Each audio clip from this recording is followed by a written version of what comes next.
How many more outlets do you have open up there? None. Oh, okay, cool. Cool. But I do have the cigarette lighter thing still available. We'd have to get the little blue box. That's okay. I don't think I really need it right now.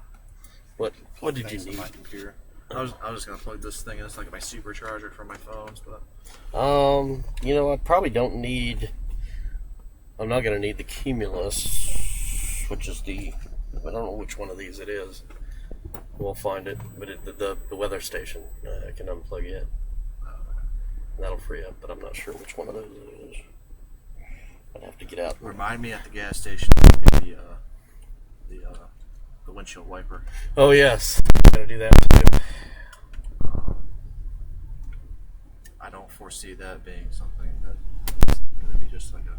Should be a very quick fix. Click and go. Yep, I think you're right. You just want a double cheeseburger? Yeah, I'll probably get some chicken nuggets. Chicken nuggets instead of a burger? Yeah, chicken nuggets and fries. See, you've got the chicken nugget body. I've got the burger body. So that's a difference there. So you're smart. If I'd have started doing the chicken nugget thing 20 years ago. As much as I want a burger, I've been, like this morning I had a smoothie before I left. Yeah, smoothie. That's probably why I'm like really hungry right now. And driving doesn't help. Driving makes you hungrier. I'm going to get one of those juicers. That Ninja Bullet juicer. That thing looks right. Cool. Yeah. Get one of those. Just a standard blender. We just pour a bunch of shit in. Well, it makes it easy. I mean, I just, let's throw a bunch of shit in there, like frozen fruits. Right. Yeah, I need to start doing the whole juicing thing. People say that's a pretty healthy thing to do. They lose weight with it. Yeah, it's really hard though, because if you're used to like solid food and you like solid food like normal people, then you feel it. Yeah, like me. Like sometimes like I do it, but it's hard. Yeah. Because I'd rather just have like eggs and bacon and hash browns, like normal breakfast. But yeah. Apparently that's not good. Apparently not. That's what I had this morning. Whipped me up about 10 of those little smokies and had me three eggs. That's good.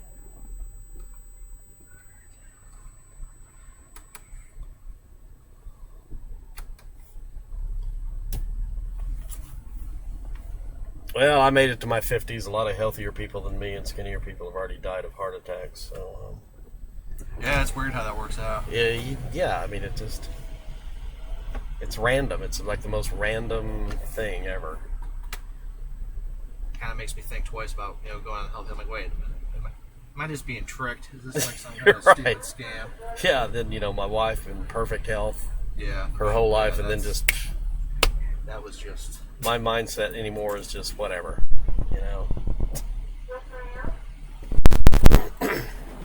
10-piece. Yeah, and then fry. Large fry. I don't need a drink, obviously. We got stuff. Coke or no, I don't need a drink. You don't need a drink. Yeah, we got drinks in here. I normally don't get a drink. Go ahead to order. Yeah, I'll take a double cheeseburger, a 10-piece chicken nuggets, and a large order of fries. And that's all.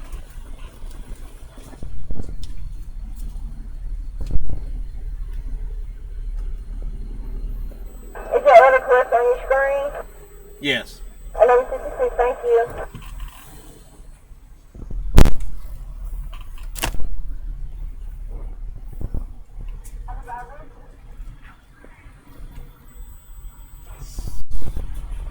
Those shitty ass intercom systems you have to have, like, I didn't understand you, but I'm just gonna say yes. It's like the Charlie Brown. Like, Right. Alright, cool. Oh, she died. Did you hear that recently? Yeah, I saw it on Facebook a few days ago that the lady that was the voice of the teacher died. Yeah, quite a loss. 2017 already off to a resounding start. People keep saying that. I mean, like people die every year. Right. I don't understand. Like that one was so. All last year, I started getting sick of hearing. I'm like, what? The only reason I paid any attention to it this year is because my wife died in 2016. Well, yeah. So it meant a lot to me. Right. Yeah, Yeah, I can. But otherwise, I would have just been like, whatever. You know, people die. I mean, you live and you die. You know, that's it. That's all we do. We have no purpose in this earth. No. And in fact, we are the only species that doesn't really have a true purpose on this planet. Nobody's been able to figure out why we're here. I mean, roaches eat other things, and you know, every species has some kind of Like purpose helpful, helpful purpose for the earth. And here we are. Right, scientists have yet to find our. They must be here for us. That's what some like narcissist would come to. Right, exactly.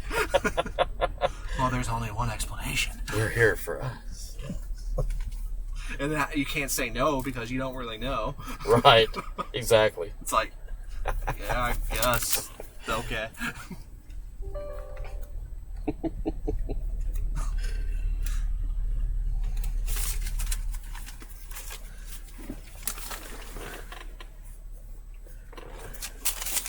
But you look at the species, I mean, we're single-handedly responsible for destroying entire species. We kill ourselves for sport and fun. And no other species does the things we do. We're really a disgusting, nasty... Make this easier. You want me to get yours right now, or do you want me to... You know? I'll get this one, and Okay, then you can... We'll just do it that way. 1166, you doing okay? Doing good, yep.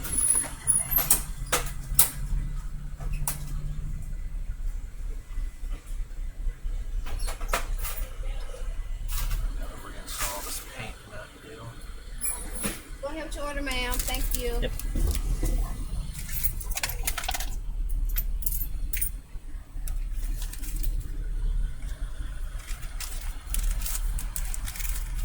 I don't even know how the hell my charger wasn't even in my bag. It's like, how did my laptop and not my laptop? So that's why you didn't forgot it, is you just figured, well... Yeah, I just in the assumed bag. that there's my... I don't know. Right. I would have done the same thing. Thank you. Okay, thank you. Have a good day now. You too. Should get your stuff out of there first.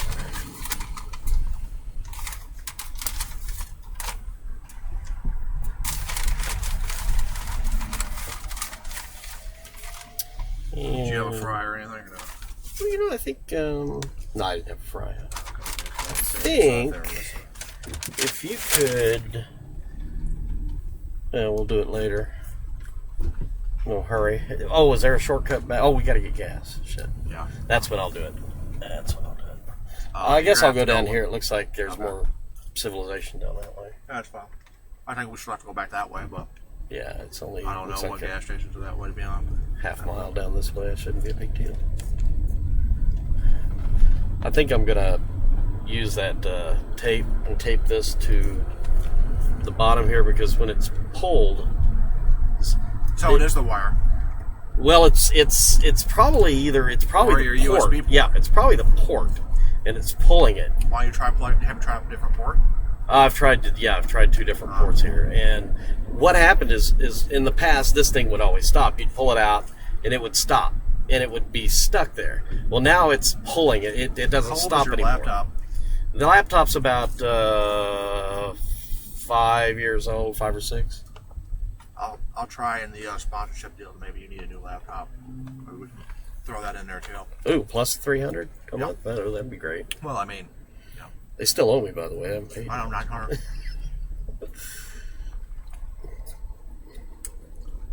All right, yeah, that's what I'll do. Is I'll tape that, and I think we'll be fine then. Because whenever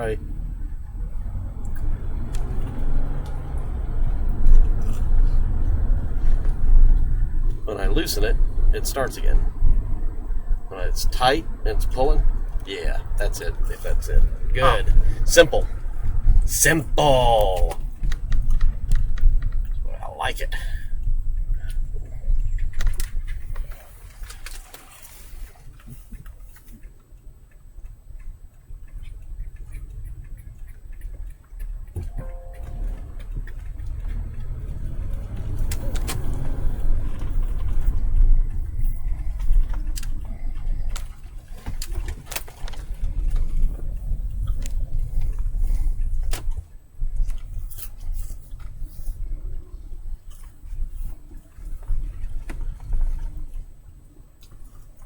Alright, I'm going to pop the trunk here so you can check that Right.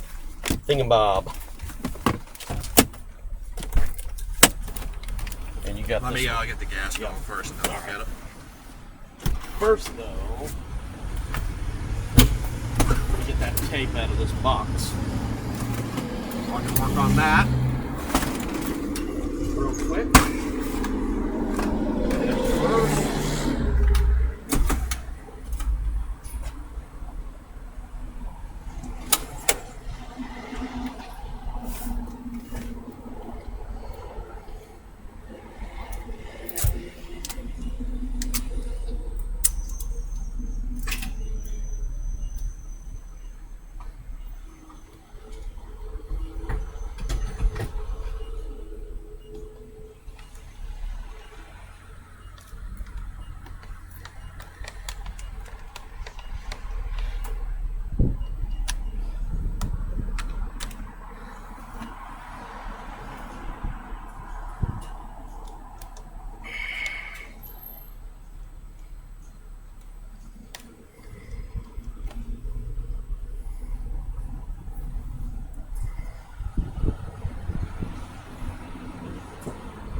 I hear it buzzing.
go.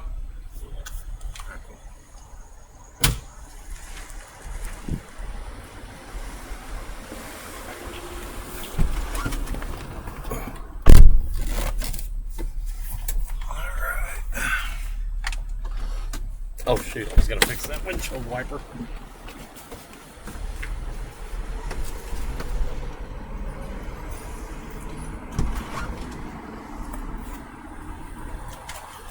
Always something to fix. Back to just take this real quick. All right. Wants to do over here. Yep.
Goofy ass hairdo.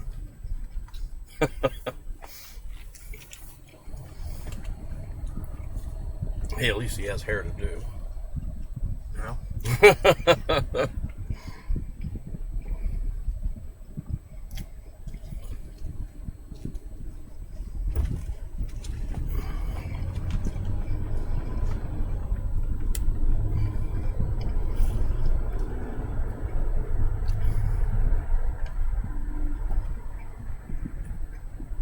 Oh shoot, I forgot to find that empty outlet for you down there.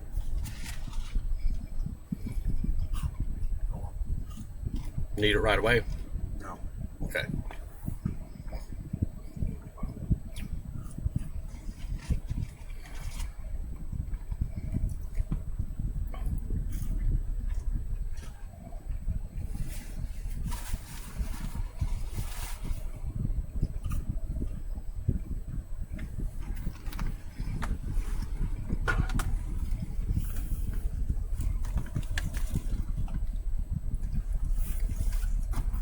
What you got to drink in here? So what you got to drink in here? I've got Mountain Dews.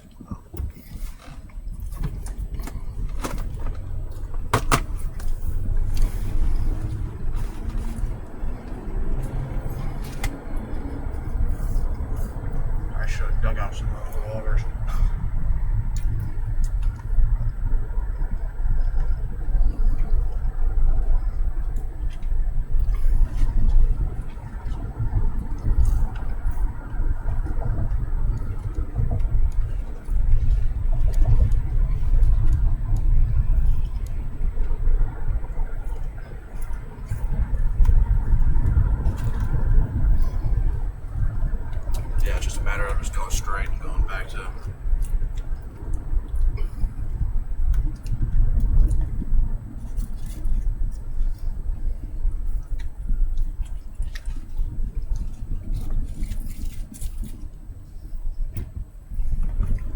They give us any napkins?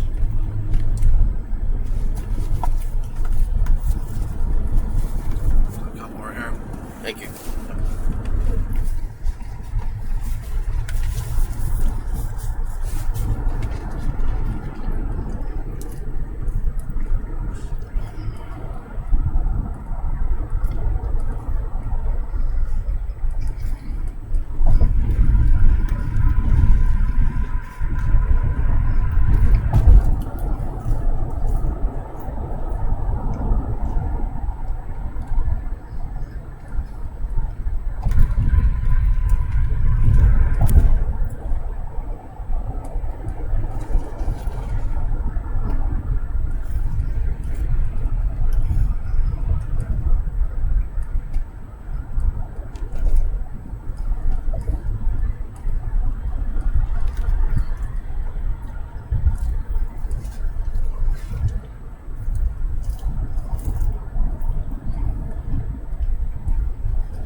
If you wouldn't mind pulling into this parking lot, we'll let me get some of these waters out of the back.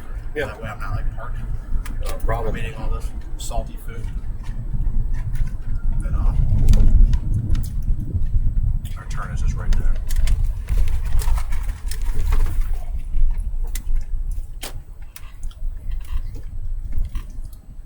Thanks. Mm-hmm.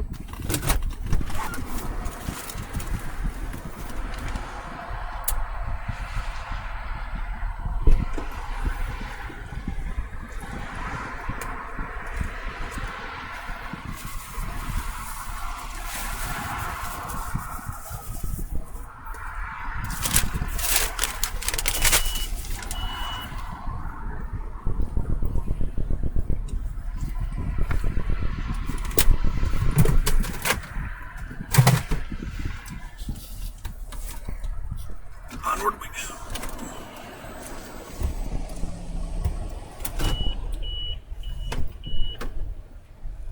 Let's take a right, and our turn is like just literally like right here where that sign is. That's that green sign where you're curving to the right. That's where we're going.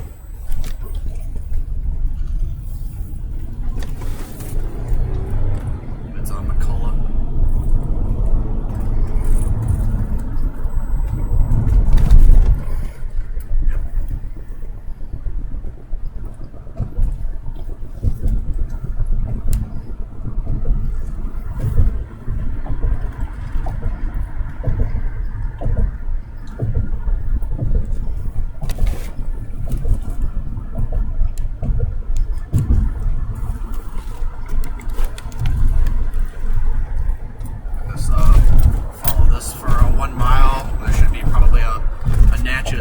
Exit. Oh, yes. Good old natural trace.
Well, it's basically one of the oldest roads in America, and Take a left here. I think it starts down around New Orleans and goes all the way up to Washington, D.C. Oh, okay. And it was a really popular route for, during the Louisiana Purchase and all that. It's a lot of Lewis and Clark traveled it when they finished their journey. They came up the Natchez Trace, get back to D.C.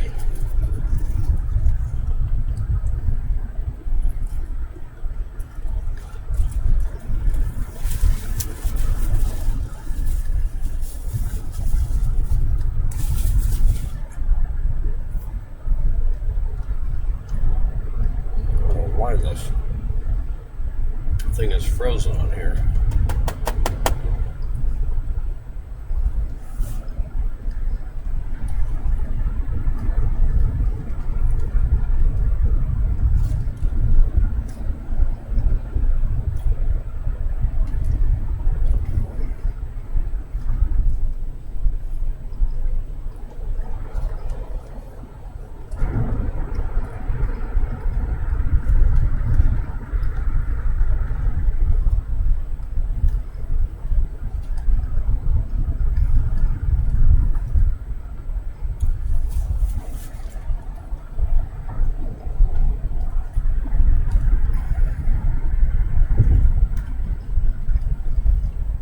Where that new Albany sign is taken.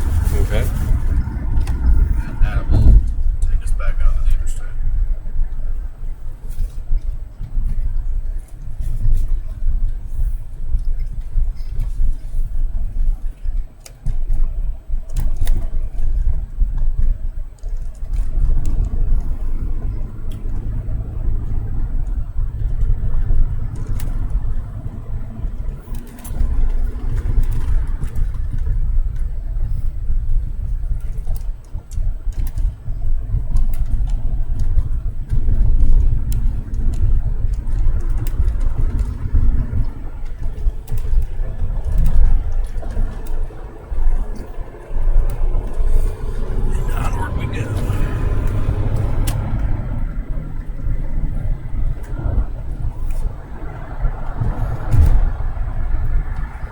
Productive stop. Yep. Got a few of Here's our some things.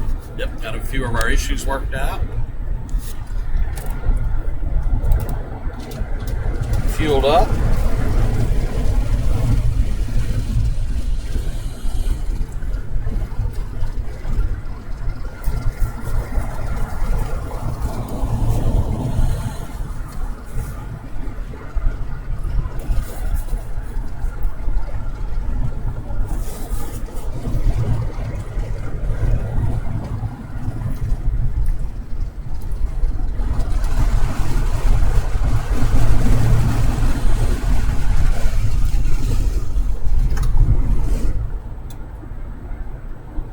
I was actually kind of missing this warmth there after that little cold shot that we had. I was like, all right.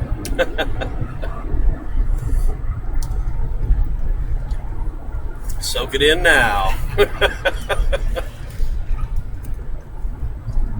The nice thing is it's not going to be bitterly cold. No, I mean, Yeah, I so wanted to, it'll be I don't pretty- mind the cold if it's something interesting happening with it. Other Right. than that, it can like go to hell. Yeah, I agree. I don't like cold weather just to have cold weather. Yeah. I'm a big time snow lover, but not a cold lover.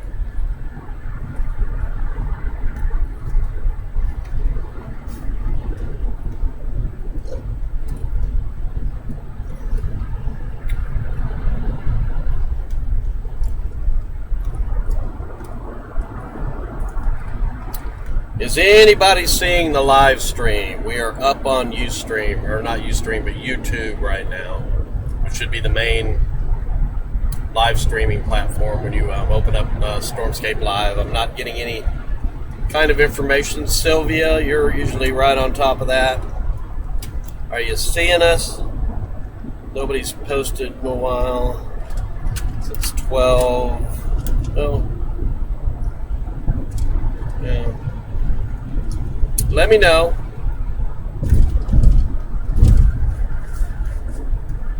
when you get a chance, if you can just check to see if we're streaming. Yeah, I'll do it right now.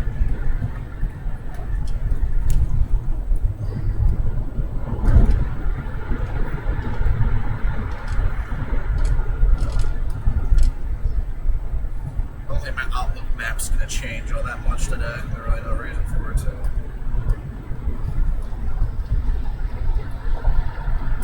Yeah, I'd say There was no real dramatic shifts or anything. I might just clean it up. I might shave it just a tad bit further to the north and west, but right. or maybe it also include Oklahoma City more into a The significant. yeah. Right.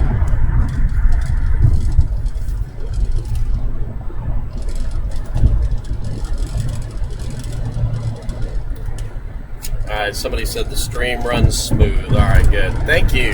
Appreciate that. Probably not too many people watching because I didn't really let anybody know that I was going to be going live again. Yeah, I know. When we start doing live streams, I noticed on the Facebook page it got 10,000 views on that post. Oh, eventually. Wow. Woo. Then I got I think 20 shares and 40 likes. That's good. So I think next time that you do a broadcast, let me know a few hours in advance, so that way it can build up. Right. Yeah, stream is probably done to me. There you go. Looks good to me.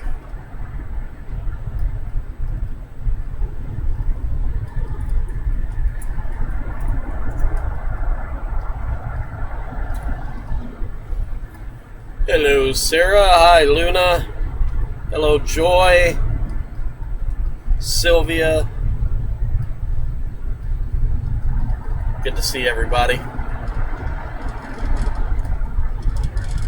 Spread the word. I'll probably stream for an hour or so here as we head into Memphis. Everybody loves to see the bridge and everything in Memphis. Check out the whores and whatnot walking the streets there on the southeast side of town. So I wouldn't want anybody to miss that.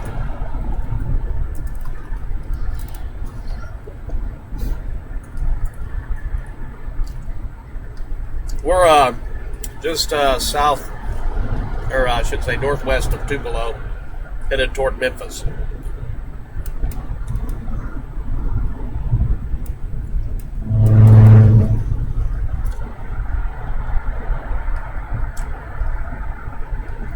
We'll have our location back up on the location map probably tomorrow. We're going to do a little work on the GPS from our end to get that back up for you. So you'll be able to follow along. Otherwise, our we'll... first ice storm warning. Oh, where at? That's for southern Missouri, including Joplin, Springfield, Fort Leonard Wood, southeast Kansas. So that is a significant development that I need to do a post on real quick. So I'll do that first.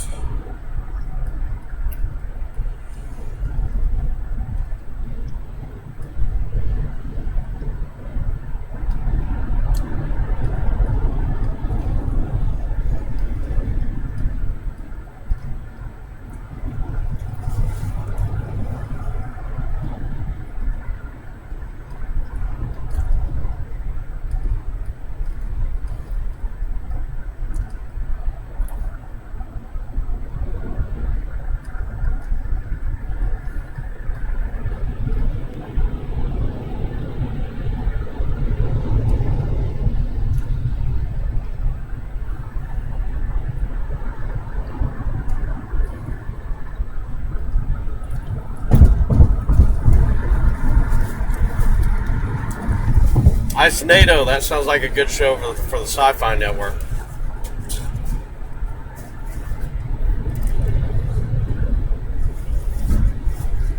So what I'm going to do, Don, to get you battle ready is I'm going to make it real hard for you to do anything. I'm just going to weave around. Fantastic. So if you can get through that. Right, yeah. The lines might be a little squiggly today, but... Sorry, we forecasted significant ice in Denver. It was just a little bit of a bump on the road at that time. There's one little spike that goes all the way up to Canada. Right.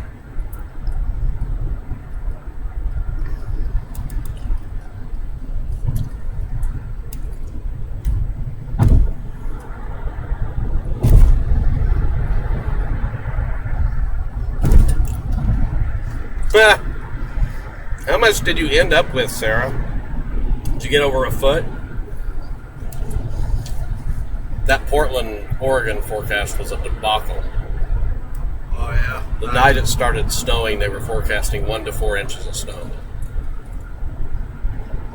Yeah. Ended up with. That happens constantly out there, though. I mean, She ended up getting 9 inches.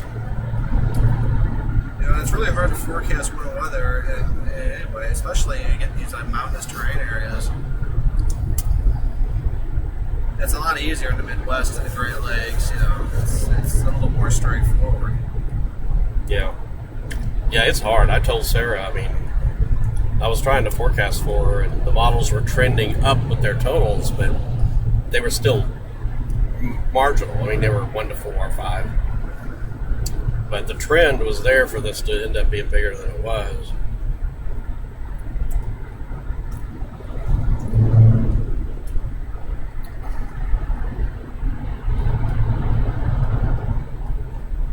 Sarah, you know what I call 9 inches, right? That's porn star level snow. That's when I did live reports for a late night show in St. Louis when I worked at the Weather Channel.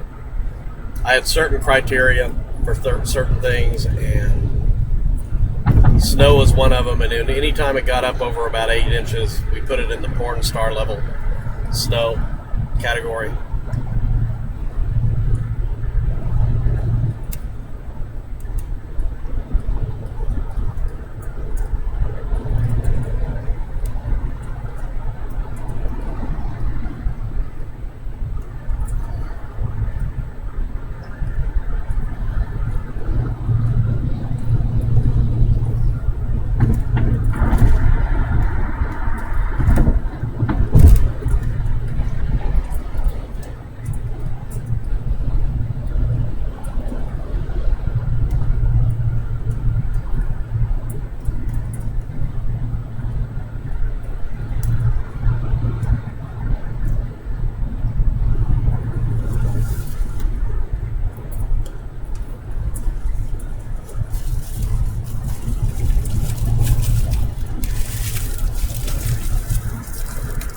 That was a messy but good birthday.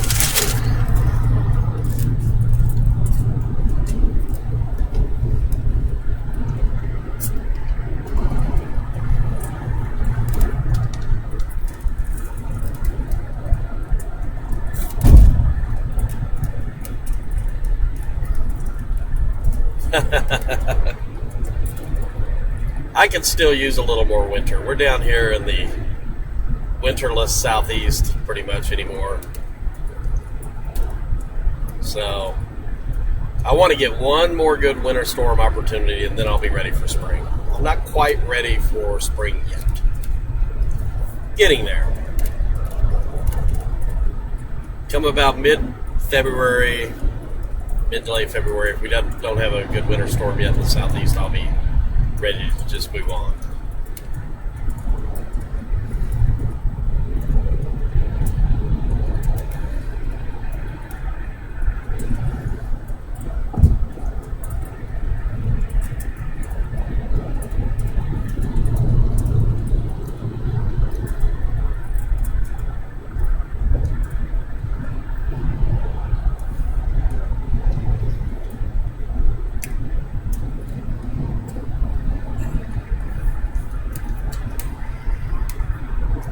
Ice storm warning just sounds so dramatic.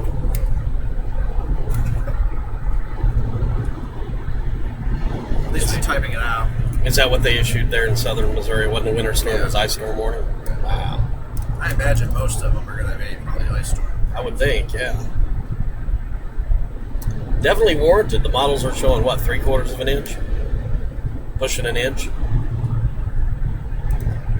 That's going to cause some serious problems. The predominant precip type there, being freezing rain. Yeah. It's really the only.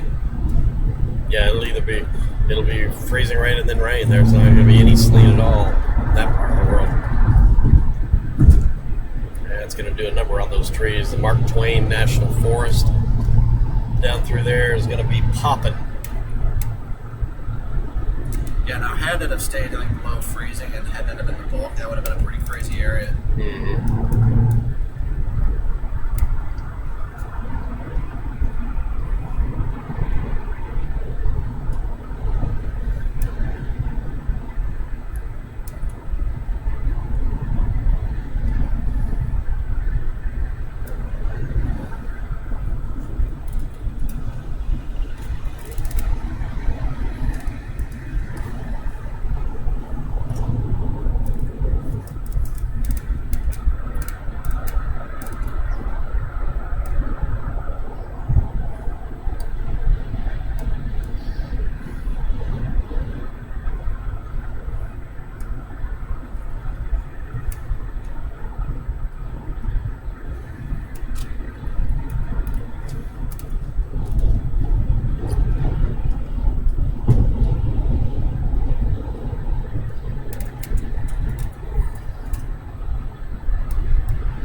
So how's work going, Sarah?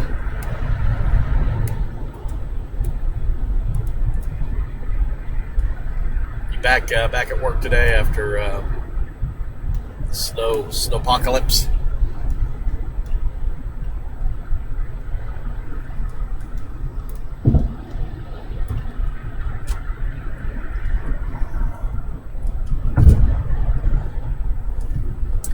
Playing catch up, yeah.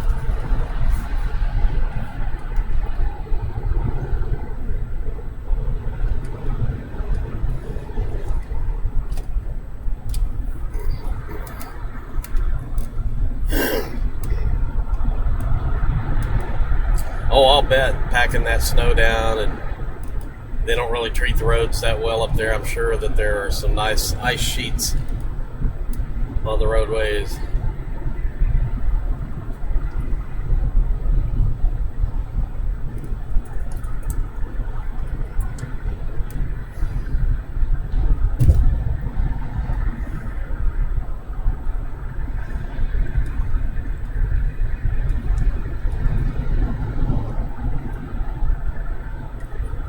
Well, I don't know if you saw my live stream last night, the last one I did. I talked about the pattern for the next 700 hours or so.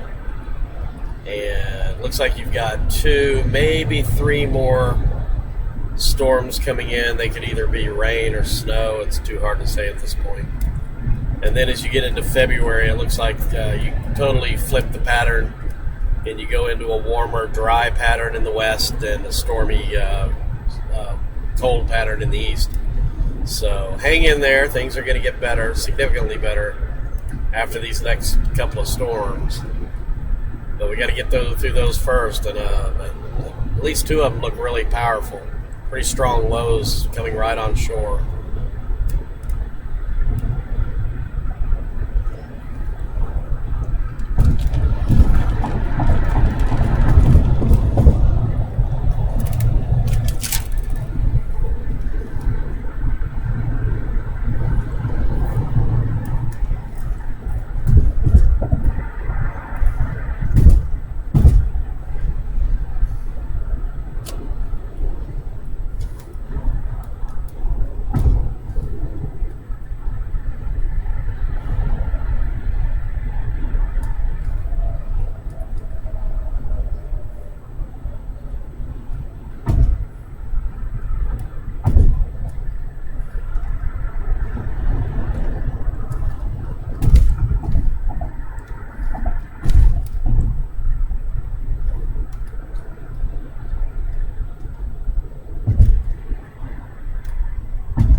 Hey there, Mark. How you doing today?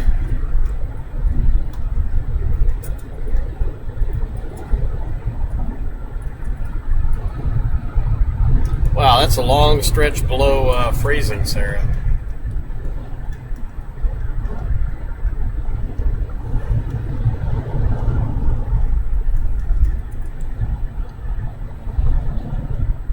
"30 degrees in Wichita right now." Thanks for that update, Mark. We're going to be pulling into Wichita tonight about midnight.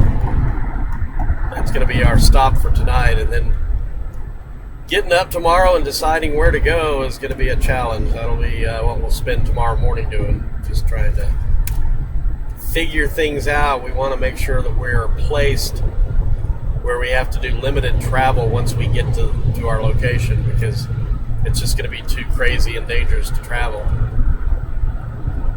And we may end up staying in Wichita. Who knows how things work out.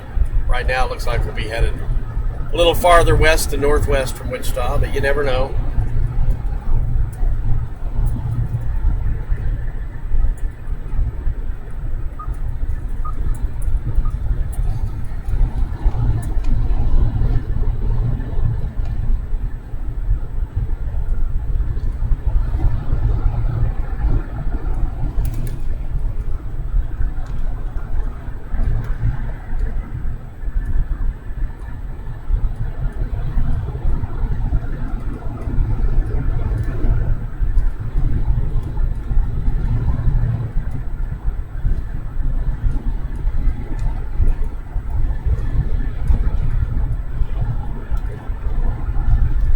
All right, hello Facebook world.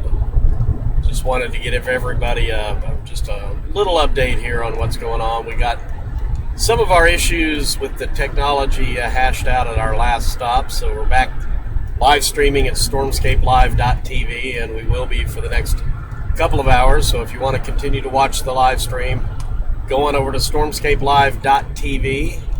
You can chat with us on our interactive chat there, and we'd love to hear from you.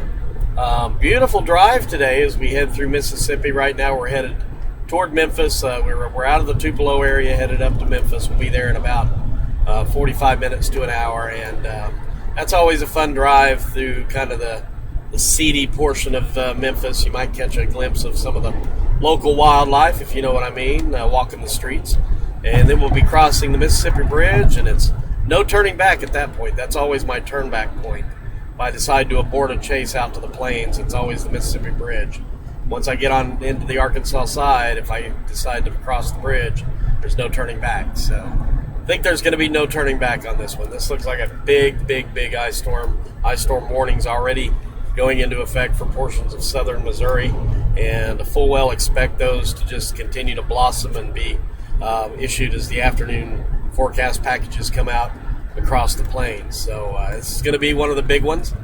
Could be historic, and Don Murray and myself and stormmapping.com and stormscapelive.tv are going to be out there to cover it upside down, sideways, any which way but loose. You know, we're going to be all over that thing. So we're really looking forward to some high-level coverage of this winter storm from probably western Kansas. Take a look at this temperature, folks. I mean, this is a far cry from what we are going to be experiencing really in just a matter of hours. 75 degrees, absolutely feels like spring. There's humidity in the air, and the clouds are spring-like. Everything is just very spring-like here as we head through northern Mississippi. But like I say, that is not going to be the scene that you'll be seeing, starting Saturday and lasting right on through Monday. It's going to be a serious ice situation out there. So that's the update. Again, if you want to continue to watch the live stream, come on over stormscapelive.tv. We might even give you some cookies and milk if you're really nice. Sarah will be passing those out, and we'd love to see you. All right, take care. We'll do another Facebook update here in a few more hours.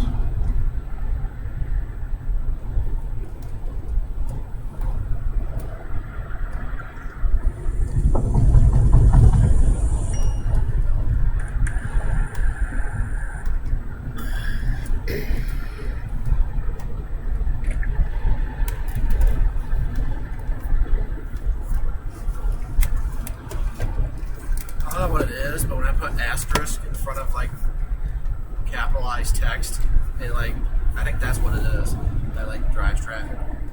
Oh, what? Really? I don't know. Every post I do with that, like because it's my headline. Right. When you do that, Because I've posted graphics before, and they don't get the traffic. Every time I do the asterisk with the capitalized lettering as my headline, like I want, like I just the asterisk, ice storm warning issued. But I guess that must grab attention.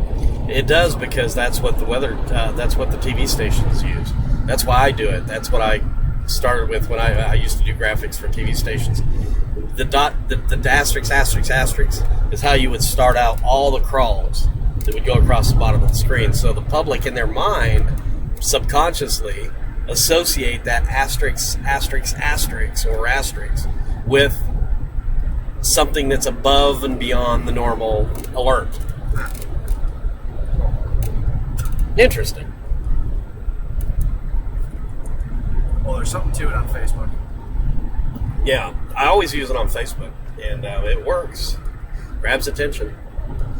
It draws attention to the please share for me. So I'll put the asterisk that says please share. I'll get a lot more shares if I do the asterisk than I will if I just put the words please share up there.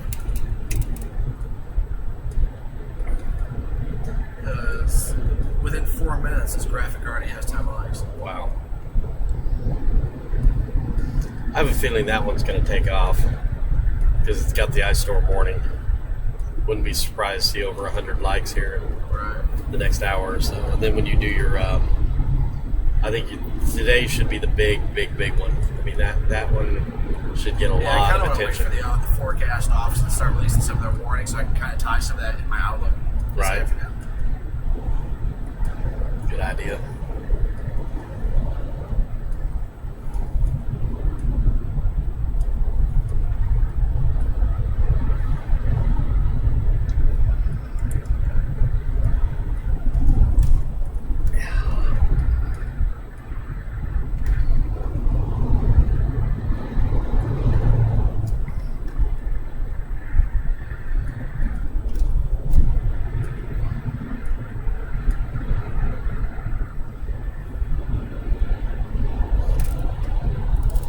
Oh, come on, Sarah. No cookies today? No fun.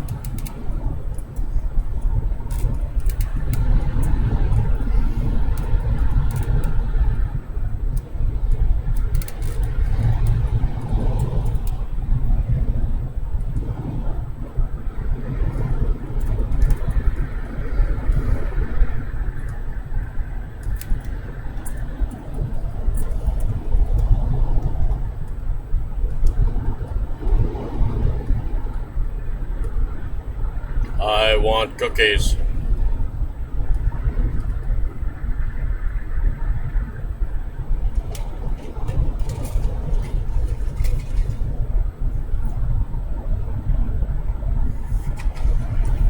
But there's some bass in that little lake.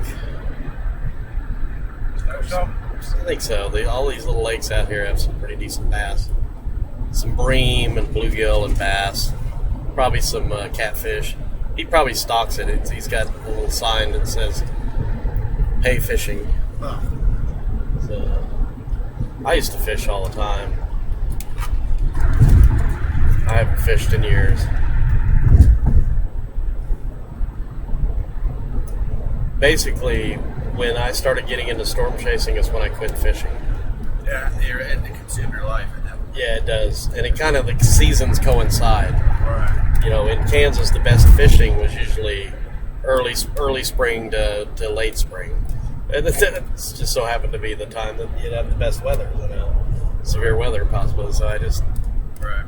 quit chasing or quit fishing and started chasing. Now I'm kind of missing the fishing again. Maybe when I retire, I'll go back to fishing. Or keep chasing tornadoes. Or keep chasing. You know, there's no reason to retire from chasing.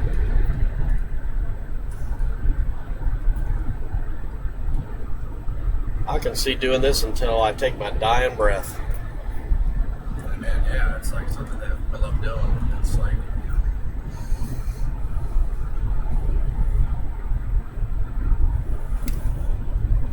and in fact, you know, as tragic as it was, you know, for those guys to die the way they did, that's how I'd want to go. right. Doing what I love. I mean, they knew the risk. Yeah, you know, you assume the risk, you know the risk. It's with you every time you step out the door when you get up in the morning. That life is a risky thing. Yeah.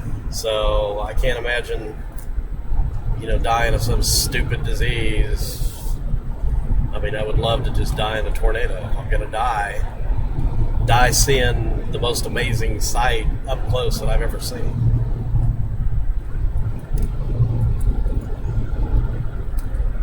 They're going to pop one for St. Louis now, too. When ice storm warning, right? Yeah. St. Louis. Wow. Okay.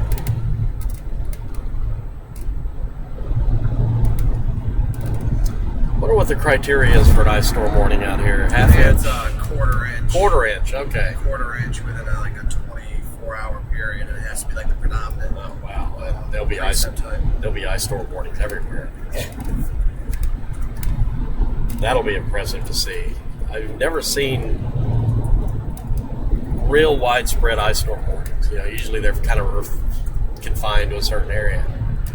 So to see this large swath from Texas to Illinois potentially in an ice storm warning, it'd be pretty impressive graphically.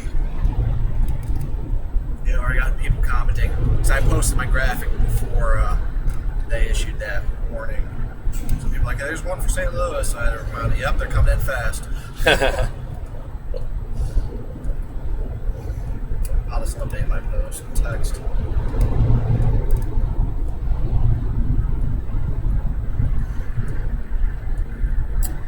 Donuts are fine. I'm not particular. I'll take donuts or cookies. Us fatties, we don't care. As long as it's sweet and scrumptious. That's one word when I woke up this morning that I didn't think I would use today. Scrumptious. But here it is. I'm using it.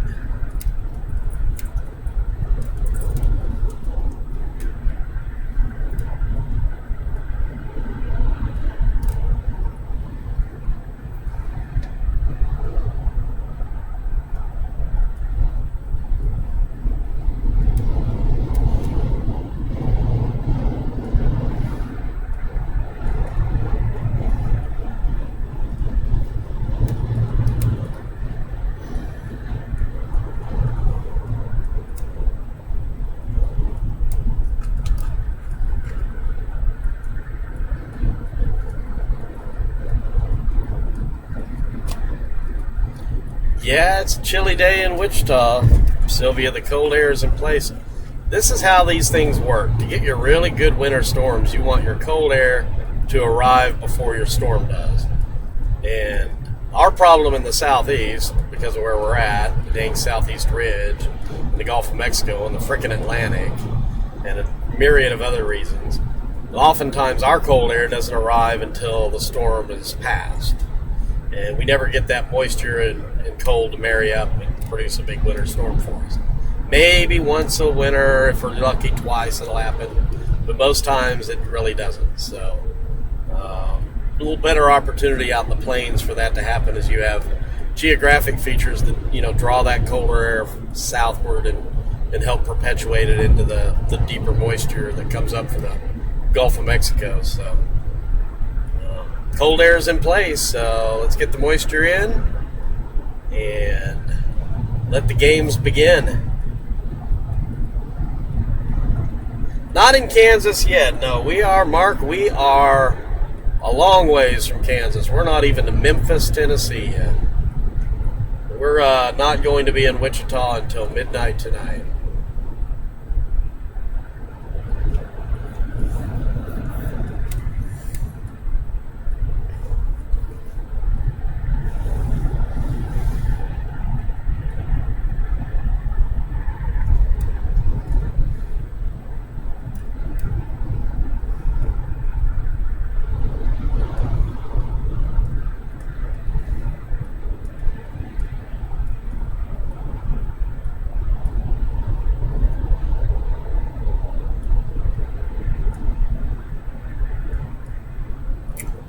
this is where we stopped and got that hose fixed. Wasn't that restaurant we ate at called Flicks? Flicks, Oh, yeah. yeah. So, haven't had any more problems with that. Yeah. Guy did a good job. Yep. Wait, wasn't that in Arkansas? Yeah. Yeah.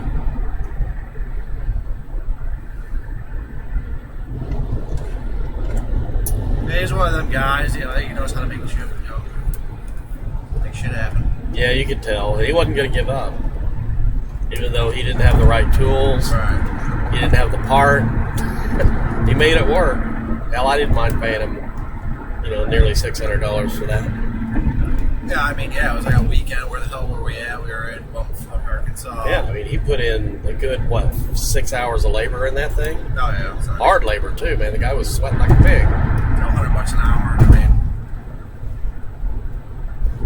well worth it. And now it's a metal part. It's not going to come loose again, so good investment. We got on our way and made it out plenty of time.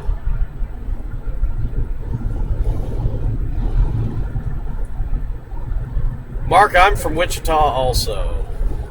Great little town. I grew up there. I lived in Wichita the first 31 years of my life.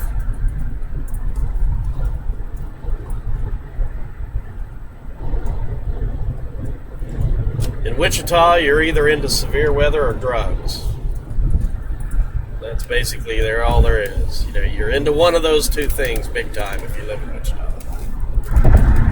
Usually not both, because drugs can interfere with your ability to chase properly. So I found most chasers, well, a lot of them, I won't say most, are recreational users, but they're not hardcore druggies, because you can't be to chase effectively.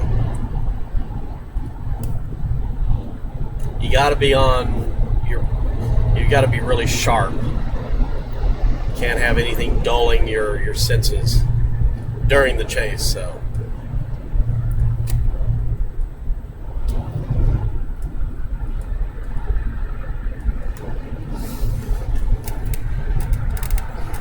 and Wichita's gotten a lot. Well, I don't know how old you are, Mark, but I lived in Wichita back in the 60s and 70s, and yeah, we had our moments. We had a riot in Herman Hill Park and some riots up on 13th Street up northeast Wichita. But in general, the people there were fairly nice. We didn't have a whole lot of crime. Of course, I say that, and you have the BTK Strangler who ravaged the city for, years and years and years. They finally caught his ass, thank God. But other than serial killers and riots, Wichita was a really nice place to grow up. But it seems to have gotten quite a bit worse, believe it or not, in recent years. Oh. you shouldn't be a travel agent. I'm not painting a well, very your good... occasional serial killer may or may not, I'm not painting a very pretty picture of Wichita, am I? Hey, but there are tornadoes, so that's all that matters. What? There are tornadoes? You're all excited.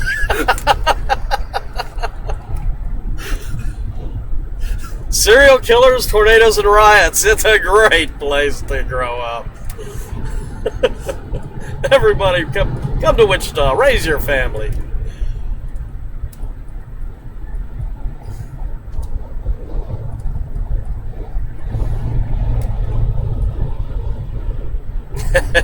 Mark agrees. Yep.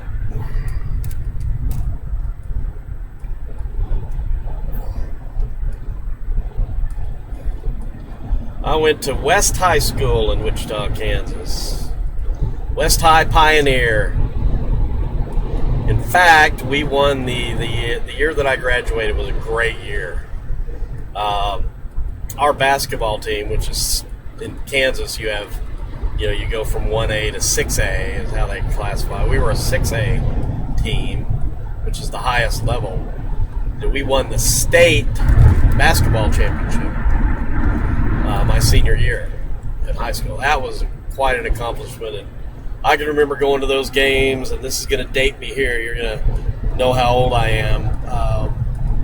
We Are the Champions from Queen would be blasting in Henry Levitt Arena, and we would be stomping, that boom, boom part of the song. We would be stomping in the bleachers, and it would sound like the whole damn place was going to come down. Gosh, it was awesome. And then this cheerleader, she lost her skirt during her performance, and that was awesome. That was so cool to see her lose her skirt. And she was a trooper, and she went right on with her performance like she didn't even lose her skirt.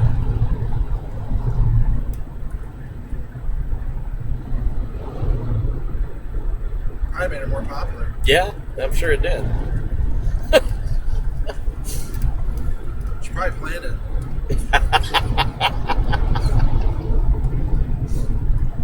Kind of like, what celebrities do nowadays, with the crazy shit that happens. Yeah. That shit's probably staged. All staged, yep. It's a staged world we're living in now. A lot of what happens is staged. Like that New Year's Eve meltdown with Mariah Carey. I can see that being staged. Yes, I think that was obviously staged. You could tell it from the start of the interview that she had with him to the performance. It was all very much staged. She's not a very good actor, so it came across as really staged. But she'll do just fine because of that. Because got her exactly what she needed. An old, washed-up singer, with a new album out. Now everybody's going to want That's exactly what I was thinking, like new album. Wow. Yeah.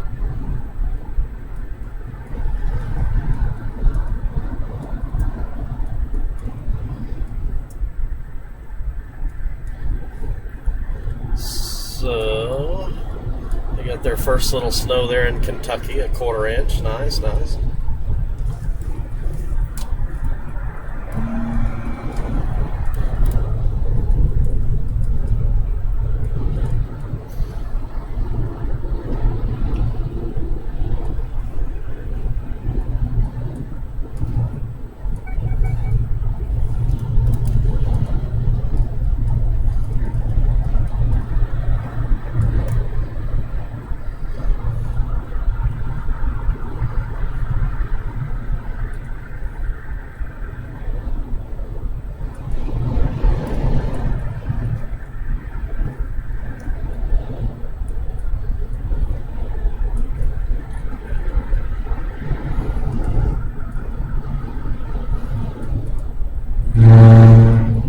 Braille driving, folks. That's what that's known as.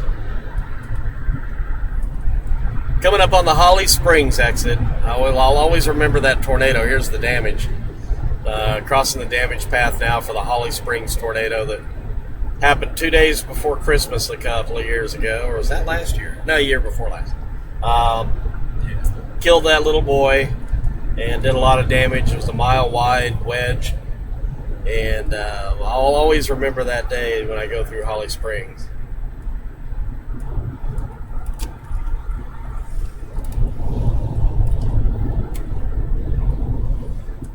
Yeah, it's one of those things now every time the holiday and Christmas approaches, I'm always going to think of, like, man, Yeah. I wonder what those people are doing right now. Yep. That's what I thought about this year. I can't imagine. The whole scene was just tragic, just the way it played out with them sitting there next to his body on the road. It's like, oh my God, it's too heartbreaking. Yep.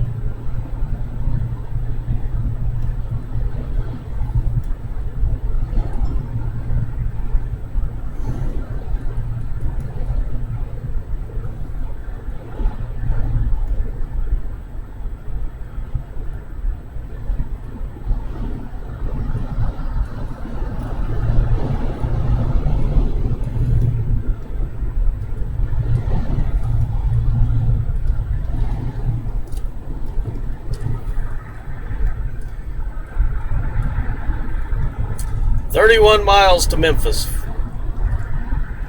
So in about 30 minutes, we'll be going through the Big M.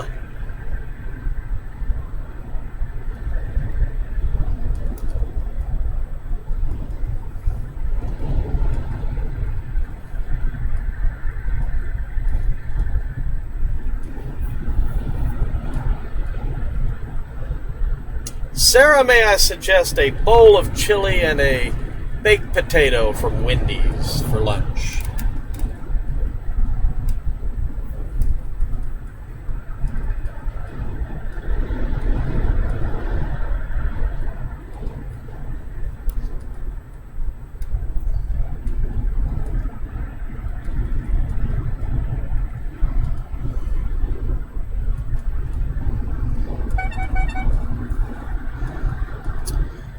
Coco the Clown.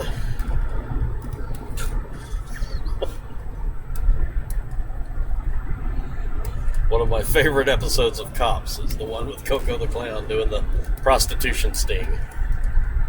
Oh, jeez. He's dressed as a clown and getting solicited by prostitutes. Oh, it's too funny.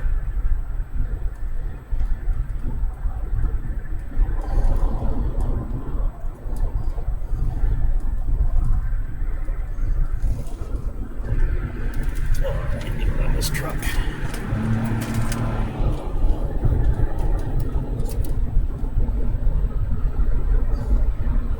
Yeah, Sarah, you're one of those healthy people. So, some bean sprouts and maybe a bottle of water for lunch. How's that?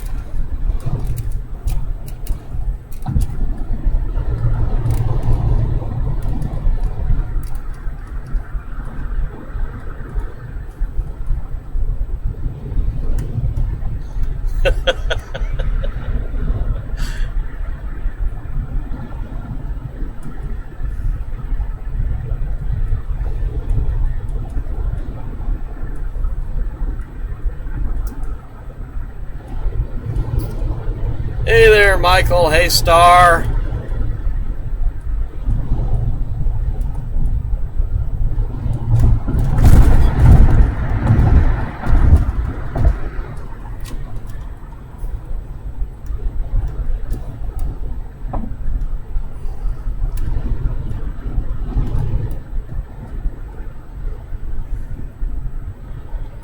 Hello, Kentucky. And your quarter-inch of snow. Blizzard 2017. Special coverage begins at 5.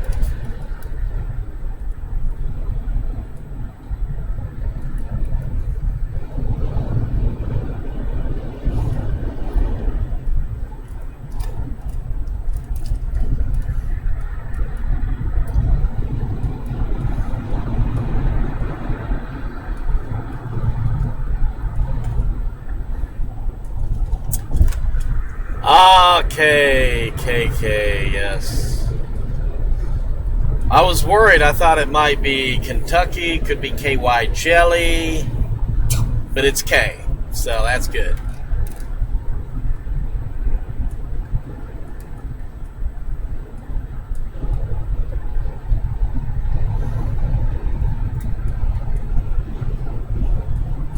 Oh man, the Sierra Nevadas, folks.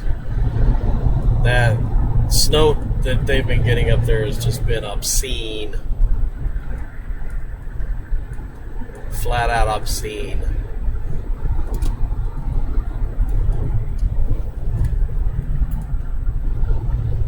Yeah, that's something I wouldn't mind experiencing too, is those Sierra Nevada winter storms. Yeah. Lake Tahoe. Yeah, oh yes. Just get yourself a cabin or something and just stay in it. Let yourself get dumped on. Yeah. You know, don't even move around in it.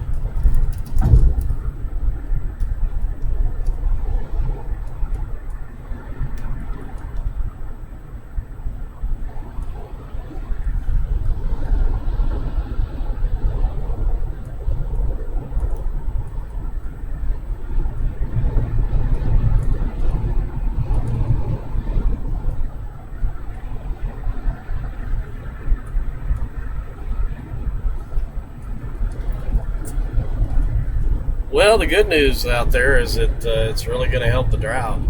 You know, all that snow melt is going to do wonders for the lakes and reservoirs out there that have been seriously depleted from many years of drought. This is interesting over here. I wonder what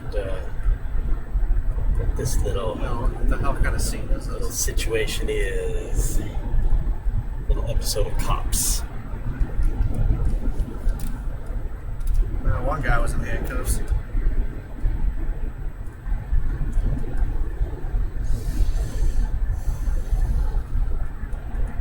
Must have found a joint. Yeah. 6 cops for 1 joint. That's typical. Wouldn't surprise me, to be honest with you. Maybe it's a slow day. Yeah.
That is the same upper level low and energy that's going to come out into the plains and produce our little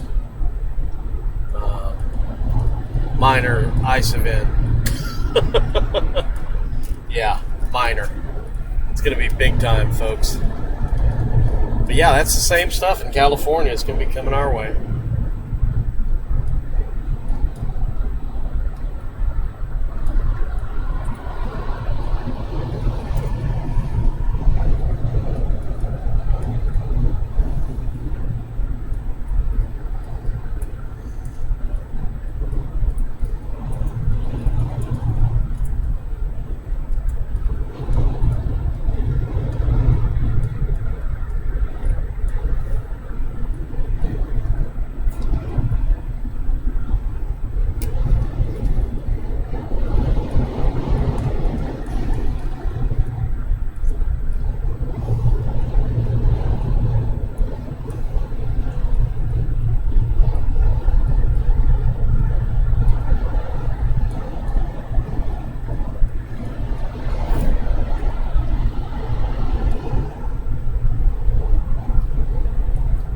Hello, Anon 7044.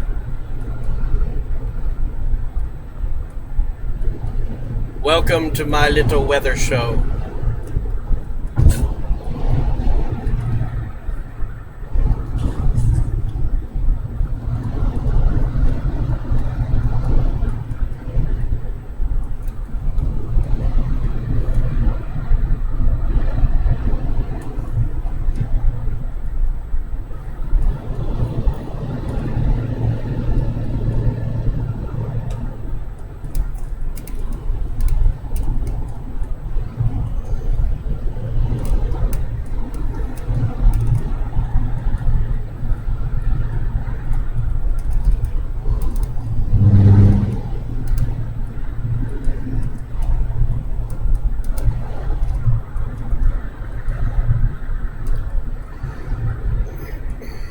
Oh, hey, Ray.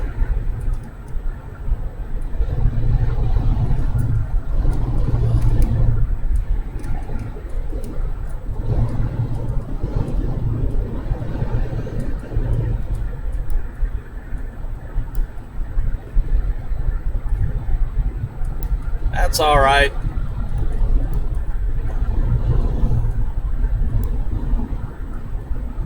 Chatango can be kind of funny that way.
So you had a lot of ice up there in Michigan today. I saw the models were spitting out some little streaks of freezing rain and drizzle across Michigan. So that did happen. Not anything close to what we're going to be getting, though. Man, some of the models are still showing some insane amounts of ice, folks. An inch, even 2 inches of ice, a little more than that on some of the models. That's just craziness.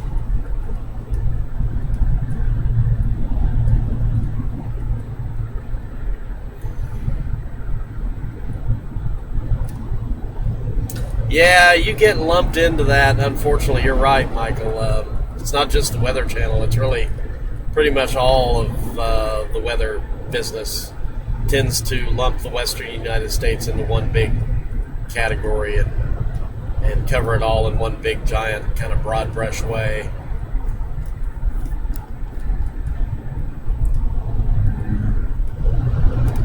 Weather coverage tends to be a lot more specific and complete from the Rocky Mountains eastward.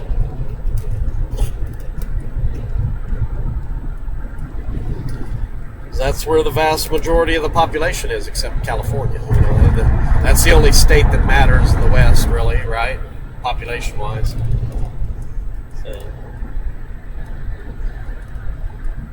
So that's kind of the mindset when it comes to forecasting out there.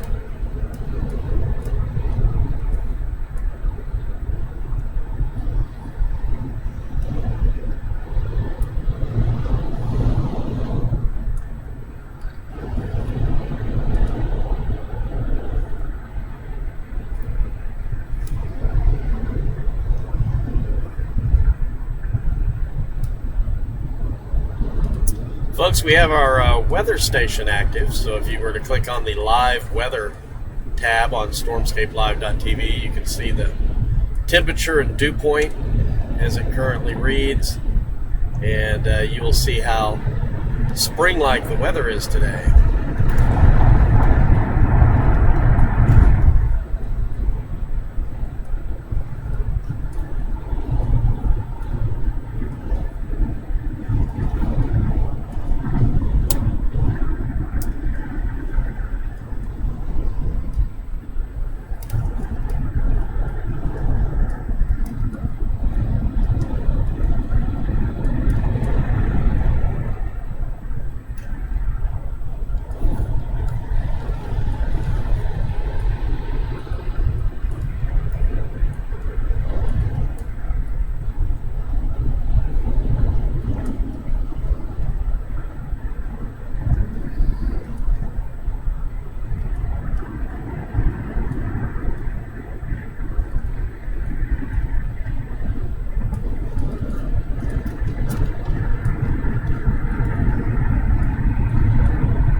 Yeah, I was really hoping I could get up to the Lake Tahoe area this past fall when I went on my trip, but I didn't quite make it. Ended up getting called back. You know, my daughter got sick and everything again, so I had to cut my trip earlier. I was wanting to go all the way up to, Oregon and Washington. Yeah, that would have been nice. I wasn't even going to come back until after the damn election.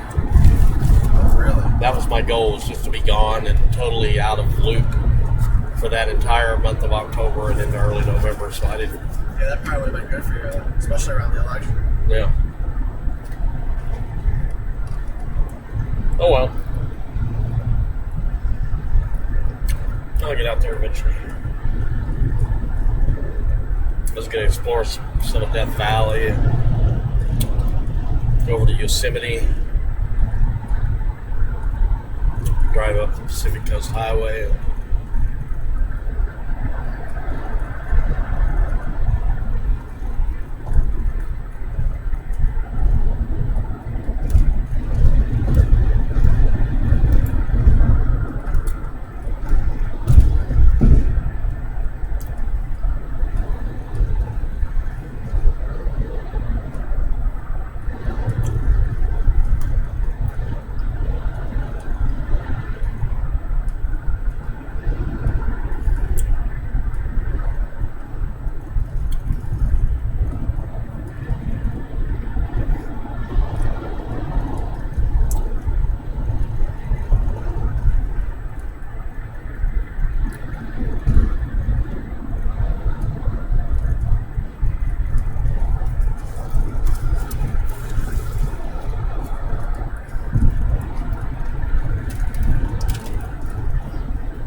Yeah, I saw that, Michael. That was kind of sad about that tree falling there in the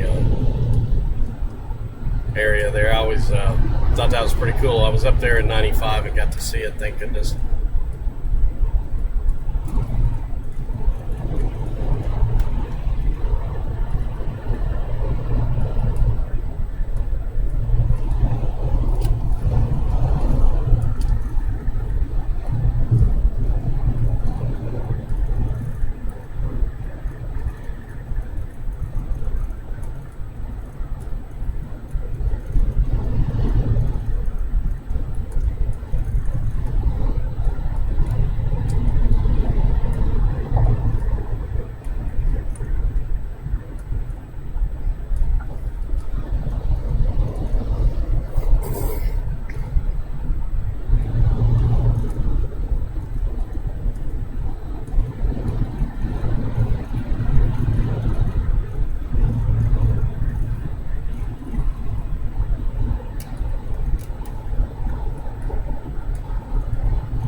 Based on all the information I see no reason not to extend the high risk close to Kansas City.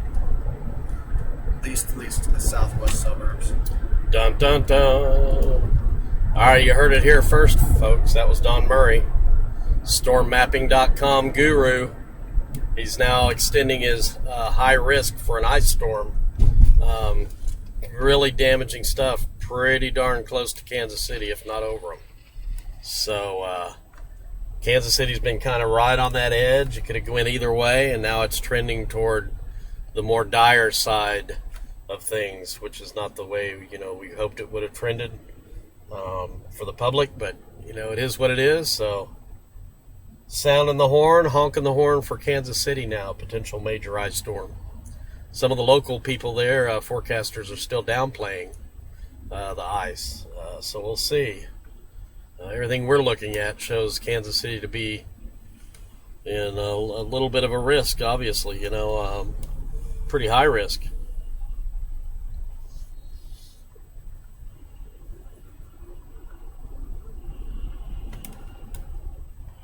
You're going to want to watch out for the graphic. Don will be posting that here pretty quickly. By 5 p.m. Central. 5 p.m. Central. I have that launched. That'll be, we'll probably have one more map tomorrow, since this thing has slowed down a little bit. Probably have one more graphic, a forecast graphic tomorrow, and then we go into nowcasting mode. You'll be seeing more video from us. Right. As opposed to graphics. Videos, pictures, instead of graphics. That'll all be rolling in live, obviously, starting later tomorrow, and especially Saturday, Sunday, Monday. Those are the 3 days that we're really going to be working hard to bring you the very latest and greatest on this ice storm, which has the potential to be one of the larger ones in history. So,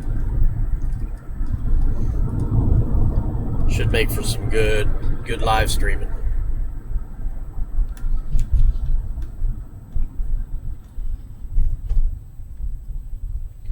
Oh, I hate this.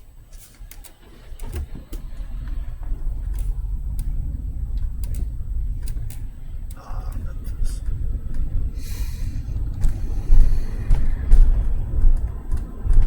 Good old Memphis.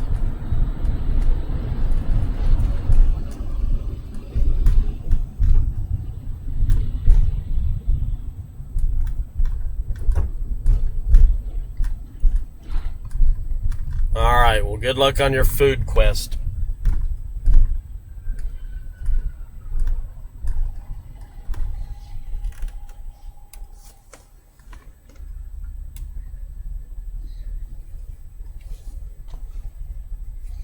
We're just coming into Memphis, so you have not missed the wildlife yet. I'm going to try to get over in the right lane so you guys can get a better picture of the sidewalk.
Hey, Bill.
Hey, what's up?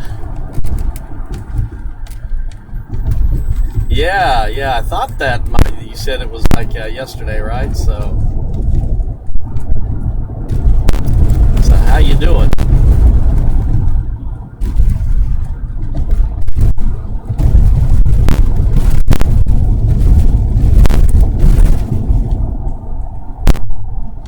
Yeah, I'm in Memphis, Tennessee right now on my way to Kansas, so I don't even have my sheet. All I can tell you, I picked all the favorites I picked, and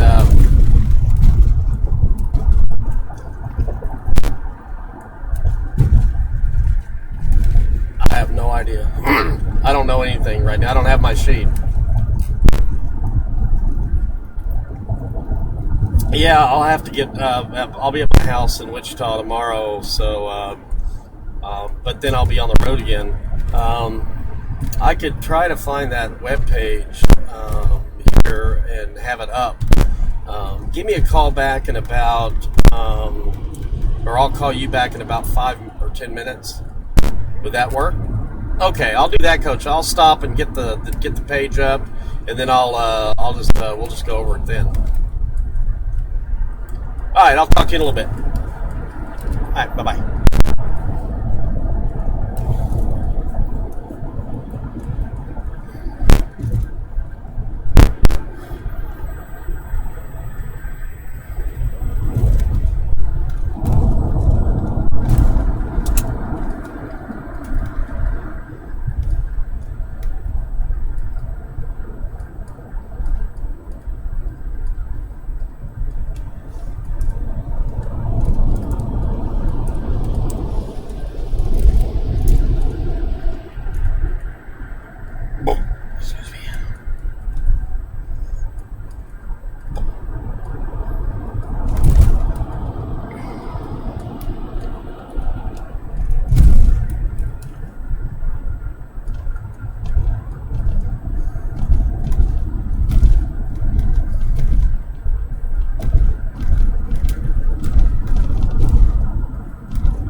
All right, you ready?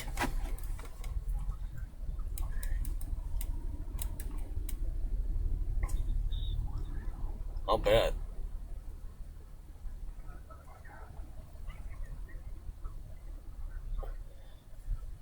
You got it. All right, Seattle at Atlanta.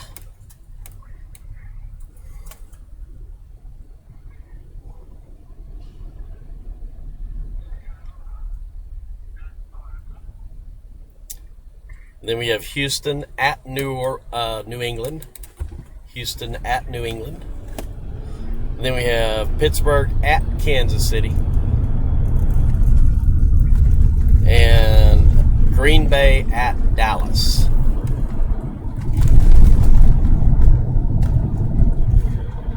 That's it.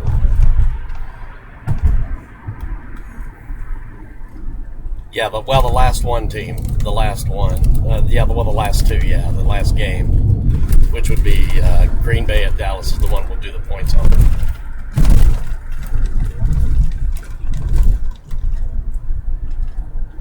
Yeah, I know. All right. Okay, that's who I got.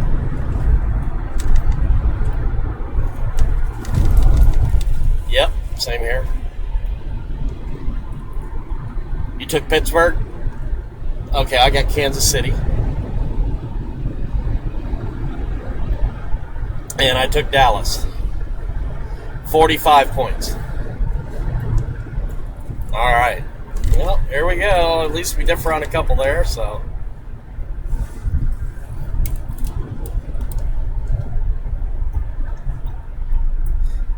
You lose again, you owe me $30, man.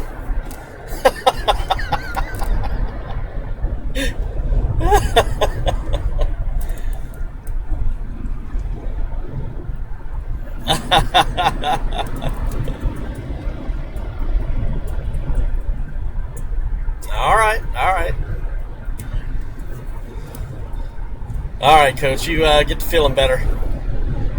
All right, bye-bye. All right.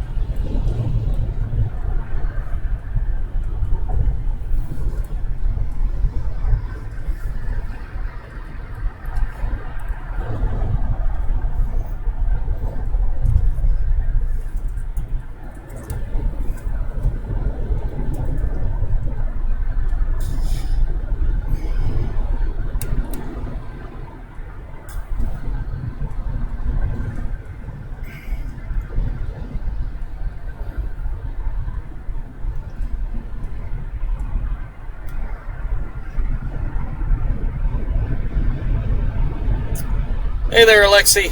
Yeah, Don's with me. Hey, Husker.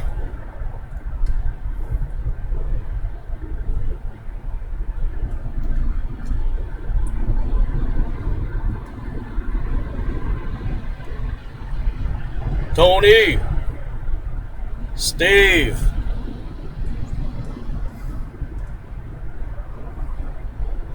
Who else?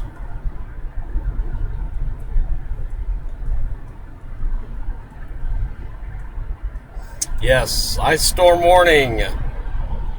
Don knows, trust me, he's all over it. In fact, he's already put a graphic up showing the ice storm warning for Kansas City.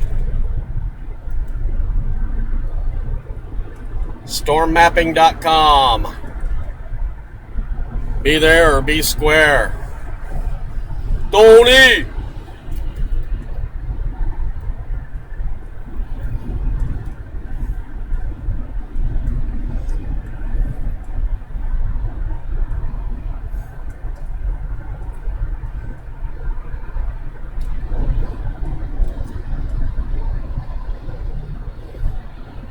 How are things looking in Wichita, Mark? Keep us updated.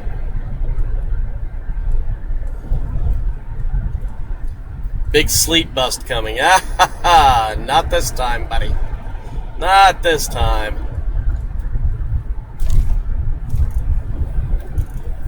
That crap only happens in that hellhole called Atlanta.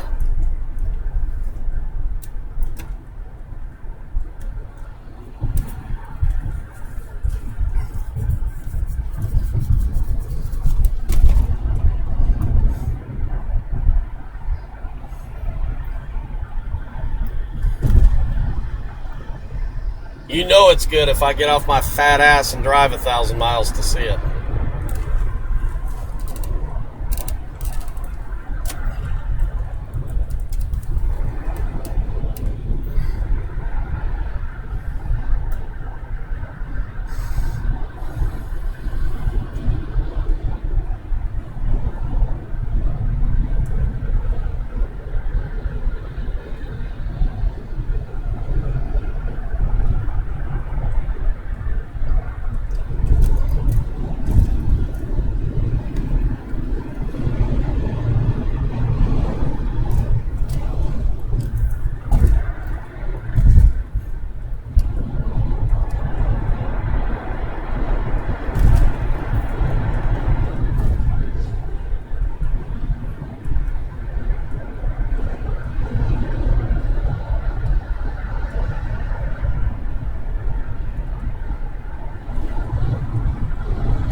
Pretty impressive thunder, Tony.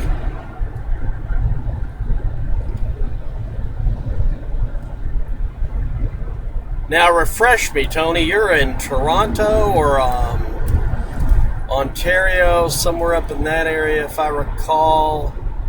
Seems like Toronto.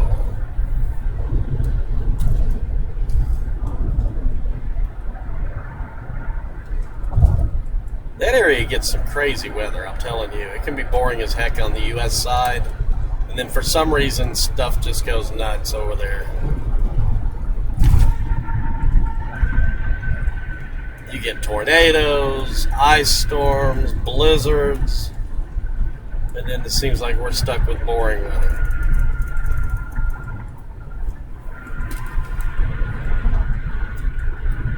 Something about that lake.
to put windows into that old warehouse there. It looks like they're renovating it.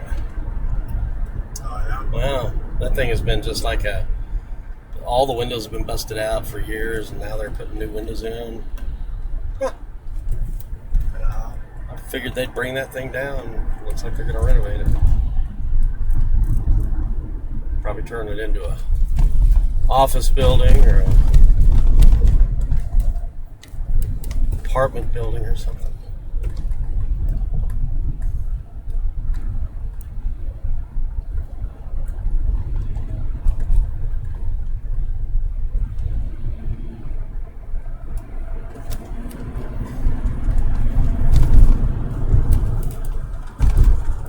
Alright folks, we're going to be crossing the Mississippi River Bridge here very soon. And then we will be in Arkansas for 4 long hours. Joy.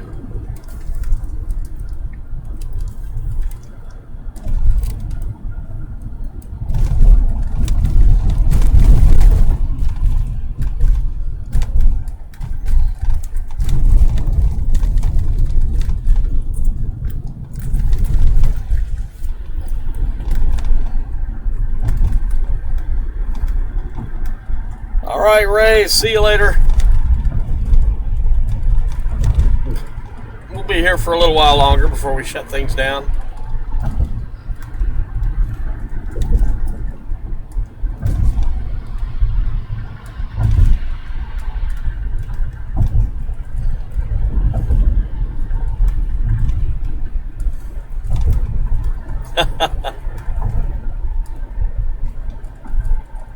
Some good old-fashioned moonshine.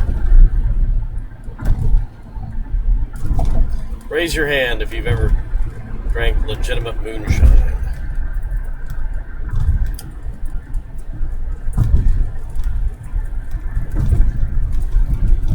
Hundred proof.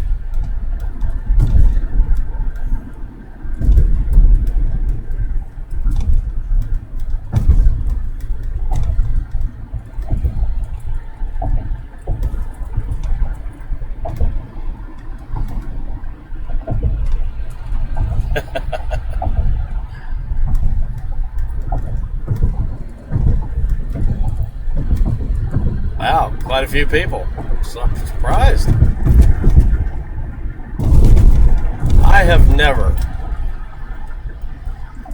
enough issues with my esophagus and intestines that it just seems like that would just be very painful to me. I'd be on fire for quite some time, I think. Yeah, it's like drinking gasoline, right?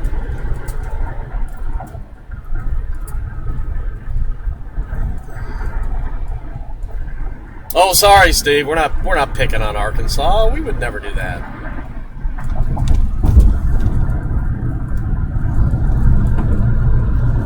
Arkansas is a wonderful state. One of our finest presidents ever, Bill Clinton from Arkansas. Bill and Hillary.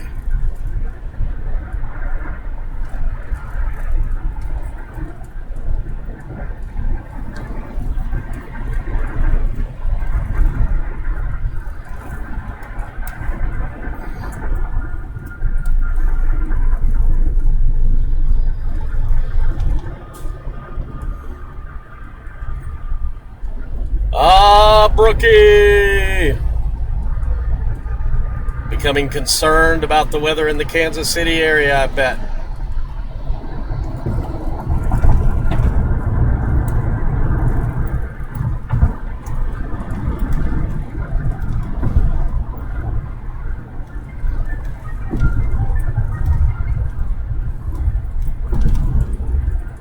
Well, you know you got your ice storm warning now.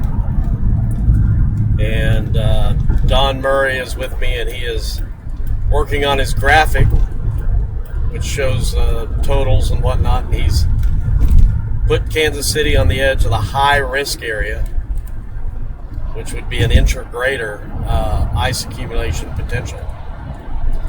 So you're still kind of on the fence in terms of catastrophic ice storm, but unfortunately it's trending toward that more serious solution for Kansas City. You can hope that you get enough warm air in there in time to shut it down before things get too terrible, but what it was looking like, maybe a quarter inch to a half inch is now looking more likely to be a half inch to an inch. And if things keep trending that way through the day tomorrow, maybe more. So, yeah, it's not going the right direction for you all.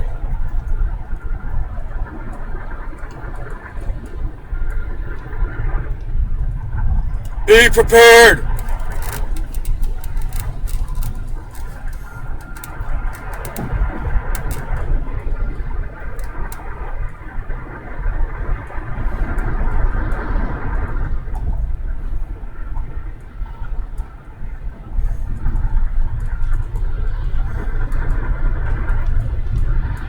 Keep an extra flashlight, food, and water in your vehicle. We got that covered.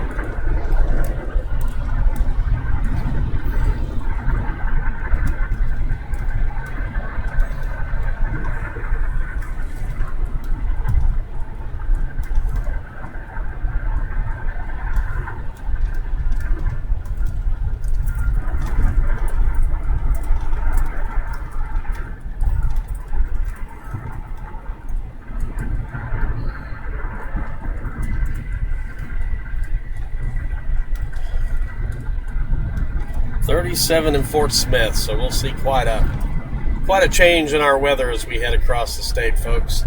73 right now in West Memphis, according to the vehicle thermometer.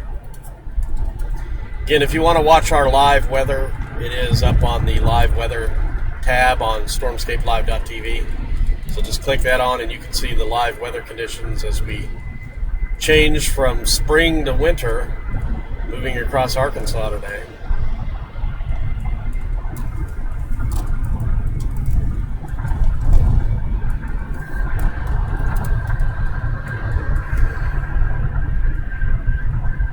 Perry, yes, thank you for those obs.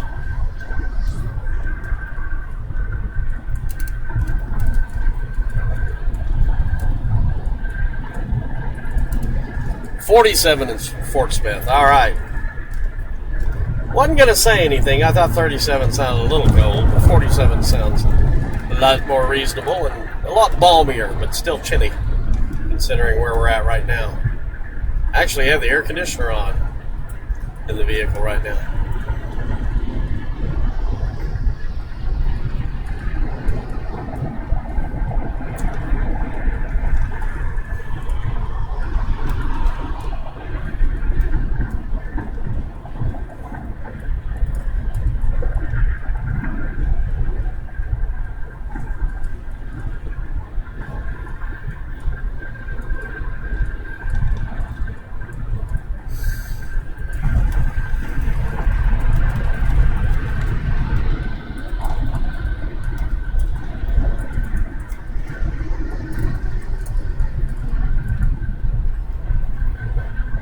Cold air is oozing on down into northeastern, eastern Arkansas.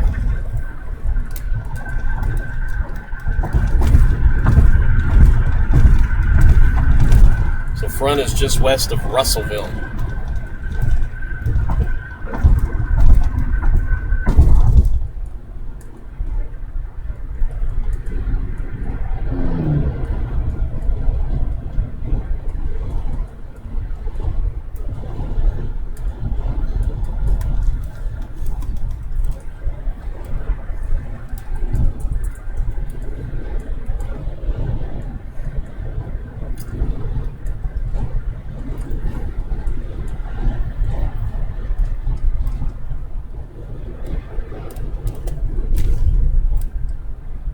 Perry, were you able to get everything squared away with your donations today and all that? I know you told everybody to kind of delete the whole GoFundMe thing that you had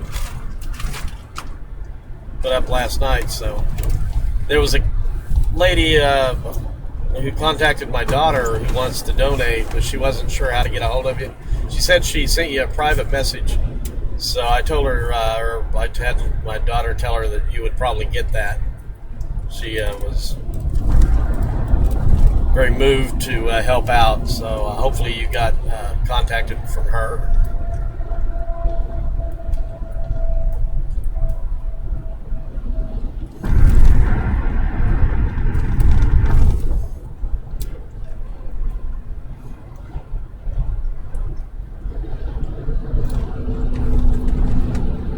If anybody would like to donate to help Perry get to Oregon,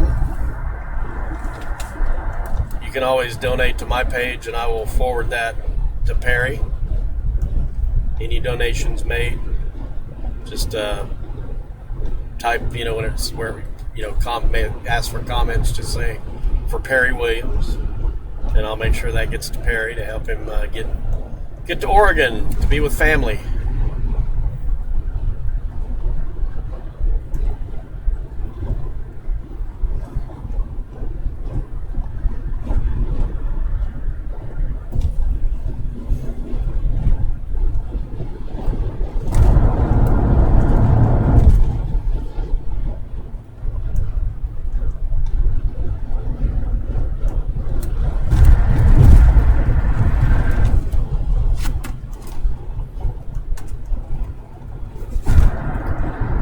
Very good. Hey, Perry, how much do you need? I haven't looked at your GoFundMe page.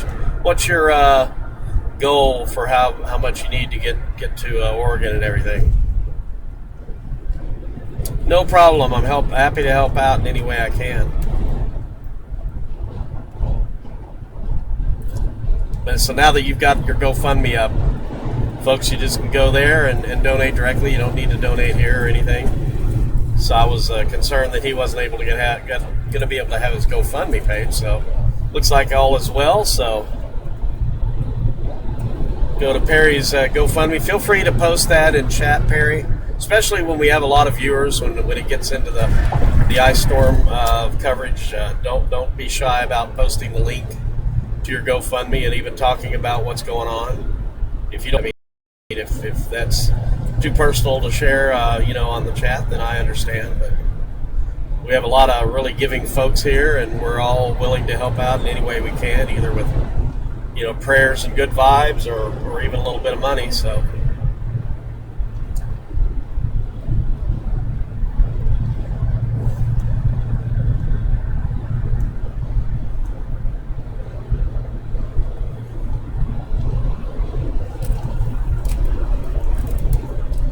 Oh, the rice fields. Rice fields of Arkansas.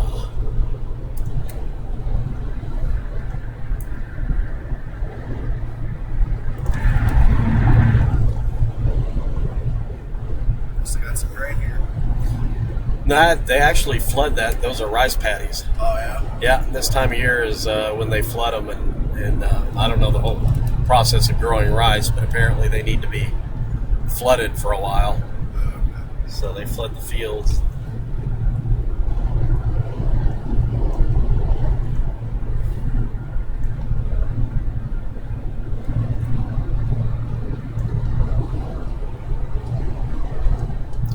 Nice chase territory here.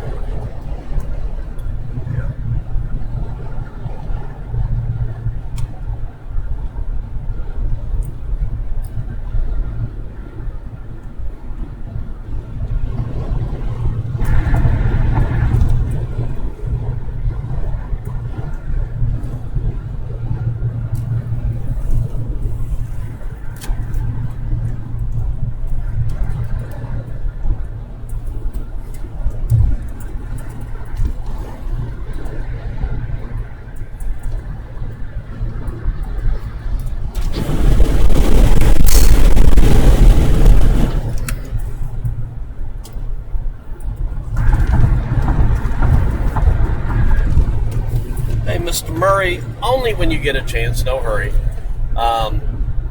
Grab me one of those cold Mountain Dews out of that cooler if you can.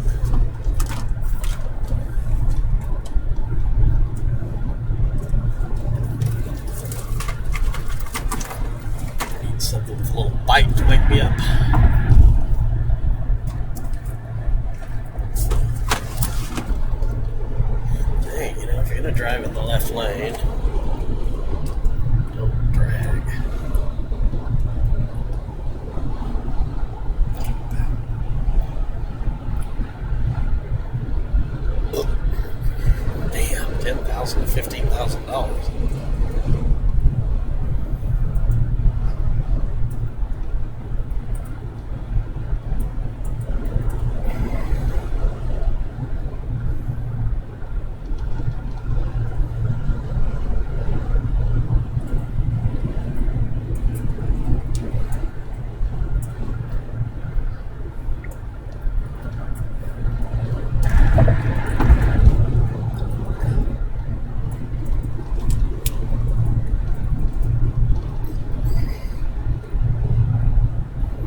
Sarah, what did you settle on for lunch? We're all dying to know.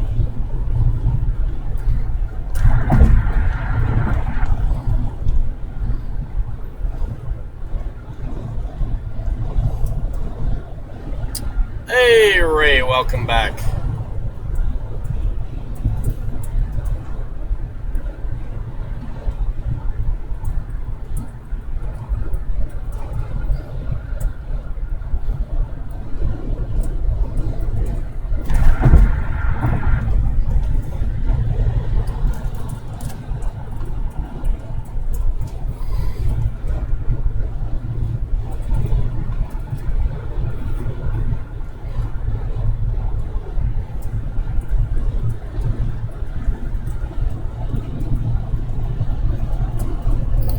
All right, folks. Yeah, Perry just posted his GoFundMe for his trip back to Oregon to be close to family. I hope everybody can help out a little bit. And, the Dream Foundation sounds really good too, Perry. So I hope that all works out for you as well.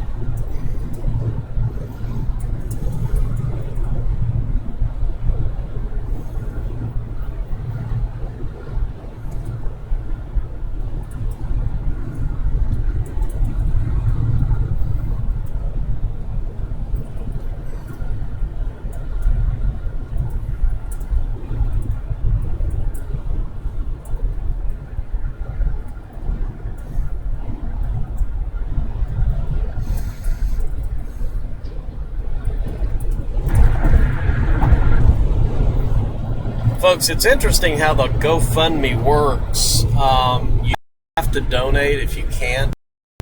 Your shares are just as important as donations when it comes to this sort of crowdfunding type of thing. I've been kind of involved in that now for a while, researching it, and I've had my own donations here on Stormscape Live, and the way it works is, if you share it around, it's going to get shared. And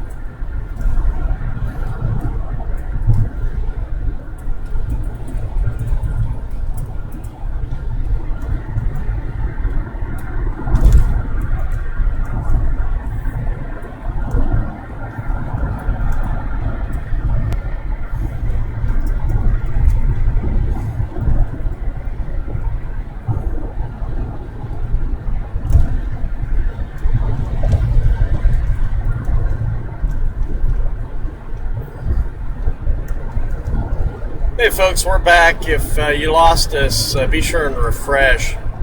If somebody could post in here on chat to refresh, I would like to get everybody back.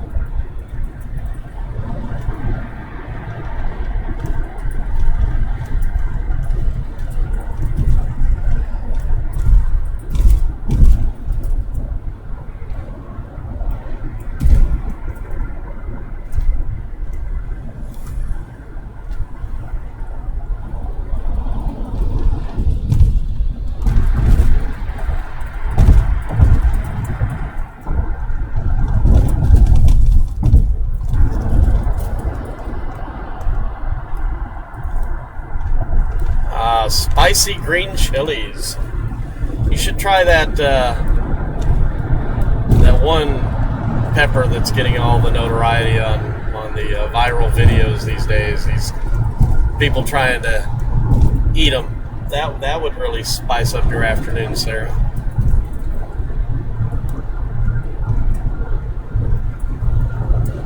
Those Carolina Grim Reapers or whatever the hell they're called.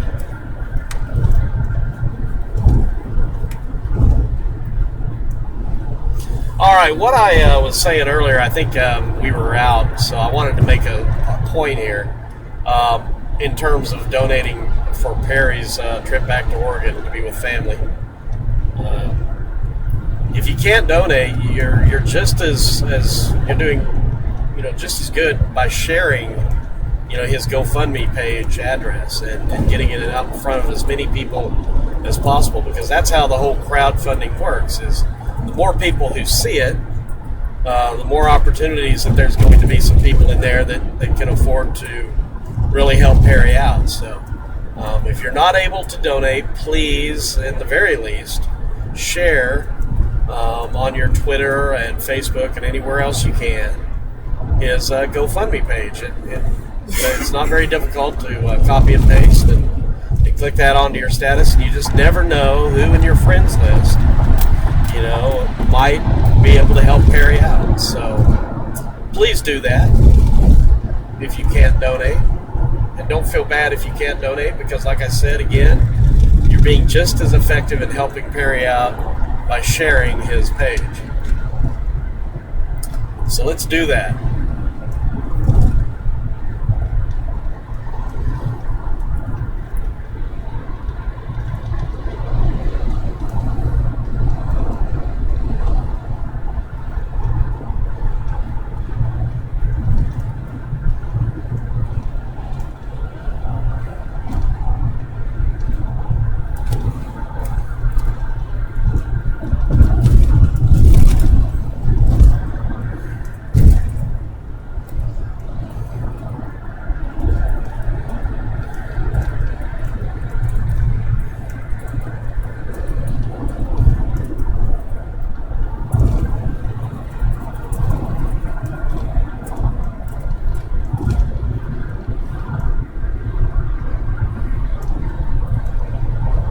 Beautiful sun rays coming down, folks. Very photogenic.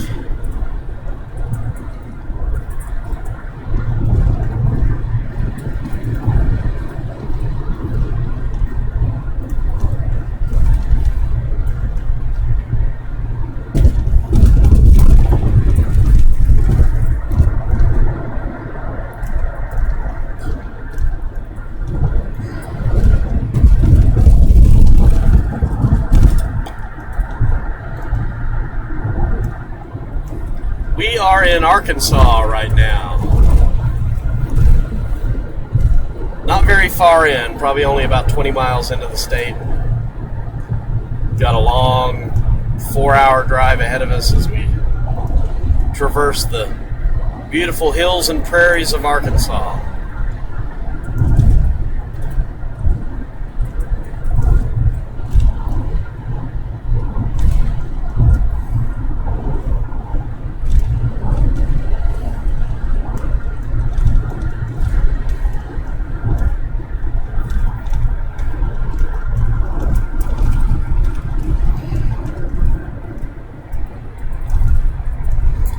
Thank you, Ray, for posting on your page.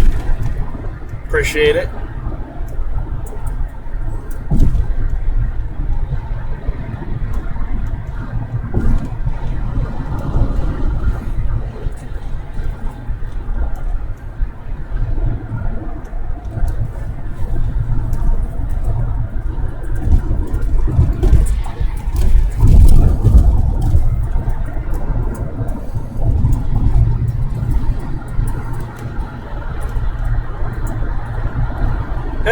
Crystal, how is life in Indiana?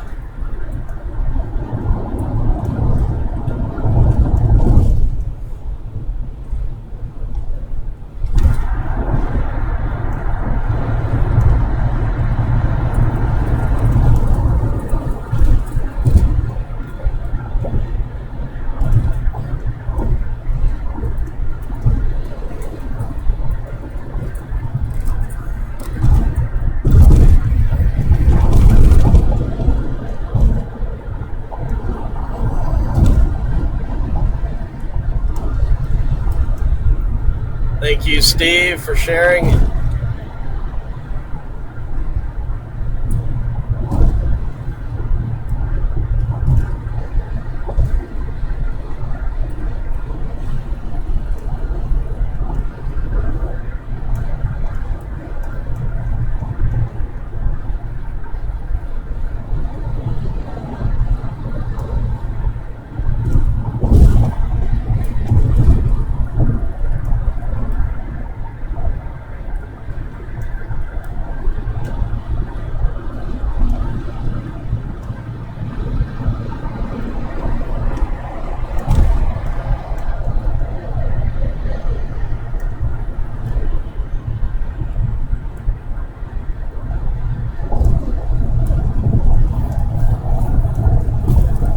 Yeah, Crystal, thank you for sharing that storm mapping post. Yeah, I did get a lot of shares, and the more folks that we can get looking at that vital, critical information, the better off folks will be. It's a pretty serious situation, so it's good to be able to forewarn as many people as we can.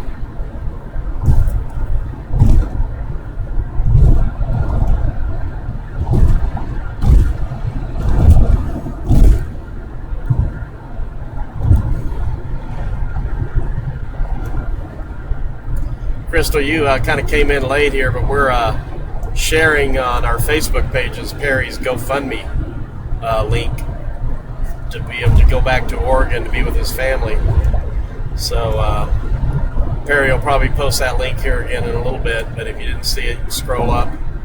I'd like everybody that can't donate, or even if you can, do at least share his link, because you never know who out there is going to be able to help out.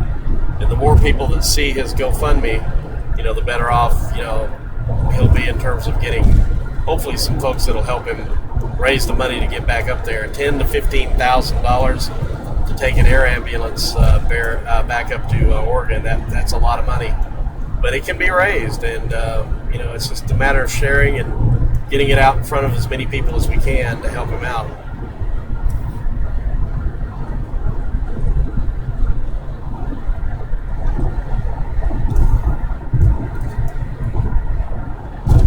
Perry has been a loyal viewer of Stormscape Live from day one. He's been watching from my meager beginnings on YouTube in 2007, 10 years ago, can you believe it?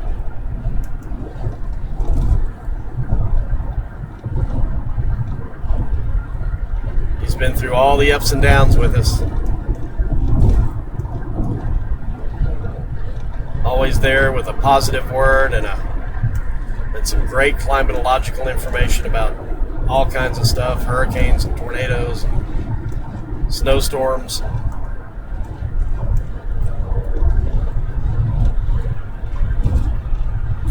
The outlook has been released. All right, folks, if you go to stormmapping.com or the storm mapping page on Facebook, I hope you've liked that. You got to like that page.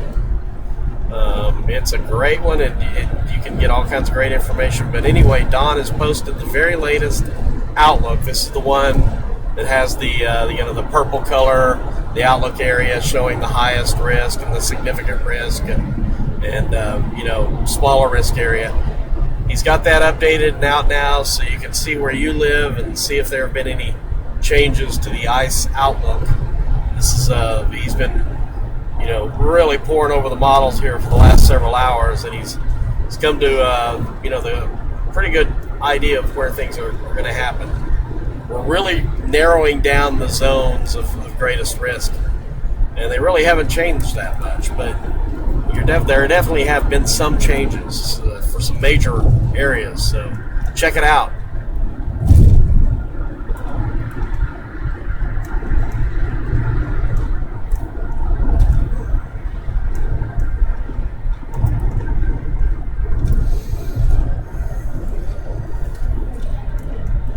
So did you pull the trigger on KC?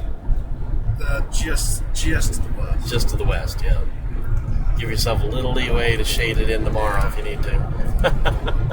Not quite convinced enough yet that yeah. it will be. I think that's a good call. It's getting close, though. It's trending that way. I mean, if I was in Kansas City, I'd be pretty darn concerned. That game on Sunday might not happen, because they're all about making money, and if nobody can go to the game, the stadium's going to be empty, then the NFL's going to do something. They're not going to stand for not making any money.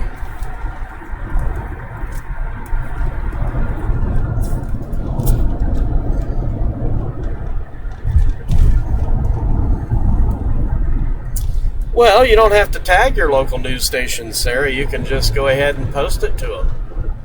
Say, hey, I think this is a really great human interest story. that's a great idea. I mean, Sarah, if you have time, that would be wonderful. You're living right there where Perry is wanting to go. You can really drum up some support by posting on the local TV station's news feeds Perry's story and his GoFundMe link.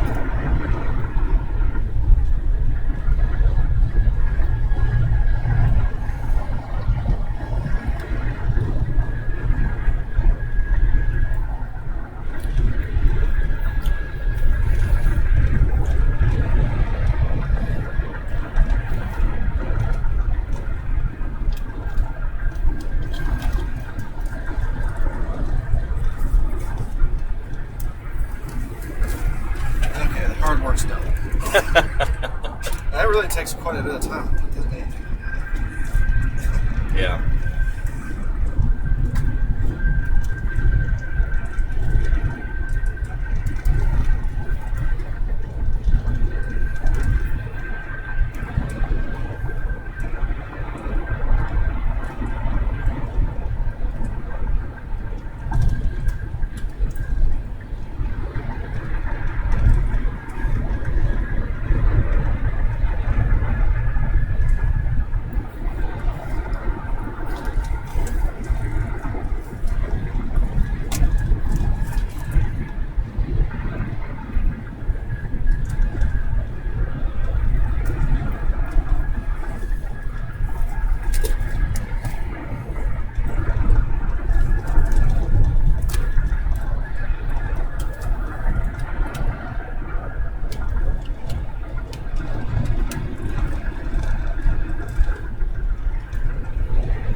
Excuse me.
All right, we are back.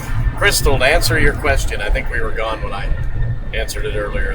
We'll be back into Wichita probably about midnight, which is really not that late for chasing.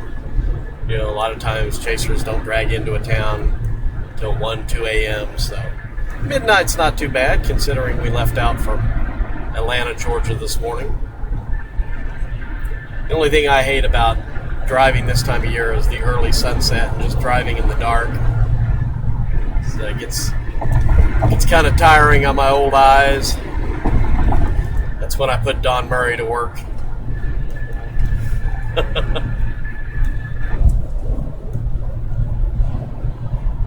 Yeah, we're making great time. We stopped for about 45 minutes, probably total, in Tupelo to take care of some equipment issues and other things. Get a little bit of food in us and whatnot, gas, but we probably have one more minor stop to go, and then we should be able to make it to Wichita without any more stops. So, yeah, sometime between 11 and 12, we'll drag on in, and then tomorrow, it'll be a matter of figuring out where to go from Wichita. Either stay there, or, drive to where we think the highest amount of ice is going to be, the greatest amount. So we're going to have to do some good forecasting tomorrow morning to figure that out, and hopefully we'll pull it off. See, the thing is we have to arrive at our destination, and then hold on a second here. We got a cop trying to pull somebody over up here, so I'm giving them plenty of leeway.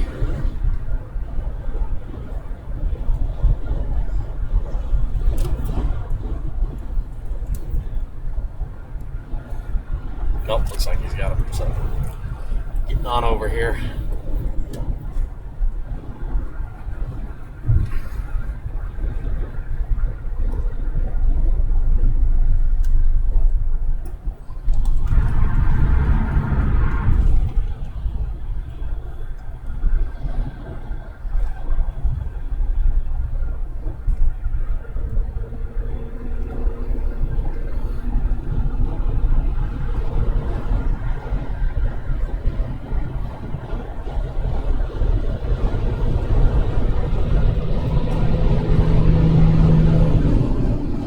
So tomorrow's decision day. We need to get into the area where we think the worst of the ice storm is going to be. That's our goal, is to get into the jackpot ice, that 2-inch potential ice that a lot of the models are spitting out.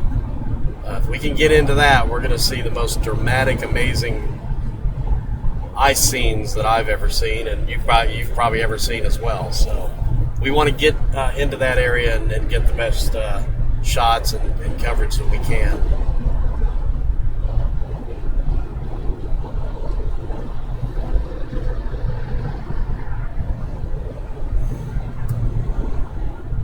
Yeah, Nana, these sunbeams here look great. Nice rays of sun coming down through these clouds. Just beautiful. Very heavenly looking.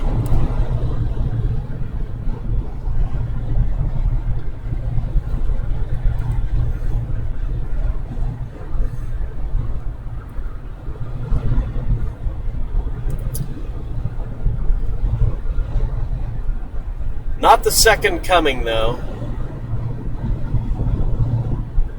Jesus not returning yet. It's in the wrong side. I think, if I remember my Bible correctly, he's coming from the east.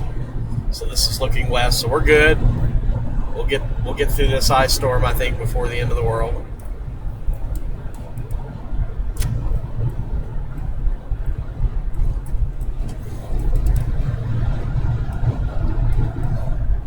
Les, how you doing, man?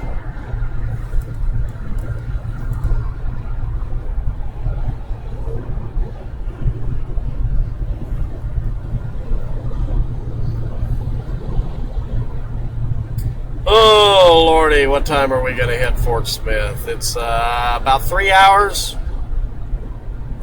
We're just outside of Forest City, just west of Forest City right now. We still got a good chunk of Arkansas to get through.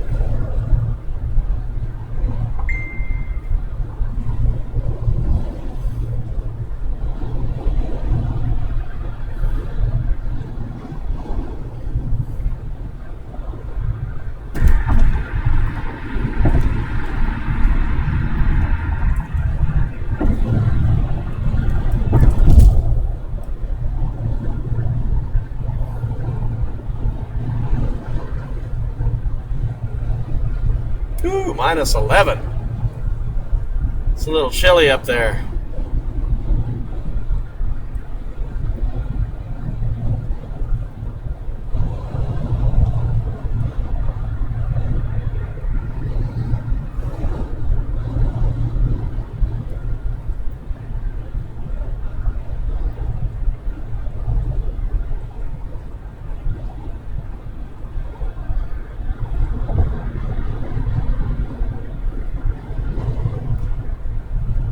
I'd take you up on that, Steve, but we are forging on. We have got to get to Wichita at a decent hour.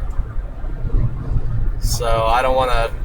Basically, it's splash and dash from here on. We're really not going to make any significant stops.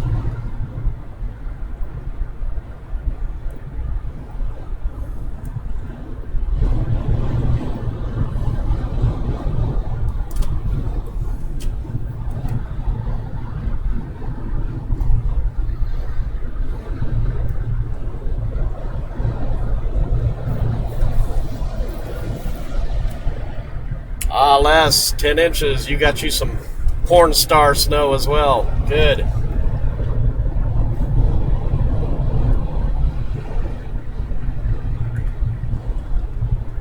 Sounds good, Stephen. Maybe on the way back.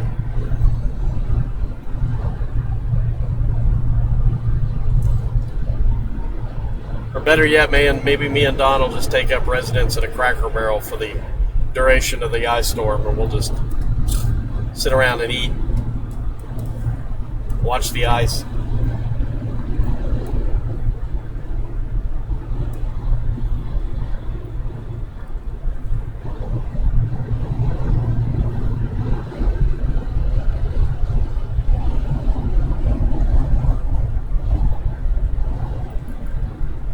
Ah, yes, K and your 1/4 inch.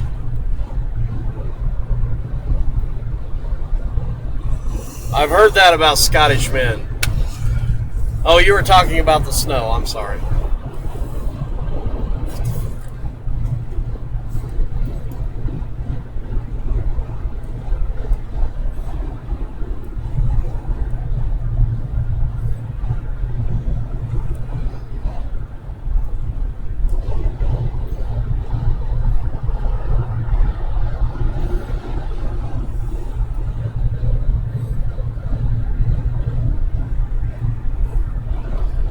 Like I always say, folks, it's after dark somewhere.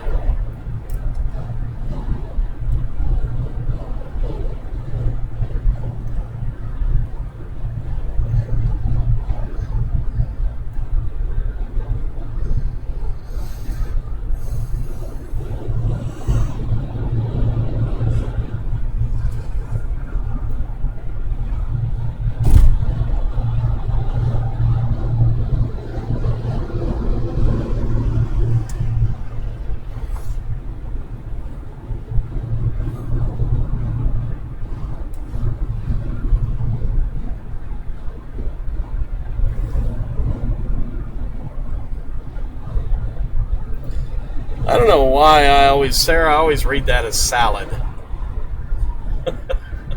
I look down at the chat and I say, why is she talking about salad? Oh, it's SSLAD.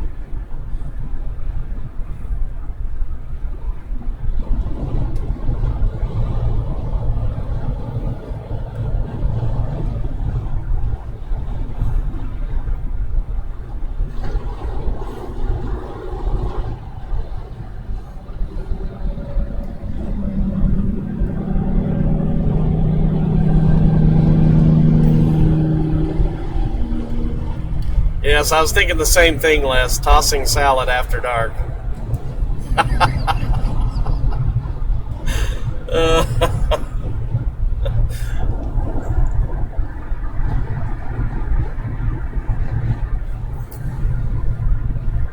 Great minds think alike.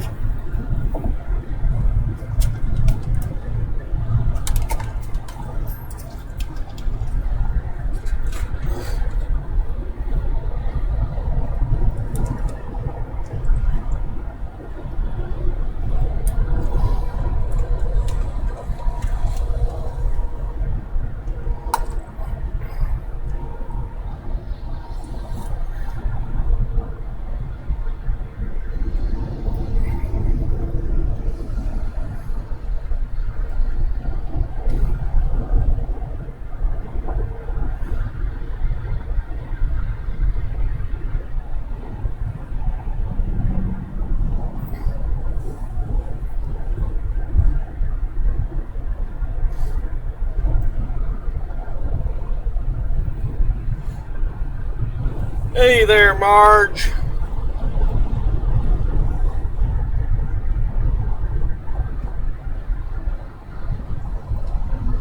All right, the game plan, Les. Going to Wichita tonight. Tomorrow we'll decide where we're going from there. We need to try to find a place to stay for tomorrow and then to tomorrow night. And then Saturday we may not be able to get around very well. So wherever we end up at the end of the day tomorrow is probably where we're going to be covering this ice storm from. So we'll make that decision, probably around midday tomorrow on where we need to be. We're going to have to kind of gauge where the freezing precipitation is. We want to stay ahead of that. We don't want to have to drive in any kind of inclement weather to get to our target area. So we'll leave prior to any frozen precipitation falling. And I would say if we go any direction tomorrow, it's going to be north or west. But, if the models keep trending a little more east, like they kind of have been today, we may find ourselves, not too far from Wichita.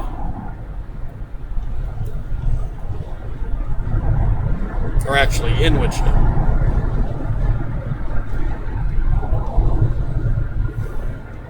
So our goal is to get into the heaviest area of freezing rain from this event. So it's going to be a long duration event. And that makes it a little more difficult to pinpoint exactly where to go, but we'll figure it out. We'll get you some good stuff. Trust us. See something good. Yeah, Don Murray is with me.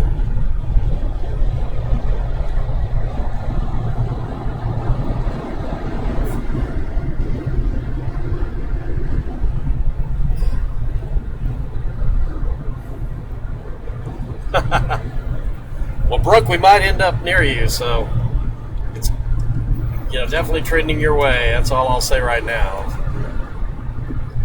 Don, in his latest graphic update, kept Kansas City just out of the ice. Not out of the ice, but out of the high-risk area, which is an inch or greater. But, like I said, if things continue to trend east, he may very well put you in that tomorrow. So stay tuned.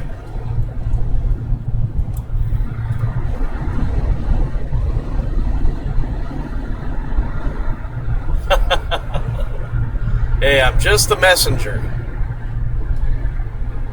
That's all we do is look at models and tell you what we see.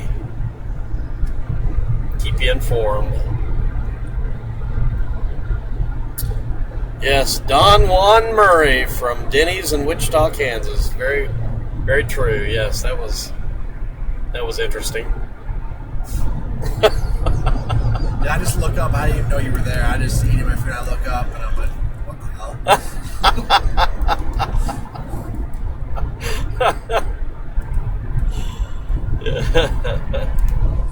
What are the odds? Apparently pretty high. Yeah. Another weird occurrence was when I ran into my buddy Jay Antle, who I've known for 20 years. He went out on one of my very first storm chase tours back in the mid-90s. I ran into him at Brooks Mountain, in the Brooks Mountain area of Wyoming out near Jackson, at 9,000 feet up this dirt road, very remote. That is kind of that's like, wow, why are you here? Yeah, there he was. He visits Yellowstone every summer, so he was going out there for his summer trip, and he said that was the first time he'd taken that road up. He'd always passed by and thought about it, just decided to go up there that day. And then there he is, what in the world? Yeah, I think that day we were in Wichita was the Medicine Lodge. Yes, day. Yes. That was a close call for us. We were on that dirt road. We're not too far from it, but it dropped down.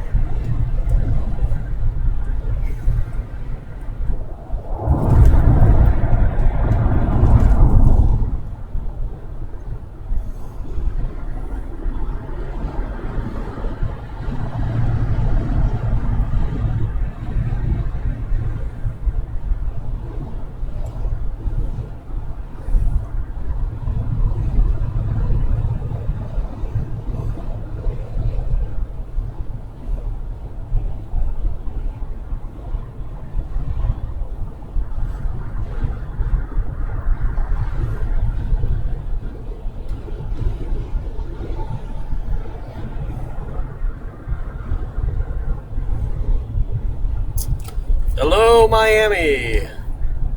Balmy, warm Miami. Probably about as mild as it is here. We're 74 degrees, folks, right now here in eastern Arkansas. Beautiful weather.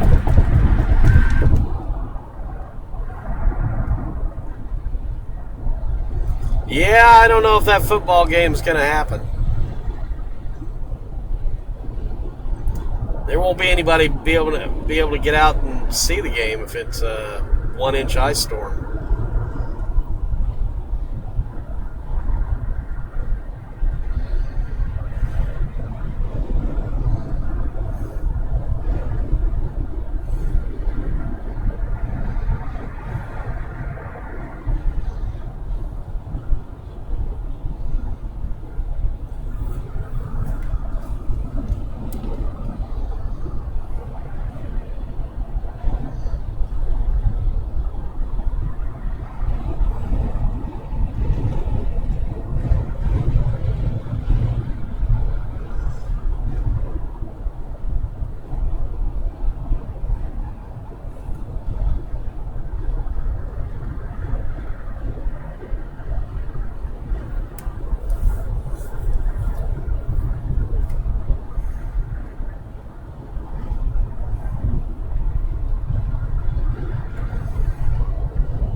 Yeah, big playoff game, though. There's a lot of money involved, and, most people have already bought their tickets. I don't know if they can get refunds or not if they cancel the game. So, yeah, chances are it'll go on regardless. There'll be advertising revenue, and, if they don't let people get refunds on their tickets, then they're still making money off the tickets, even if nobody shows up.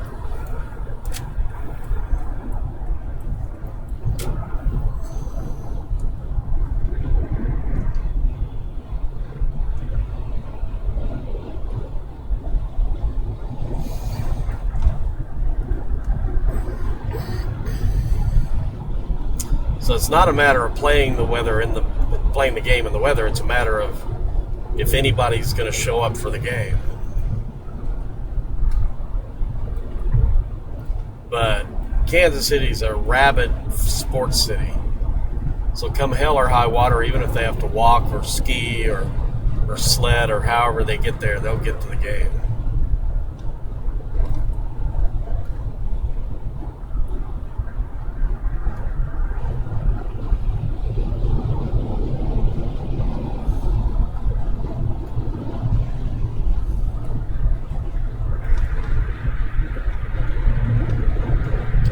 Thunder snow in the Netherlands. That sounds fun.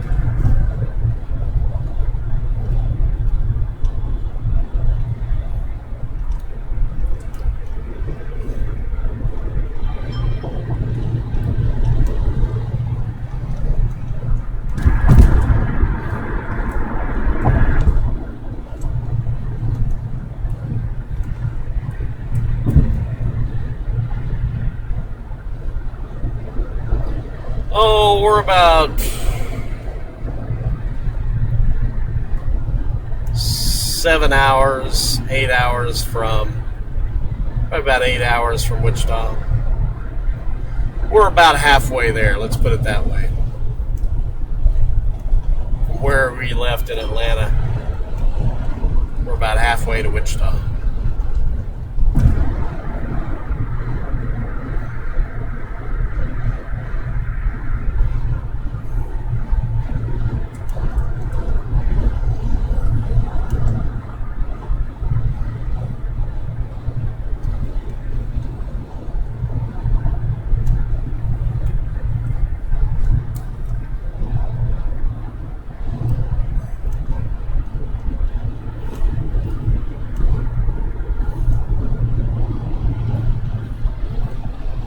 Stream looks like it's working pretty good, folks. No, hardly any delay at all. Quality is good. Let's hope that continues for the duration.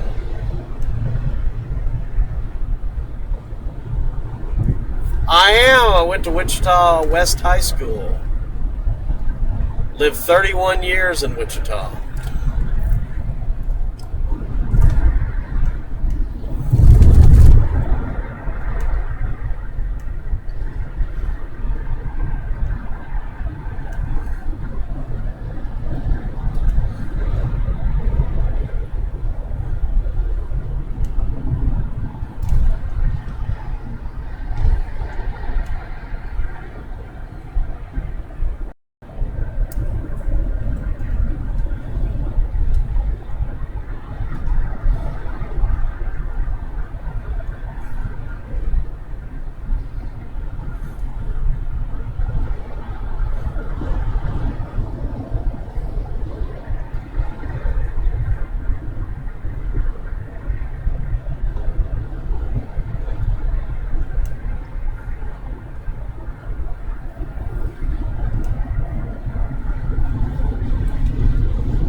There's already people all over Facebook talking about the game Sunday. You can see about possible scenarios. Oh, Tom. I wonder if our buddy up there is going to revise his forecast at all. Probably not. Didn't sound like he was willing to budge.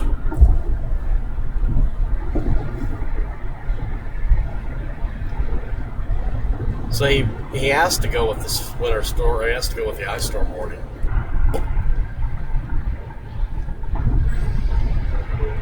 Yeah, he went from a 5 upload rate to a 51 upload, just by turning it off and back on.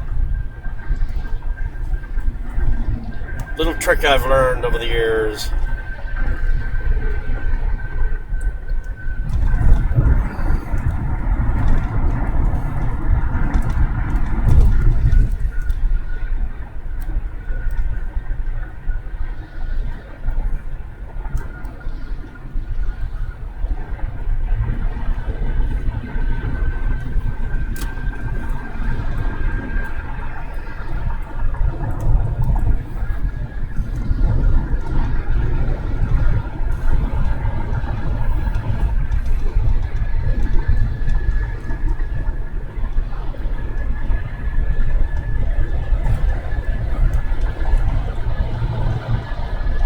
Alright, folks, we're back. Remind everybody to refresh, because I'm sure some folks are going to forget to do that.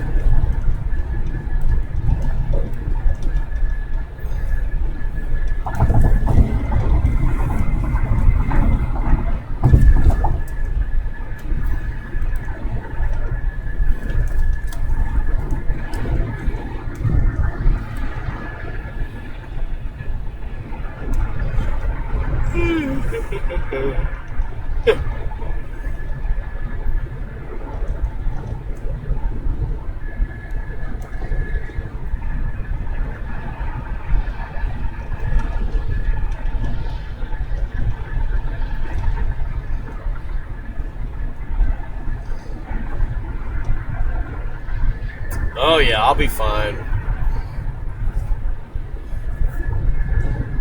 Pump a little more Mountain Dew in me and I'll be just fine.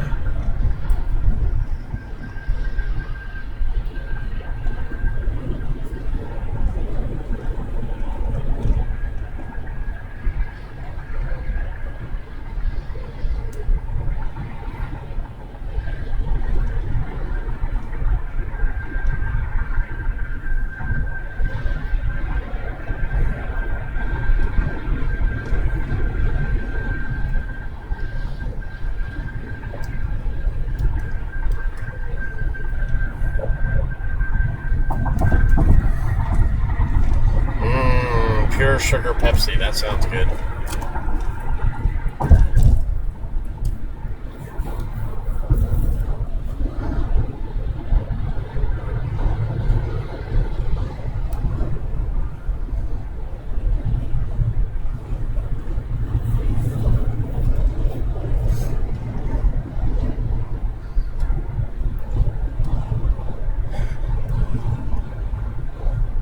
Whew.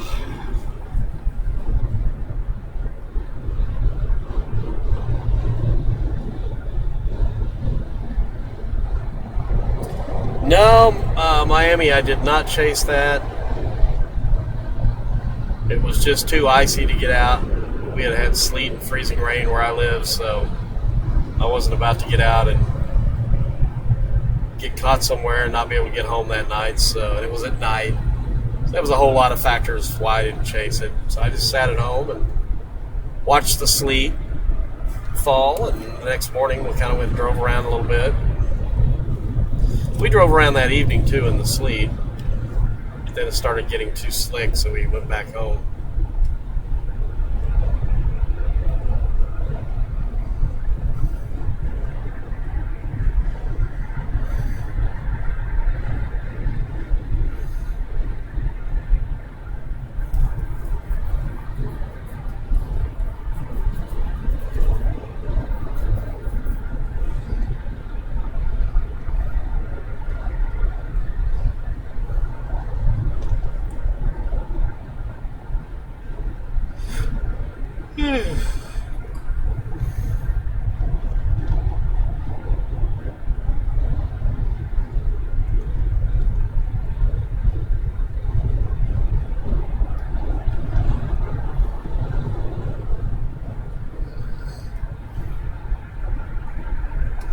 I think so, yeah. I actually kind of like the pattern as we head into the very end of the month of January and into the beginning of February, at least, probably the first couple of weeks. It's like a pretty active pattern for the eastern, central, and eastern United States that could harbor a winter storm for the south and maybe a nor'easter for the northeast. Maybe a big storm that cuts across the Great Lakes. So I think things get active again, big winter storm-wise, heading into February, and that pattern might persist for a while. Some of the indications are that we could be in that western ridge and eastern trough pattern through a good part of February. So good news for the folks out west who are getting tired of the snow and rain. You'll get a bit of a break, and then we'll end up getting more stormy weather in the east.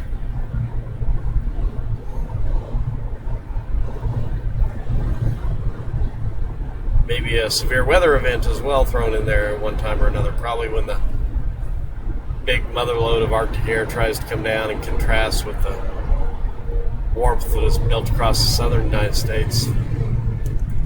Sometimes that can get those big temperature contrasts, that can form a storm.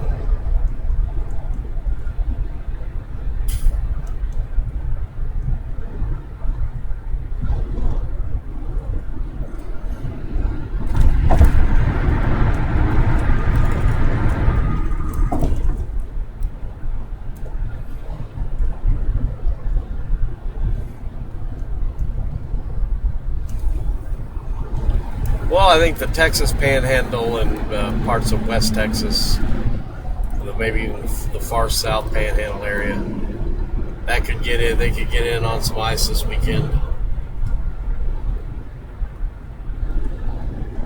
Definitely.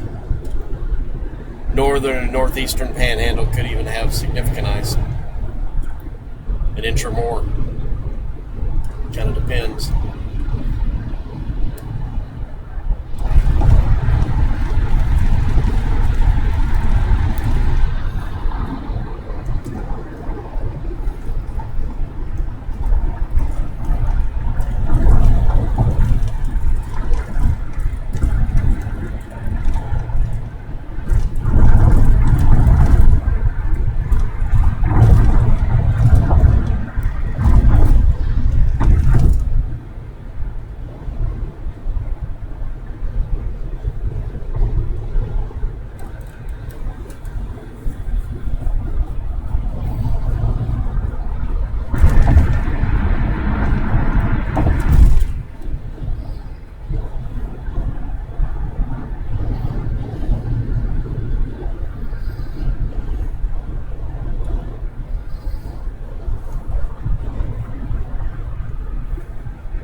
Yeah, I live out near Atlanta.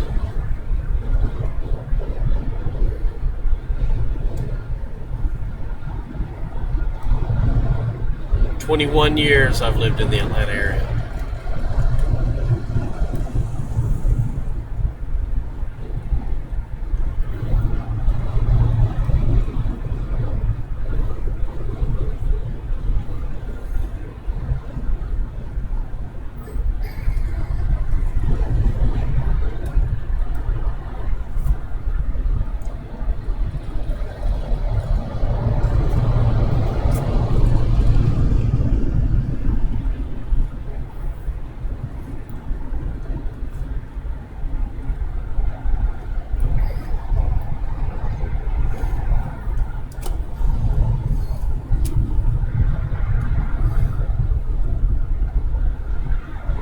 Hey, David.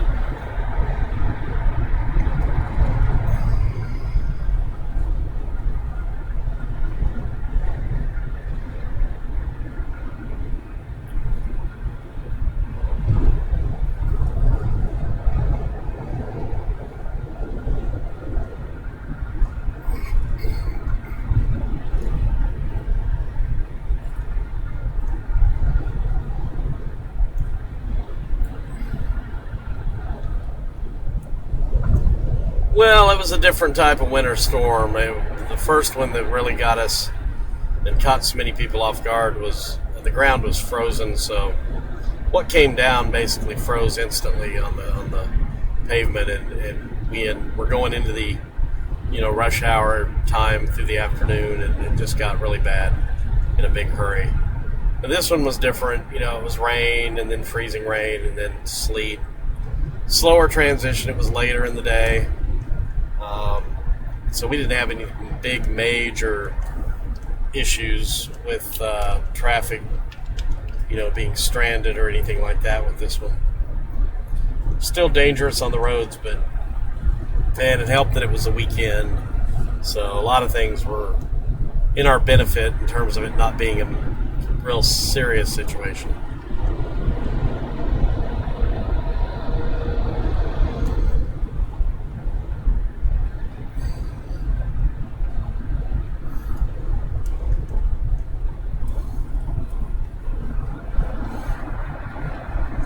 And the city is definitely better prepared. They've got plows, a lot more plows now, and salt trucks, and they get out there and they salt the interstates nicely. They don't do anything with the secondary roads, but at least they keep the interstates open.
It was Carlisle. That's where we broke down. And it was Nick's. That was the restaurant we ate at.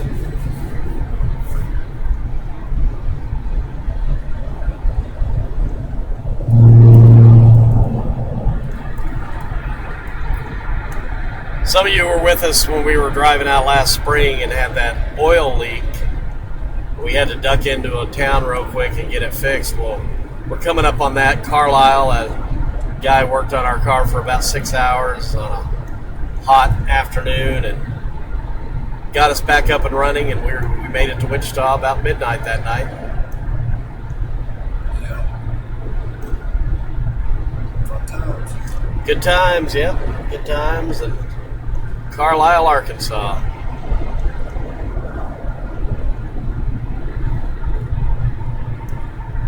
We gave you guys a little tour of the city. We walked around. Remember, we stopped and looked at some flowers, petted some dogs. It's quite the adventure. Yeah. Took this long walk down to the end of town to go to the restaurant and have some catfish. That was nice. That was actually pretty nice. That was some good stuff.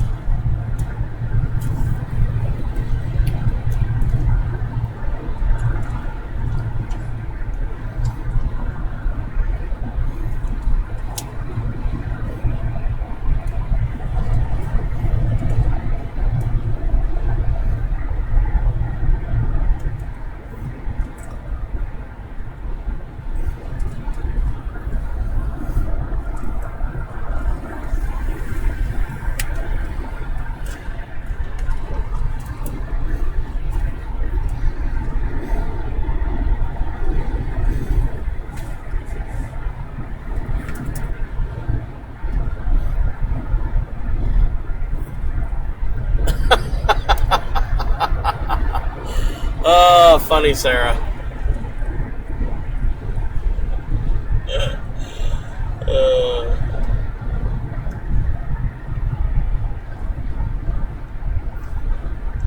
Salisaw, yes. The night that I was so damn tired, I pulled into the rest area in Salisaw and forgot to turn my lights out. I immediately went to sleep as soon as I parked, and I don't even remember anything, and woke up the next morning and my car battery was dead. Had to call AAA for a jumper. That was fun. I can't believe you remember that, Alexi.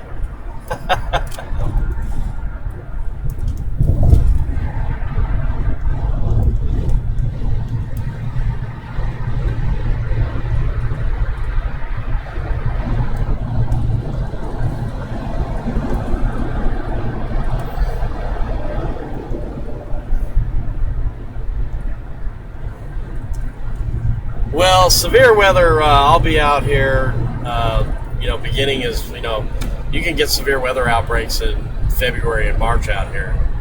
But typically it's April, May, June. Those are your top months for severe weather out here in Tornado Alley. And then it kind of shifts into the northern plains, central and northern plains,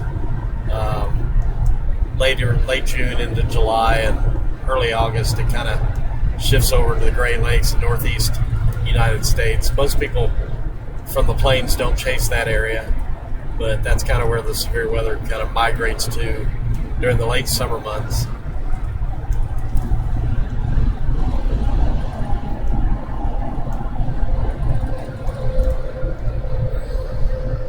I chase that area. Yeah. Don chases that area. He's from up in that region in Michigan. So he gets up there and chases those big storms that time of year.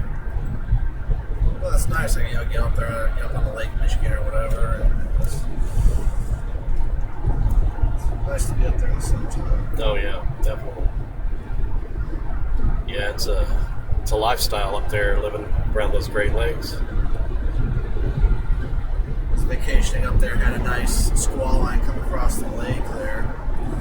Lake Michigan. Very nice, very photogenic. Wow. Nice gravity waves and everything. Oh, nice.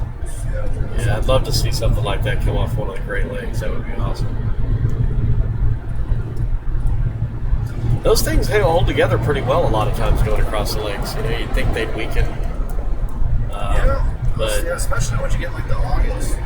Yeah, the water gets warm enough that It has no effect at all on the storms.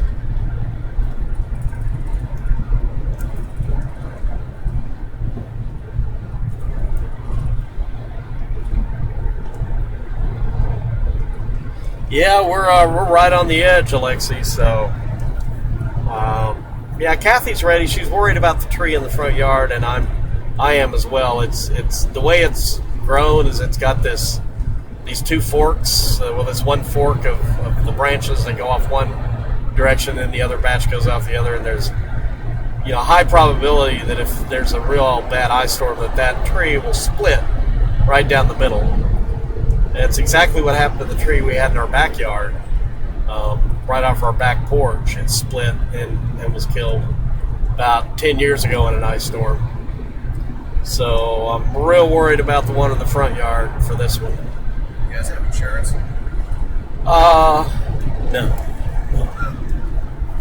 I haven't been able to get insurance yet. So.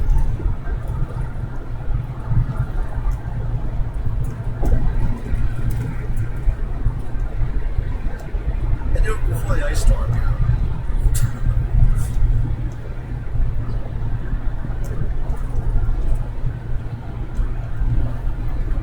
I don't know if there's like a waiting period, like, alright, you have to wait till after the ice storm. Right, yeah. Well, I could look into that tomorrow morning.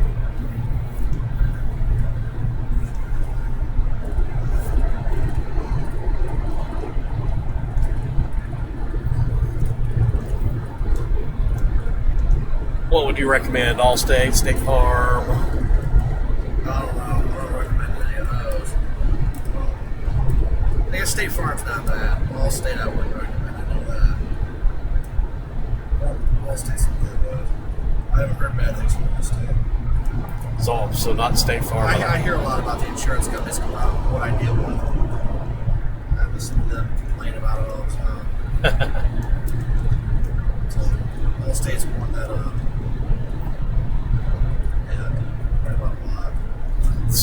So State Farm is what I want to go with, probably. yeah, I've really heard some issues about State Farm. Yeah, I'll pop in somewhere tomorrow, maybe in the morning, and just say, hey, here's my deal. Need to get this house covered. Problem is I don't have that letter showing that I own the house. That's back in Atlanta. How long does it take to get that documentation? I mean, it could be faxed, but there's nobody there to fax it at the house. Yeah. So, yeah, I'll just wing it. We'll see what happens.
Yeah, Les, come on down with that chainsaw. I was going to bring mine, but I figured it'd probably just sit in the back of the car again, since none of us really know how to use it.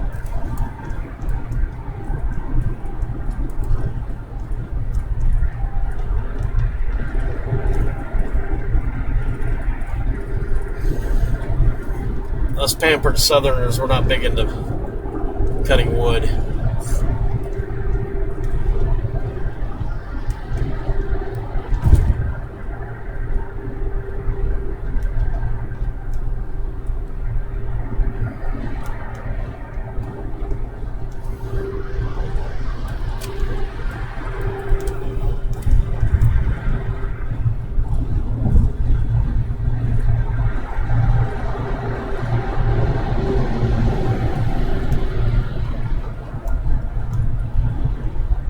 Yeah, I would imagine they probably do.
I try not to divulge that information.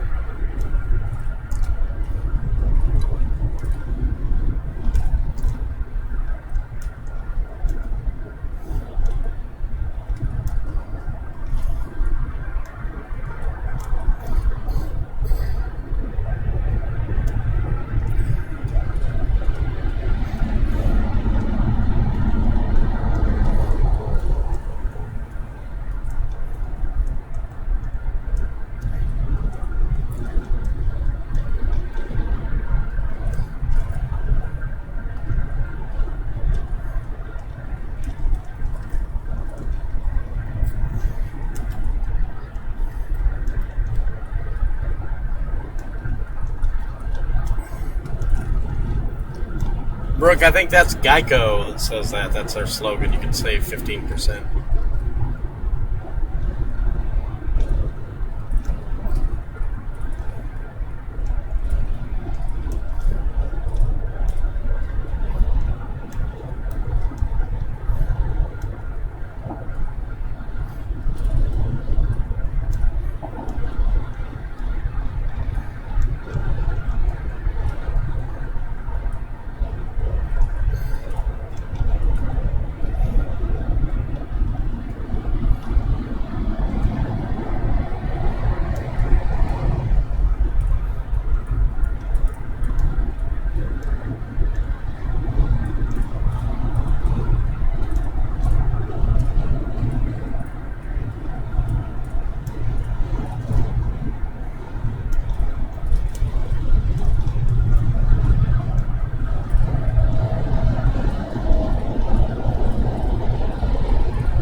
All right, Sylvia.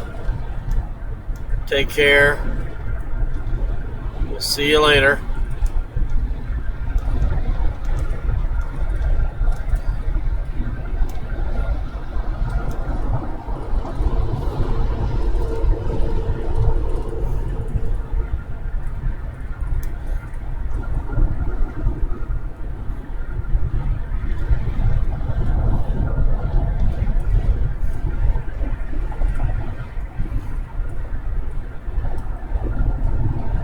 We're not too terribly far east of Little Rock. We're in Lone Oak, Arkansas right now.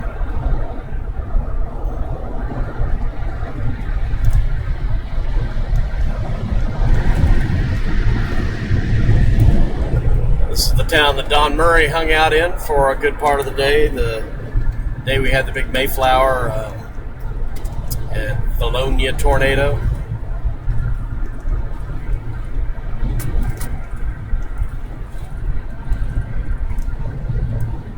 I remember driving all over the place. South, east, west.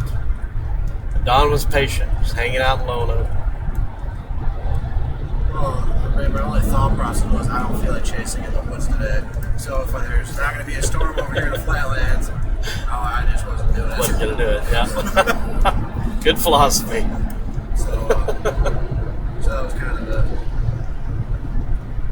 Worked out well. And I was just waiting for that boundary. I was just waiting for something to take on that boundary. Yeah.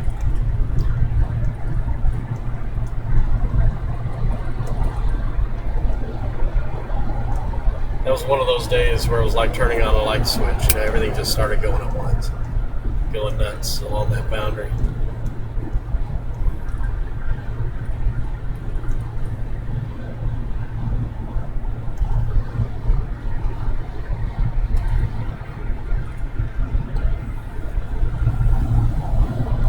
Yeah, that lightning was absolutely nutso.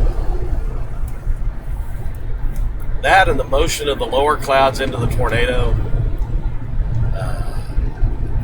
combined with the lightning, it was a really apocalyptic scene there in Mayflower just prior to that tornado hitting. It was crazy.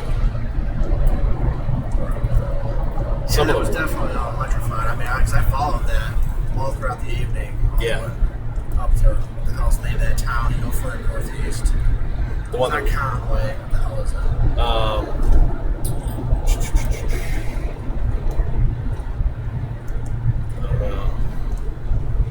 know. On the map, I'll know where I look. I'm talking about the one that got really toasted, got hit, Valonia. Yeah, because I followed it like throughout the night, because you could still see it like trying to drop. I was trying to get shots of it, and I could see through the lightning. Yeah. Did you go back home the next day, or did you chase Mississippi? No, I chased Mississippi the next day. I was down by Jackson. There's some pretty good storms down there. Missed the most of them all.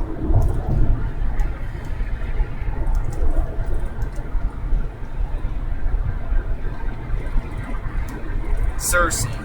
That's what it was. Cersei, all right. Yes.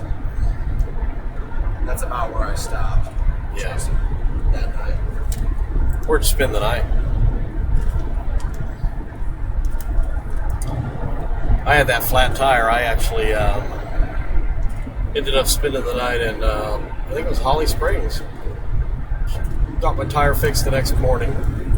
Got a late start because I couldn't find a place to fix my tire or put a new one on. They finally did. So I was headed down toward that stuff in Jackson, and then I just decided to cut east. I went over to, was it Columbia or Columbus? And that's where I tried to go right at the Louisville tornado, and it ended up passing about a half mile to my south. I had to actually turn around and go back to the north. I couldn't see anything, but I could just tell the way the wind was blowing. Again, situational awareness. I just felt like I needed to turn around and go back, and then I did. When I went back south, I saw the damage path. It was right where I was at. And then I never got it after that. But it was interesting, that one. I'd say a good 30 minutes before the tornado arrived, there were little bits of tree branches and leaves falling. That's crazy. Raining down on the car. Yeah, got caught up in the tornado and it got pushed out through the anvil and was just drifting down. I kept seeing these little specks of leaves on my windshield. What the hell? And that's what it was. It was just this debris falling out of the sky. So I said, this is going to be interesting.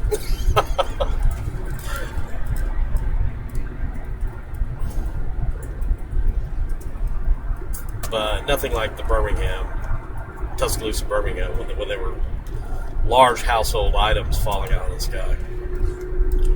When that thing roped out. I'm sure that day was just like nuts. When that thing roped out in north part of Birmingham briefly and then reformed, I mean, it dumped its entire load of everything that it had gathered up from Tuscaloosa to Birmingham, and it was just all raining out of the sky. Wading pools, plastic wading pools, articles of clothing, 2x4s, pieces of trees. It was just all over the place. I mean, it was just, you were lucky to survive not getting hit by debris. It's crazy. debris that was lifted up like 60 miles southwest. Yeah. Yeah. And it weakened and died so quick. It roped out, apparently. It's just like that from witnesses. Then everything just at that point just dumped out of the sky. And then it reformed just northeast of there. It went on up, got Piedmont, went on into Georgia.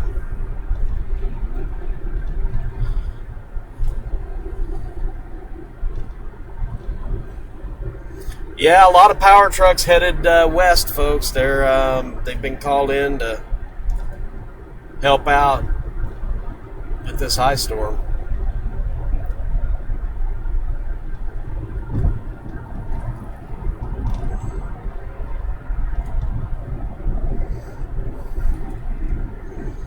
Yeah, that's crazy. Yeah, some papers from Tuscaloosa landed in North Carolina.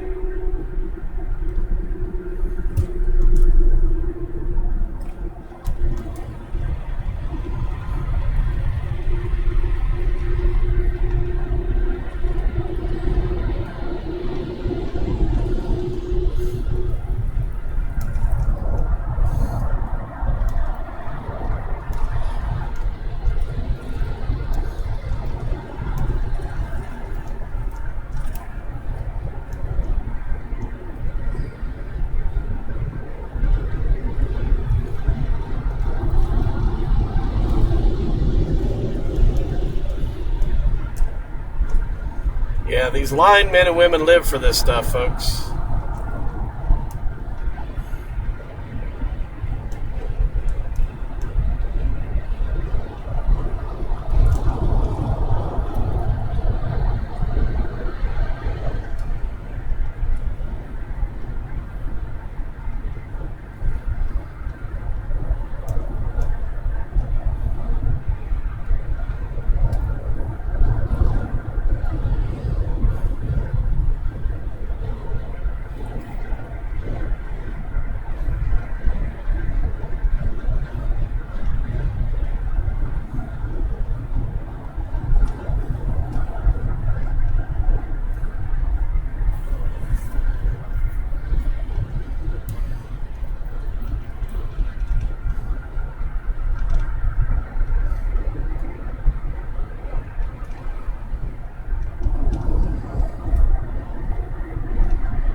Yeah, I'm not going to be able to do any maps or anything. But, that's fine. You know, I can verbally kind of talk about our plans. So, kind of what's up. Tell people to go look at the Facebook. Maybe pull it up there. Yeah, I'll do that. Hey, everybody, we're going to be doing a live here in a little bit, but we're not going to do it on, we're going to do it on Facebook, but it's not going to be on my main Facebook page. It's going to be on Storm Mapping.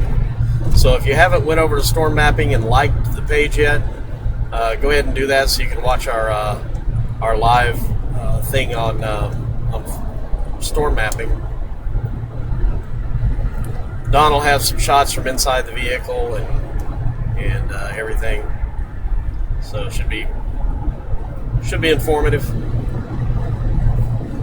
We're just going to be talking about our plans and kind of the latest forecast information. So I'll talk, Don will be talking. So I know it's kind of, he's in the back seat today, kind of back there handling a lot of stuff. He has a lot more room, so I know it's hard for you guys to hear his commentary and expertise. So you'll be able to hear that over on Storm Mapping. So go to the Facebook page, just type in Storm Mapping up in the search bar. Go there, like the page, and we should be live there here in a little bit. Yeah, probably about an hour or so. Yeah, in about an hour.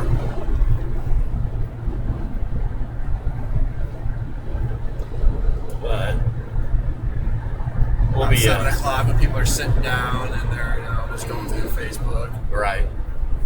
Prime time. Right.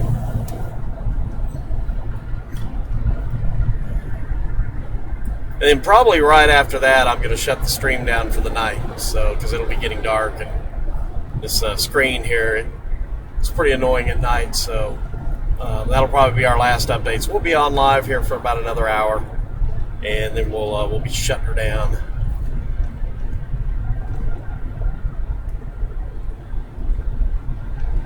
Yeah, thanks, Crystal, and then share that around. If you can, anybody.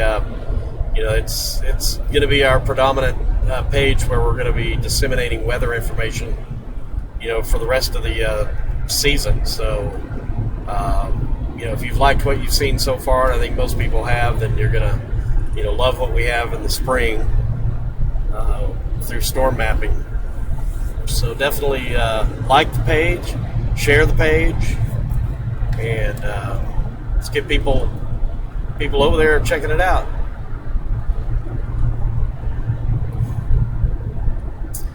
It's a no-hype weather page, but I'll tell you what, we'll also tell you, we'll definitely let you know if we think it's going to be bad. But we'll try to do it in a way that's not crazy hype. We're going to keep it legit and get you the best information without scaring the crap out of you. Information that you can use to make important decisions, because bottom line is, and I say this all the time, vast majority of people that die in extreme weather die because they make a dumb choice or a poor decision, or they're not educated about the situation well enough to make a good choice. So that's key. Information is critical, and good, reliable information and consistent information is vital, and that's what we provide over at Storm Mapping. Plus a lot of really cool tools to track severe weather and even archived events. If you want to go back and look at the, outbreak of April 27th, 2011, it's real easy to find. You'll be able to find all the storm reports graphically displayed on a map. You'll be able to see all the hail tracks, all the tornado tracks, and reports from each individual plot.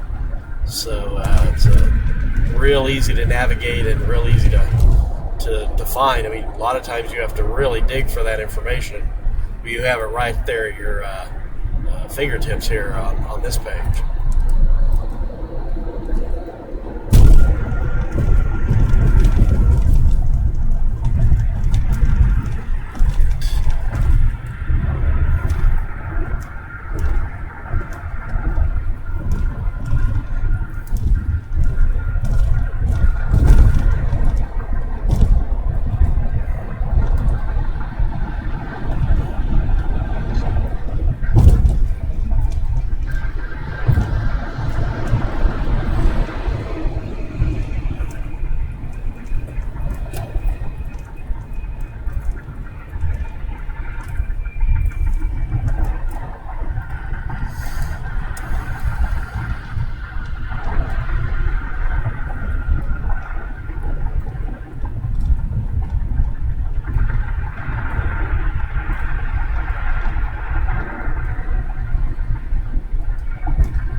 All right, good night, Kay.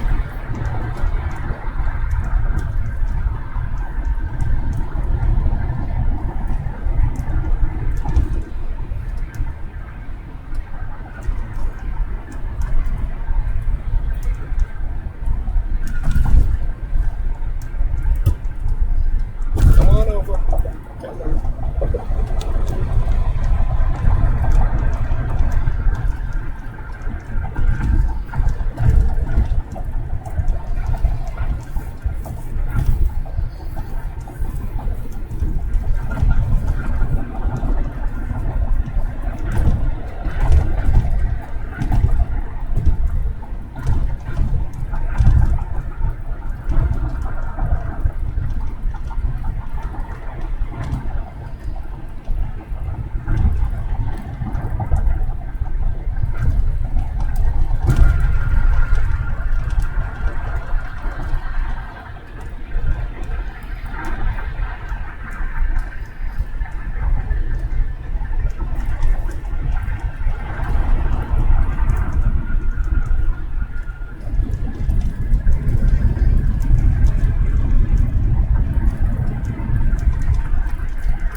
Yeah, we'll be doing a little streaming tomorrow. We'll probably stream our journey over to wherever we're going to be setting up shop for tomorrow night and into Saturday.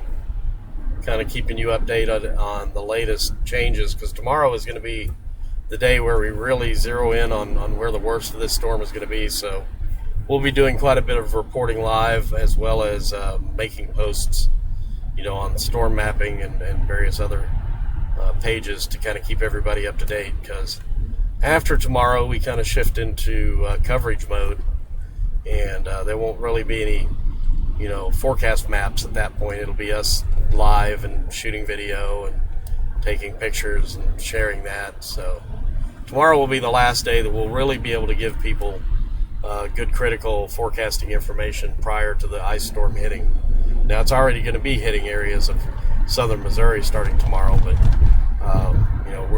we're headed out to Kansas for the little bit later show, which looks to come in later Friday and especially into Saturday and Sunday.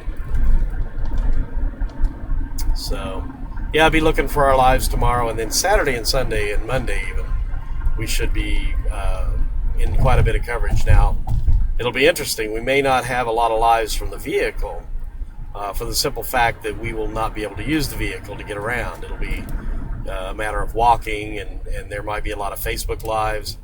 And keep this in mind too, folks. I'm just going to give you a heads up on the live reports. When we get into the heart of this ice storm and the ice accumulates on the cell towers, we could have a serious issue in terms of even just trying to get a normal phone call out, let alone a live stream. So don't be surprised if we're unable to live stream a lot of the ice storm at its worst. And it's nothing we're doing. It's you can only do as much as the technology allows you to do. And if the towers are coated in ice and they're not functioning properly, we can't crawl up there and bang the ice off with a hammer. We gotta we're stuck doing what we're doing. So just giving you that warning. It might not happen. We haven't had a big ice storm, that I've covered where I've had cell issues, because I really haven't covered an ice storm since I've been live streaming. All of my ice storm chasing happened prior to 2007, and the one that I covered up on Mount Cheehaw a couple of years ago, if you all remember that one, that was dramatic. That was just a very, very small isolated event, and we were able to pick up cell towers from down in the valley easily, so I had good coverage with that one. But this one is going to be so widespread, so damaging, so much accumulation of ice. Nobody really knows what to expect in terms of cell phone coverage. I've mentioned those wind farms out there. We don't know how much ice they can tolerate, the weight on those windmills. A lot of unknowns. So just telling you, our coverage, live coverage, might be a little tenuous, but we'll be taking video and getting pictures the entire time. And as soon as we're able to share it, we're definitely going to. So it's going to be an interesting next several days, to say the least. And we're going to do our best to get you the most dramatic and interesting images we can.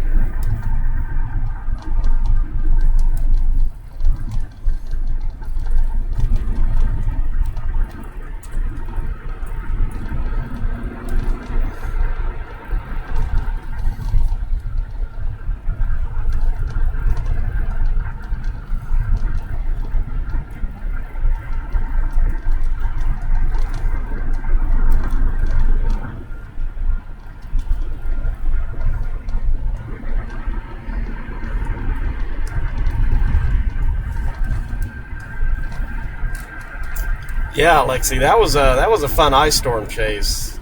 The that tree. Do you remember the tree that fell right behind me when I was live streaming? That thing was just about 20 yards away, and I was actually thinking of walking up that trail. Then I thought better of it because of all the trees. So, that's another one of those deals where I could have made a poor choice and it could have cost my life. And walking up that trail that's covered with trees in an ice storm was not probably the brightest thing in the world to do, and I realized it and I didn't do it.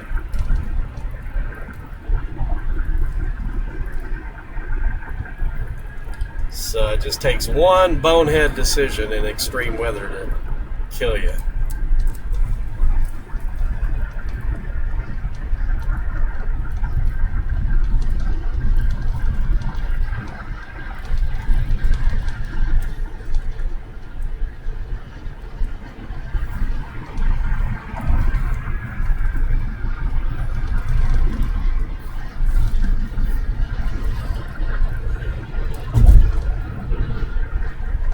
The one that I slept in my car overnight in Atlanta.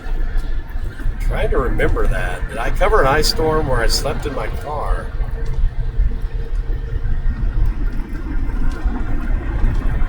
A Snowmageddon. Oh yeah. That one that one wasn't a coverage by choice, folks. That one, yeah, I took all my streaming equipment because I had a feeling it'd be interesting when I left work that day.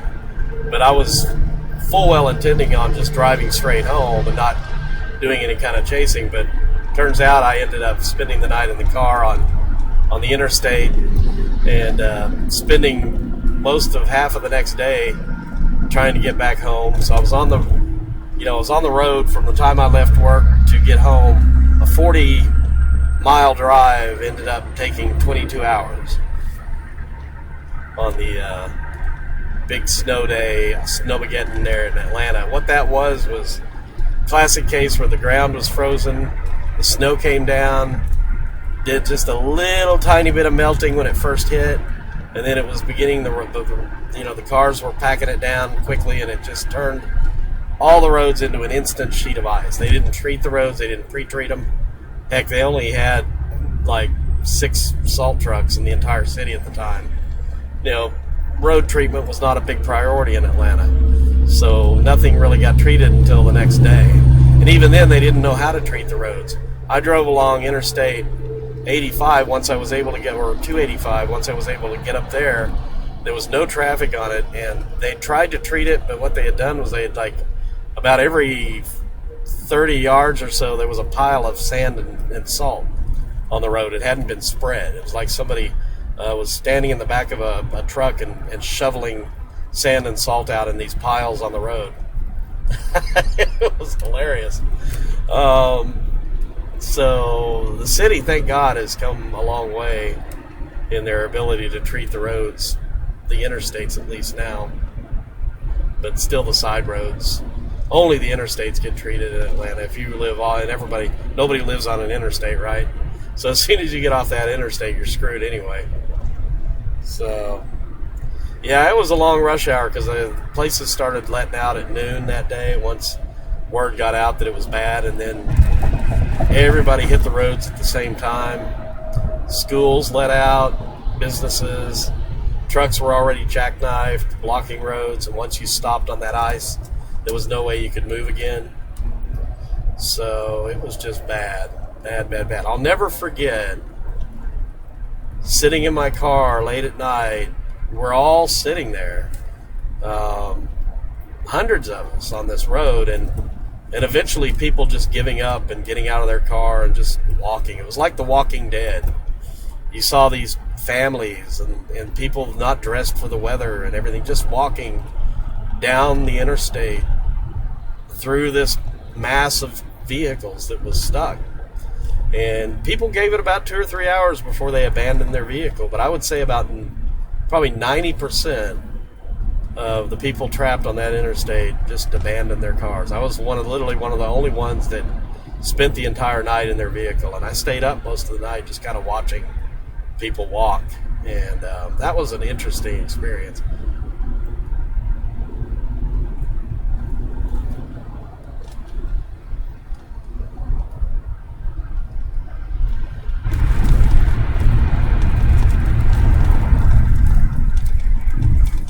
people had to go to the bathroom. They were hungry. They maybe didn't have water.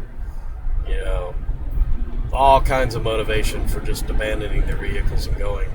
Now, eventually, late that night, I guess it was about 5 a.m., 4 or 5 a.m., a guy came up to me and he said, you know what? I've been down here at the end, about a mile down the road here where the truck is jackknifed, and he says, I believe you can drive and pick your way through the vehicles and get around that jackknife semi and be able to get up on 285. And I said, well, hell, I may as well give it a shot. I've just been sitting here for 10 hours. I may as well try. So I did, and I was able to pick through just like he thought, and was able to get up onto the interstate. That's when I owned the interstate. Going northbound, there was zero traffic. Nobody on that road. Southbound, 285, just a mass of cars and mainly semis, just stuck for as far as the eye could see in the ice. So you had one side of the road completely chock full of traffic, stopped, and the other side totally empty. It was weird. But then I went up to Interstate 20, and wouldn't you know it, I couldn't get onto 20 because there was jackknifed semis totally blocking that ramp. So I was stuck again. So I stopped at Interstate 20 and 285, slept for another few hours, got to moving again about 8 or 9 that morning, and decided to go up beyond I-20 on 285 and try to find some gas because I was getting a little low on gas. I had to go to the bathroom. I was getting hungry, so I found a convenience store that I was able to get to. Gassed up, got some food in my stomach, relieved myself, felt a lot better. Went back to Interstate 20 and was coming from the other way. The ramp was open. Well, I was able to get through. So I got onto 20, got down about another mile on 20, boom, stuck again at another standstill for another 4 or 5 hours as we had to wait for more semis to be pulled off the highway. By that time, enough melting was occurring that you could actually move slowly if you needed to. And once that happened, once I got to going, I finally made it home. 22 hours. That was quite an odyssey.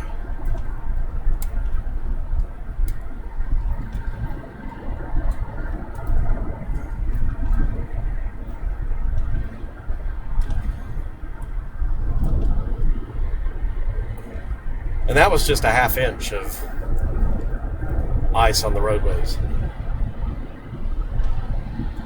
If they don't treat the roads, you're totally screwed in an ice storm. If there's ice on the roads, you can't move. Doesn't matter how good of a driver you are or where you're from or whatever, you're not moving. You get close to the shoulder, you're sliding off the road because there's a gradient there, a little bit of a slope. So you try to drive straight down the middle of the road if there's no traffic. Don't get close to the edge, you're going to slide off.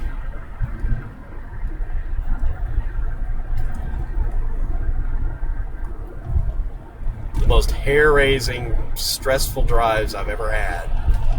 30 years of storm chasing have been on ice-covered roadways. I can be a half mile from an EF5 and feel perfectly fine stress level-wise. But on an icy roadway, my stress level goes through the roof.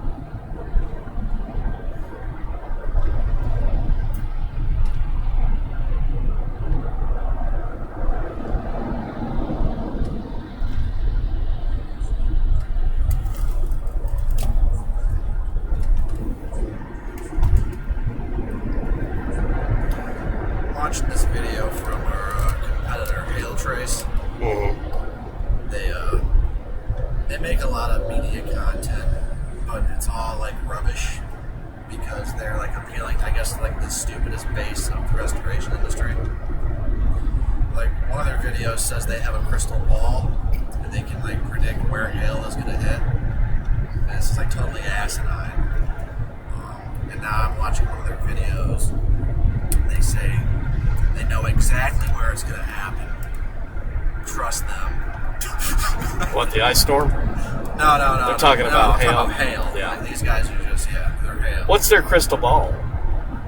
Just some weather product Just a forecast model that they like to use. They don't even get into that. They just kind of like lure you in with that, and then it's just like a bunch of rambling. There isn't really.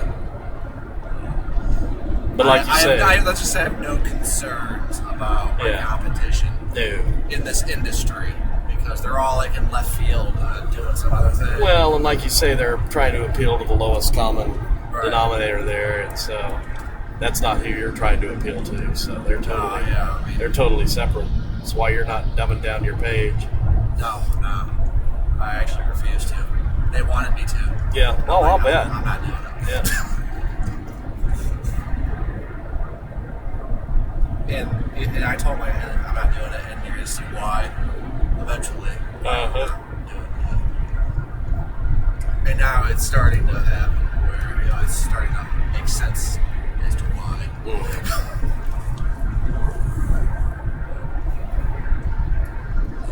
I like to check in on their pages every once in a while just to see what kind of asinine shit it was.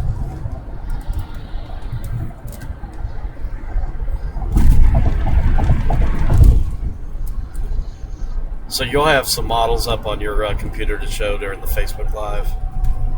Yeah, I'll just post that.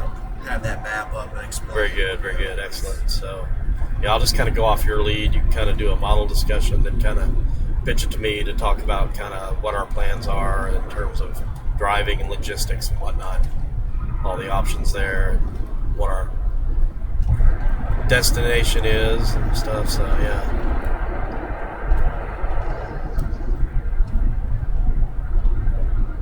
For those just coming in, again, stand by. We're going to be doing a live on Facebook Live on storm mapping. So if you haven't done so already, go to storm mapping on Facebook and like the page and keep it up. We'll be doing our model discussion there. Don will have the models up on his laptop, and he'll do some talking about what's going on, show you the various scenarios and the latest map from storm mapping in terms of the threat area, which there have been some changes today. So if you haven't checked that out already, definitely do. And then check out our live as well. And I'll be talking about kind of what we have in terms of logistics and planning and getting to where we need to get to and where we're going for the next few days and what our ultimate goal is. So, just go on over to storm mapping, and we'll be doing our live here. When do you think we're going to do that? About 6 o'clock Central Time. What's up? We're going to do that about 6 Central Time on the live, about 45 minutes. Oh, here's the exit to Mayflower, folks. A lot of fond memories of having a flat tire in Mayflower as an EF4 tornado approach. Great. Good stuff.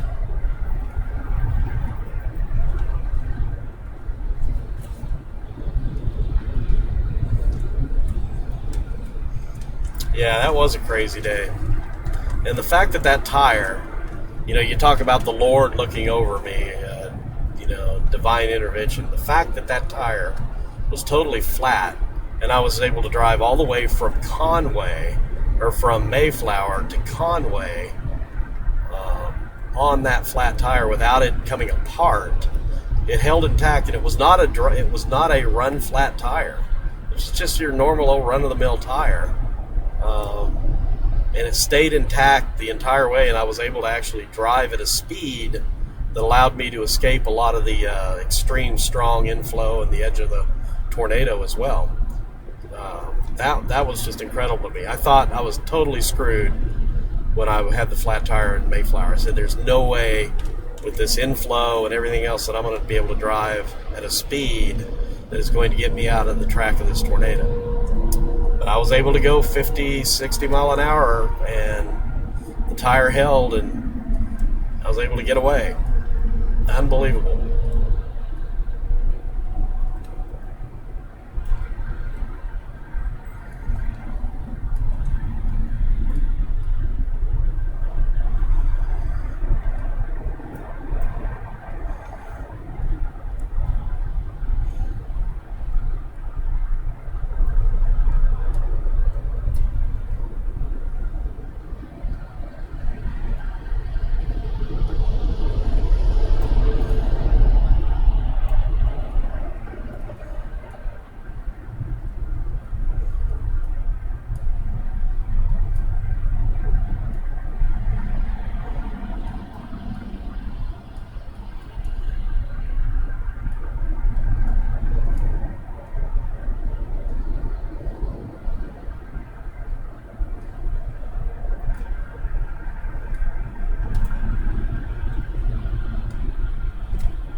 Yeah, anytime I'm going to be out and about Miami in winter weather, I always have, I don't even call it a survival kit. It's just, I've been doing this long enough that I just instinctively throw everything I need in the vehicle. The one thing I did forget this trip, and it's mainly an ice chase, so I didn't really think about it, but I'll oftentimes have a pretty sturdy little shovel that I bring with me that is actually on my back deck because I used it to chip away at some ice from this last storm. So I forgot it, but that's no big deal. I don't think we'll need it. But yeah, you'll have like food and water and warm clothing, and I've got a couple of sleeping bags and an air mattress and flashlights and stuff like that. It's not going to get incredibly cold, so we're not going to have to worry about extremely cold temperatures. It's going to be a little below freezing. That's tolerable. And we'll have 4 or 5 gallon tanks of gasoline with us in case we lose power. We're able to still put gas in the car and keep going.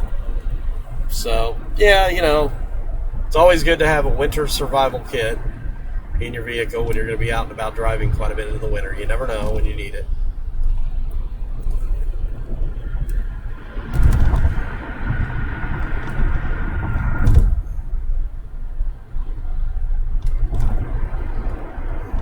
I've never tried it, but I hear a candle inside a coffee can can generate a lot of heat. So if you're, stranded in your vehicle and you're needing heat and don't want to start your car, you can have that. And here's the danger that some people have lost their life over is, they stop in blizzards and the snow will pile up on the side of the car during a blizzard and block their exhaust pipe, and so they're running their car to stay warm, and they're basically killing themselves with carbon monoxide because their exhaust pipe has been blocked by the snow. So if you're ever out in a blizzard and you're stuck, make sure, and you do start your car up, just do it sparingly and make sure that your tailpipe is clear of snow when you do that. It doesn't take long to step outside and clear the snow away for a little while. Run your car for about 10 or 15 minutes and warm up, and then shut it off. And about an hour later, go back out and clear the snow and do it again. And you'll be just fine. Now, some blizzards are so bad they'll bury your car. So in that case, tie some article of clothing. A lot of times, if you have a rag or a hanky or something, tie that to your highest point on your car, which kind of used to be, car antennas, but many cars don't really have antennas anymore. So try to get something that's going to put it up above your vehicle where you can be seen, because eventually somebody's going to come down the road and find you. Where people get in trouble is they get off the main road and they go off on some little farm road and get stuck and buried, and they either leave their vehicle or they stay in it, and nobody finds them for 5 or 6 days, so or even longer. So try to stay on the main roads. If you stop, you're going to be buried. Try to make some kind of way of being able to be seen. 99.999% of the population will never have to worry about that, but you never know. You could find yourself in that exact situation someday, and now you know what to do. A little scenario, you could not be paying attention to the weather driving from on Interstate 80 is trying to get to Seattle or something, and not even paying attention. And then you drive past that gate before they close it, and then there's just a blizzard coming right up, and that's a scenario. Yeah. That actually happens more than you think. Yep. To people. Yeah, you got to be aware of what's happening, folks, during the winter, especially out here, because you could drive right into the teeth of a winter storm and not even be aware if you haven't really been paying attention.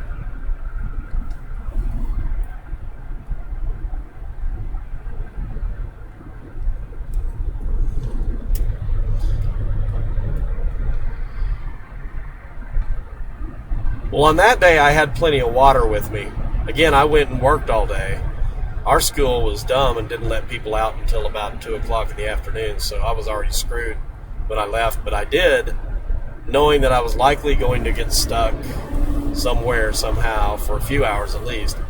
I loaded up on some McDonald's before I hit the road. So I had like 3 double cheeseburgers and fries, and a couple apple pies, big old tall sweet tea, and that sustained me for the night. I didn't get hungry, and I didn't want to get out of the key vehicle to pee, so whenever I'd finish off a bottle of water, I would cut the water bottle open and pee into it and dump the pee out the window. And it's probably a little bit too much information for you, but that's the way it works. So when you're stranded in your vehicle in a blizzard, be prepared to piss inside your car. Now, luckily, I didn't have to do number 2.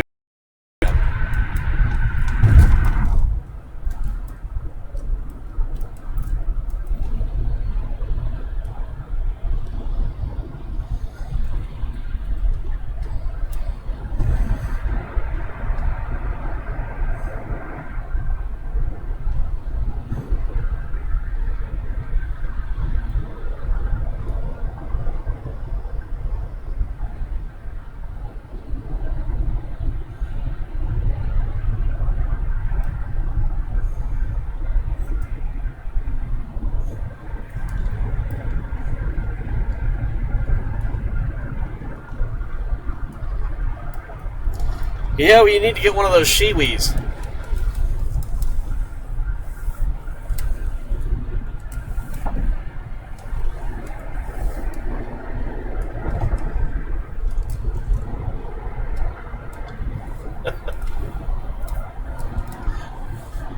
Shiwis are SSL approved. 2 thumbs up for the Shiwi.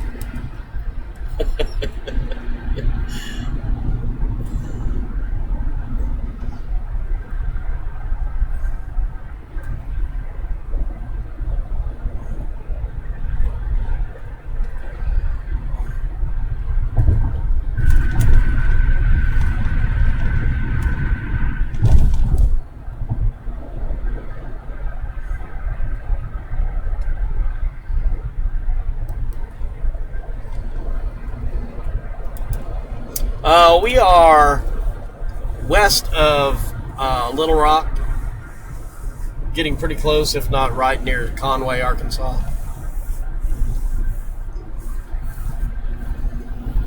Still looking at an arrival time in Wichita right around midnight. So we're 43 miles from Russellville. That's where Perry said the front was a couple hours ago. We're still 74 degrees here. So we're going to see a dramatic change in our temperature, apparently, between here and Russellville, most likely, over the next 40 miles. So might be a good time for you to check out the live weather. We do have the Mesonet, live vehicle Mesonet activated, and it is recording current conditions. So click on the live weather tab and check that out.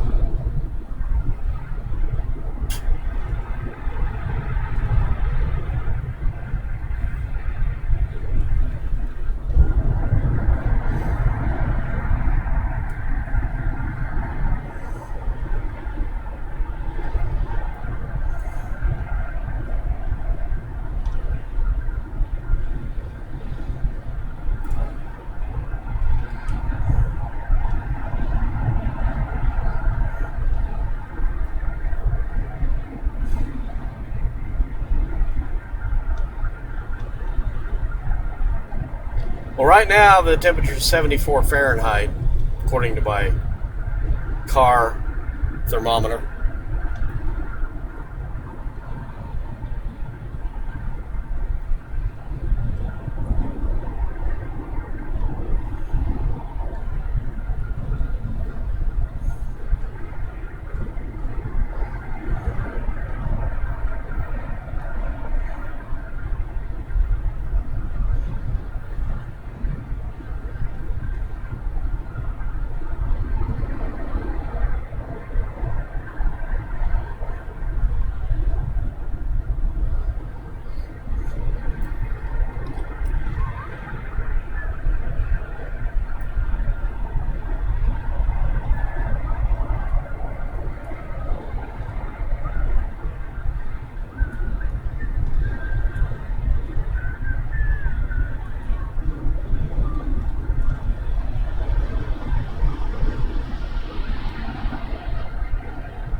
So live weather says not available. You know, I may have actually taken it offline. I think I actually did. So let me bring that back up again.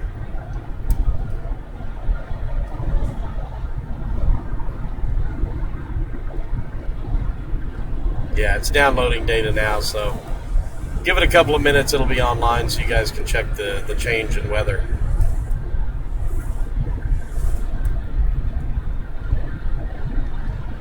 So we're up now. Like I say, give it another minute or two to show up.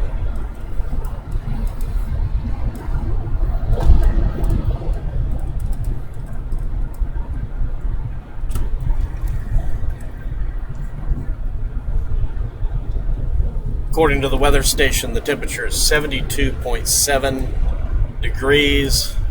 The dew point is 62.3 degrees. Wind chill is 64 degrees. And the wind is north at 77 miles an hour. So we are in hurricane conditions right now, driving down the road near Conway, Arkansas.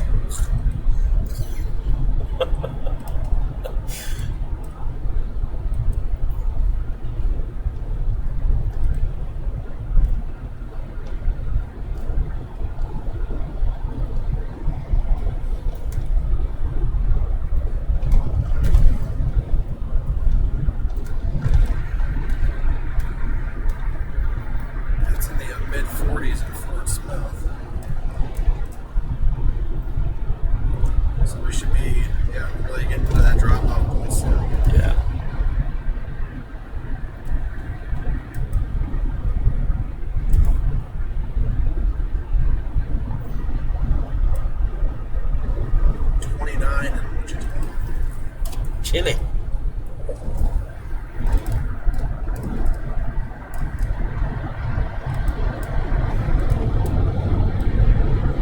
It's a good sign. So that cold air can stay locked in. Mm-hmm. What is it in Oak City? In Alva and Enid, some of those areas. And what? Like Oklahoma City, Enid, up in that area, northwest and central Oklahoma. How far south does the front go? It looks like the front is down to the Red River. Good. It stretches from just north of Dallas up to just east of Fort Smith right now. Kind of drapes back to the east. Right. It's just south of the Arkansas-Missouri border through the Duke Heel. That's kind of the boundary. No precipitation showing up in northern Oklahoma or anything. Don't need any freezing drizzle or anything. No. Yeah, there's some precip starting to develop now along that boundary. Well, it's along the boundary, but not up, farther north where the cold air is. No, it's just along and south of it right now. Yeah. Just don't want any road freezing drizzle to screw us up late tonight. No, it looks pretty good for us right now.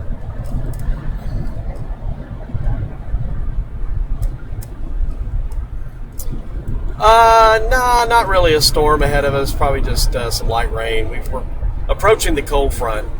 This is not a setup to produce any kind of severe thunderstorms or anything along the front. But there could be some showers and sprinkles and whatnot near the boundary. So you're just seeing the convergence right now with these darker clouds near the cold front. I'm going to be switching it on to the low lux setting to give you a better visibility. In fact, I might just do that now.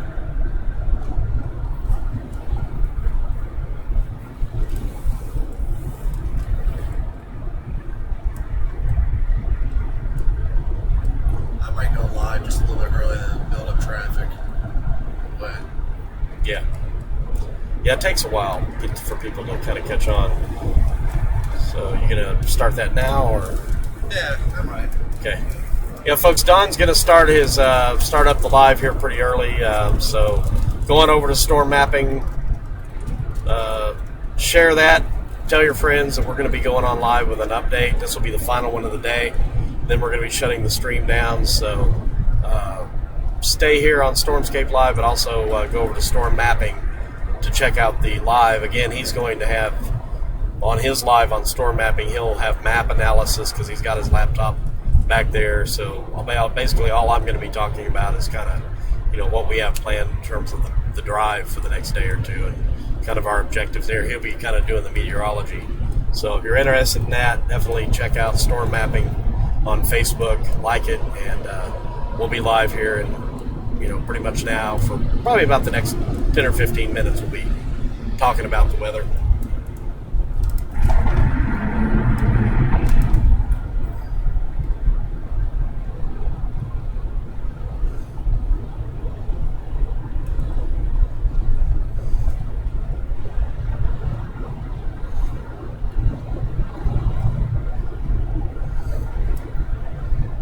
If somebody wants to post the link to storm mapping on the chat, that would be awesome.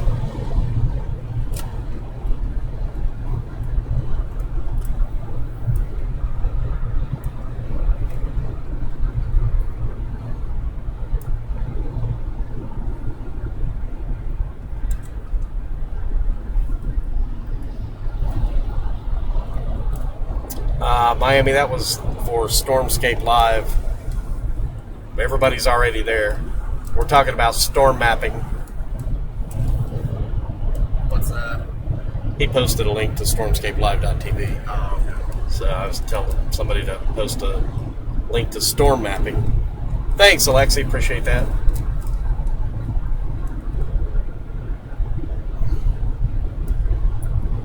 Hey, David, how you doing? Figure I'd throw up the live stream a little bit early.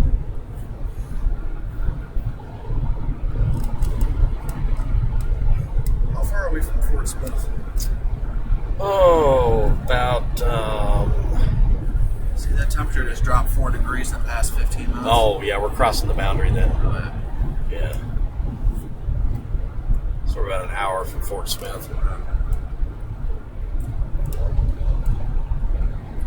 Hey everybody, we'll be doing a live update. I forgot to throw up my live stream a bit early. I was going to do a live update on the potential winter storm here that's going to impact the southern plains and Midwest around 7, but we're throwing the live stream up a bit early to let people kind of get into the stream, and I'll do a bit of an update around 7 o'clock, go over some of the models, look at storm mapping, look at where the precipitation is breaking out right now, and then take a look at some of the latest watches, warnings, and advisories that are currently up. I might also go over a little bit of how storm mapping works, go over some of what you can do with it, why you should sign up if you don't already have a free account, and why we're awesome. I mean, I don't know. A lot of things we can cover.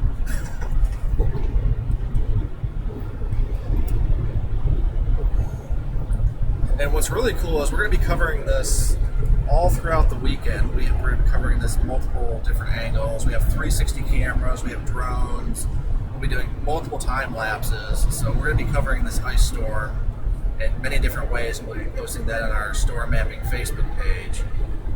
So just keep following us all weekend. You're going to be seeing a lot of cool images, especially if this ice storm really pans out to get those 1 inch plus accumulation amounts. We're going to be into the core of that, so we're going to be seeing a lot of damage, a lot of trees and power lines coming down, and we're going to be filming and documenting all of that. But for right now, we're actually, storm mapping is partnered with StormscapeLive.tv, and if you go to StormscapeLive.tv, while we're not streaming live on Facebook, we have a live dash cam where we're streaming live periodically.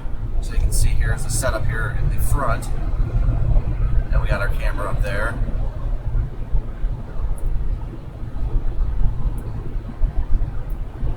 So always check that out. You can check out the StormscapeLive.tv for streaming info and get the scheduling, and there's also a live chat on there so you can interact with other people talking about the weather or anything else really.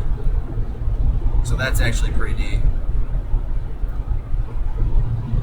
Hey, Katie. Yeah, we'll try. We'll try to be safe. I mean, we'll be as safe as we can driving into an ice storm. I mean, no, we should be fine. We know what we're doing. We're going to get to an area where we think the heaviest accumulation of ice is going to be, and we're probably not going to be driving much. Driving will probably be pretty impossible, especially if we get to the core of this. So it's just going to be a matter of finding the spot where we think the heaviest accumulation of ice is going to be, and just stick with it and hope it pans out, for our purposes. So tomorrow is going to be a critical day for us in determining where we need to be. We're going to be staying the night in Wichita. We're about 7 hours from Wichita right now, Wichita, Kansas. Hey, Corin, so you're going to be on the backside a little bit, where the cold air is a little bit deeper in the column. You'll get more snow over there. Okay.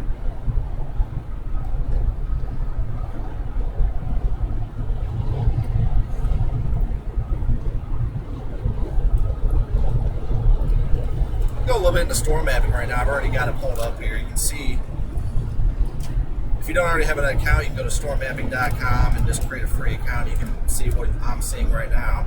But right now what we're looking at here is all the watches, warnings, and advisories. You see this purple area, it's a large area. This is actually the largest ice storm warning area in coverage I've seen in a long time. It stretches all the way from southwestern Kansas, all the way up through near Kansas City, all the way. Most of Missouri is under an ice storm warning right now, and that does include the St. Louis metro area, and it goes even further to the east here across the west central Illinois, and even extending down here in parts of Oklahoma. Just north of the Oklahoma City metro area is where the ice storm line is, ice storm warning line. In Oklahoma City itself, and then to the south is the freezing rain advisory, where we're expecting less accumulation. But you have to watch it. I mean, this line, it's going to be really critical of where that sets up. I mean, this could easily shift to the south. So folks definitely in Oklahoma City need to pay attention to how much precipitation is falling with the temperature being below freezing. So that's got to be paid attention to. Let's go ahead and take a look and see what the temperatures are right now. I'll pull that up. and see where the cold front is. And you can also do this with storm mapping. This is what's really cool with storm mapping is you can use many different ways of visualization tool. Let's see here. Let's get the temperature. Now this thing gets completely blurry. There we go. Okay, what we're going to do is we're going to drag this out. We're going to get rid of the cold front is.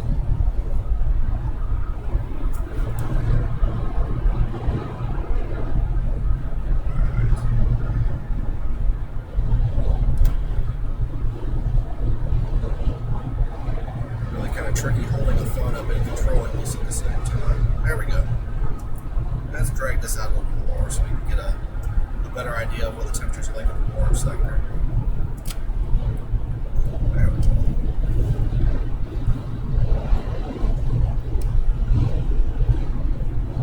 Okay, so you can clearly see where the other cold front is right now. The temperature's already dropped into the mid-30s here in Oklahoma City. We're actually right here, right along the boundary here in northwestern Arkansas, where we were experiencing temperatures in the mid-70s, but now we're crossing that boundary. We're coming up on Fort Smith on our way to Wichita. At Fort Smith right now, temperatures are in the low mid-40s. And you can see here, temperatures in Missouri here, predominantly below freezing. Here you can see Springfield with the temperature right now at 28, and most of the St. Louis metro below freezing. We see one reading here at 28 degrees. You see here most of Kansas in the mid to upper 20s. So this cold air is just going to continue to seep to the south a little bit before it starts to retreat. And what's going to happen is we're going to have moisture overrunning this boundary into this colder air. It's going to be really shallow colder air. That's what's going to cause the freezing rain. It's going to be really critical to see how far and how fast this warm air can return, especially on Saturday afternoon. This is going to determine how much accumulating freezing rain we're going to get, especially here across parts of Kansas. It's going to be even more critical for the Kansas City metro area, determining how long they stay below freezing. So we're going to have to watch that, especially here also across parts of northern Missouri. So this whole area, there's a little bit more of a question mark as to how long they stay below freezing. We have more confidence further to the west of Kansas City of staying below freezing longer, and this is why we have a higher risk of accumulations over 1 inch, which is going to be extremely damaging. We'll wait for a few more people to pop on here, and then we'll get into some of the models that we're looking at. In the meantime, I'll go ahead and I'll pull up the Outlook map that we posted earlier. So for those of you who are tuning into this live stream that didn't see our Outlook that we posted earlier, you can kind of get a good idea as to what we're thinking.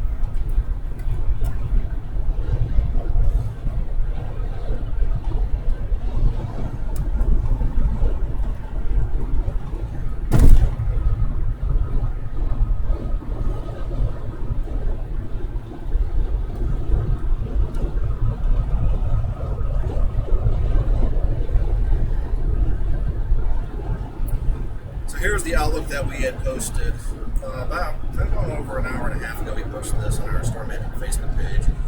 But we've been posting these updates periodically all week, and this is our most recent one.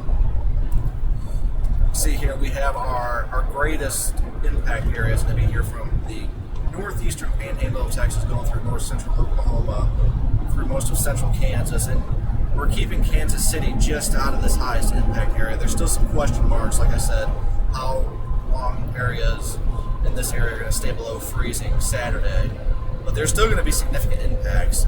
You can talk about accumulations in place greater than a 1/4 inch. You start to get branches being weighed down, and then start to get into the power outage territory.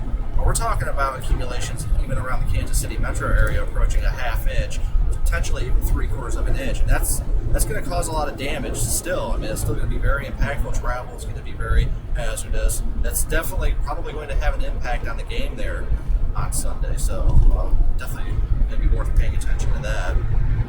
We also have here another little area of enhanced impacts here just to the south of St. Louis, where this is where we think there's going to be between 1/4 and 3/4 of an inch of accumulation here.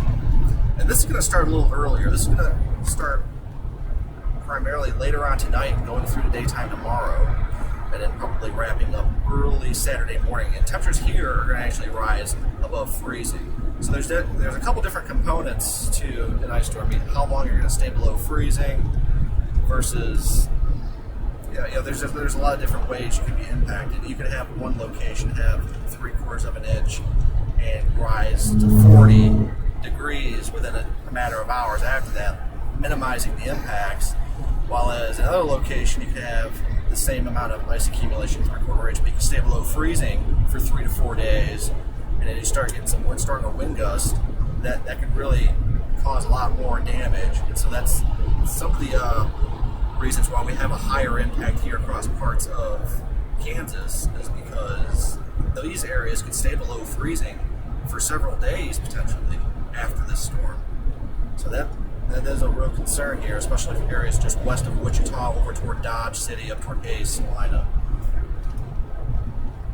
And this is one of the reasons why we're on the road. We're going to try to get into this storm and experience it and video it. Because these type of ice storms don't happen very often. It takes the right type of conditions to get an ice storm, especially of this magnitude. So this is why we've packed up our vehicle. We've geared up. We're ready to go. We've got fuel cans. We got food, water. Ready to go. Ready to be on the road for several days. And we're going to go in and we're going to experience this ice storm. And we're going to see exactly all of the damage it's going to cause.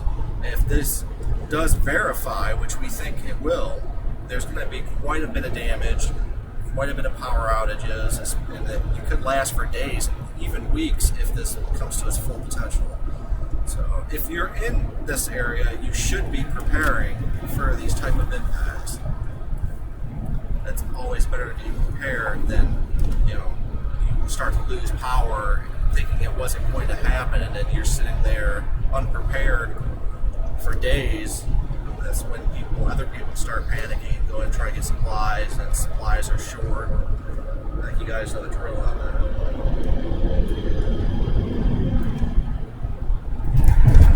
Okay, so let me open here. So this is storm mapping. If you go and you create a free account, you can see everything that I'm looking at right now. You can see your current weather conditions. You can actually pull up your local forecast. If you click on your geolocate button, you can pull up your local forecast. Let me just go pull that up right now. If you click on your little icon there, you can pull up your current location, your current conditions, and then your local forecast. Go ahead and close that out. It's kind of hard to see. I'm sorry. This phone is not focusing very well, so I'm trying to do my best with this, especially with it being dark. Pull up current weather conditions. You can also pull up past weather conditions with this too. And actually, part of the primary function of storm mapping initially was for historical hail data, to be able to look at hailstorm paths and look at where some of the most severe weather has occurred, especially useful for people in the restoration industry.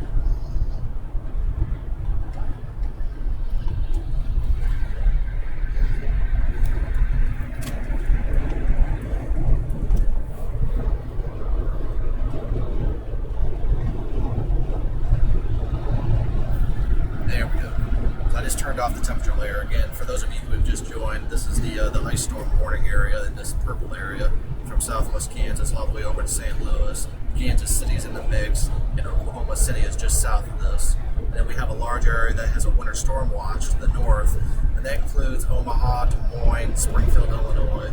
And then we have this freezing rain advisory on the southern periphery of this ice storm. And that does include the Oklahoma City area that comes up here into extreme southern Missouri, up here in southern Illinois. And then even Indianapolis, the precip comes over to the east a little bit. They have a winter weather advisory. They can pick up on some freezing rain as well. Okay, so let's get into some of the data. What are we looking at here? How did we come up with our map? Well, let's take a look at this is the 18 Zulu GFS run. That's from later on this afternoon. And you can see here some heavier ice accumulations between Hays and Salina, up to a 1/2 inch to 3/4 of an inch. And then there's also some heavier outputs here, up over an inch here in northwestern Oklahoma. Now the GFS has been somewhat inconsistent in placement back and forth, but it looks like it's now trying to come in line with some of the more consistent solutions we've been looking at. So this is the GFS here. Still some heavier ice accumulations up here around Kansas City with this model output for a 1/4 inch up to 3/4 of an inch. And then this even is bringing some heavier ice accumulations up here in northwestern Iowa, even approaching an inch potentially up here. That is probably going to be overdone, especially this far north.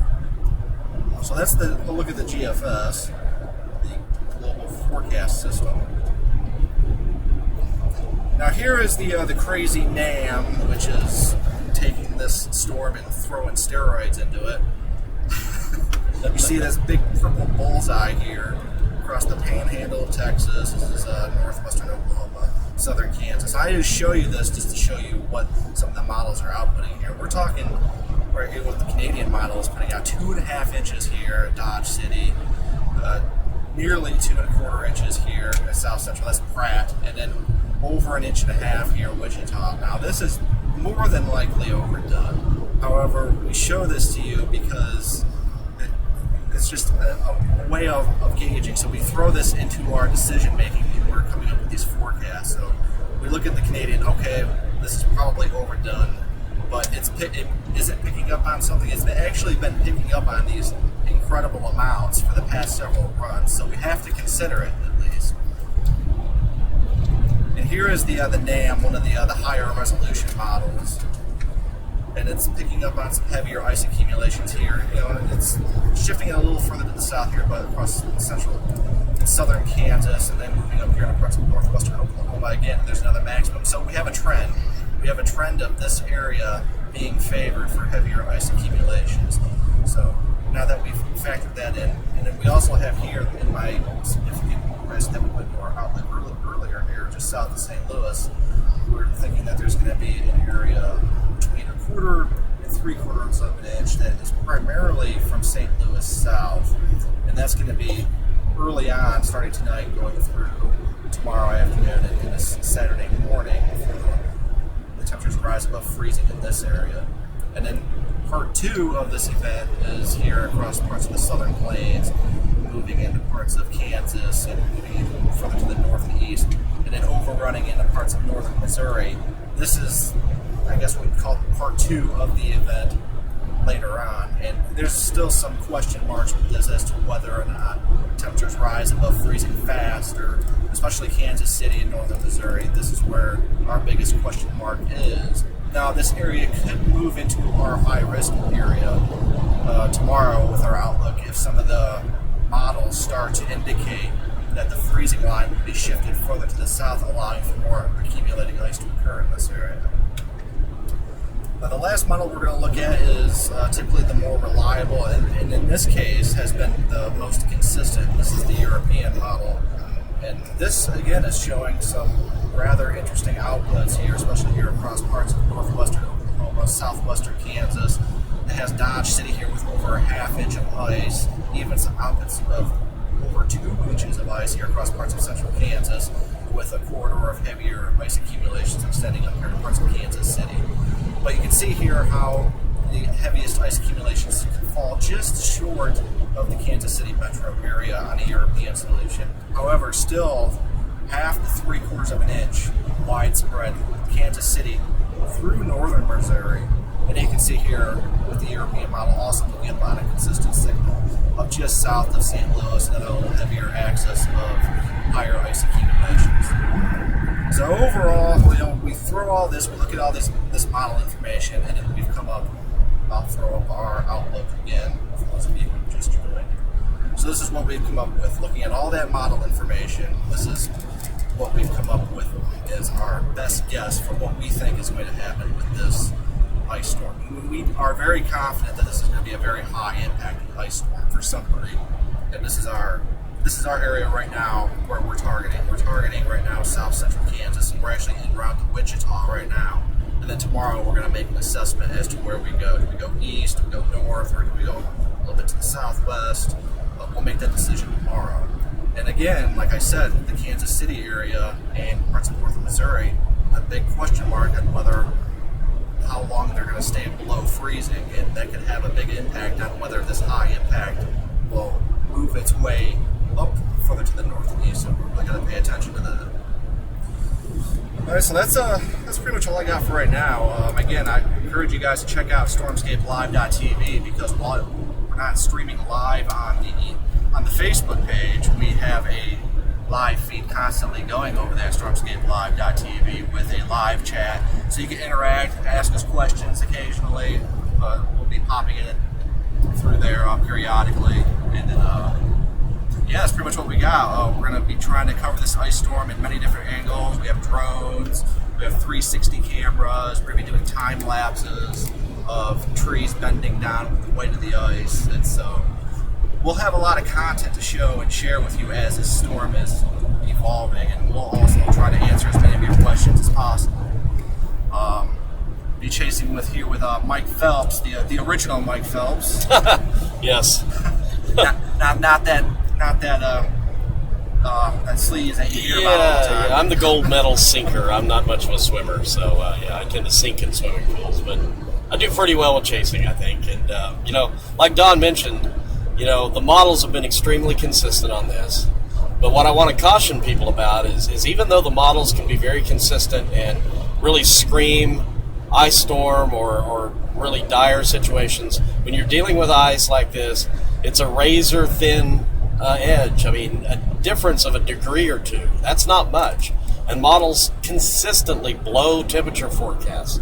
A difference of a degree or two can mean the world of difference in what you get. Either you're going to get, a major ice storm and 28, 27 degrees, or you're going to end up with a cold rain or a minor ice storm with temperatures starting out in the upper 20s and then rising into the 30s.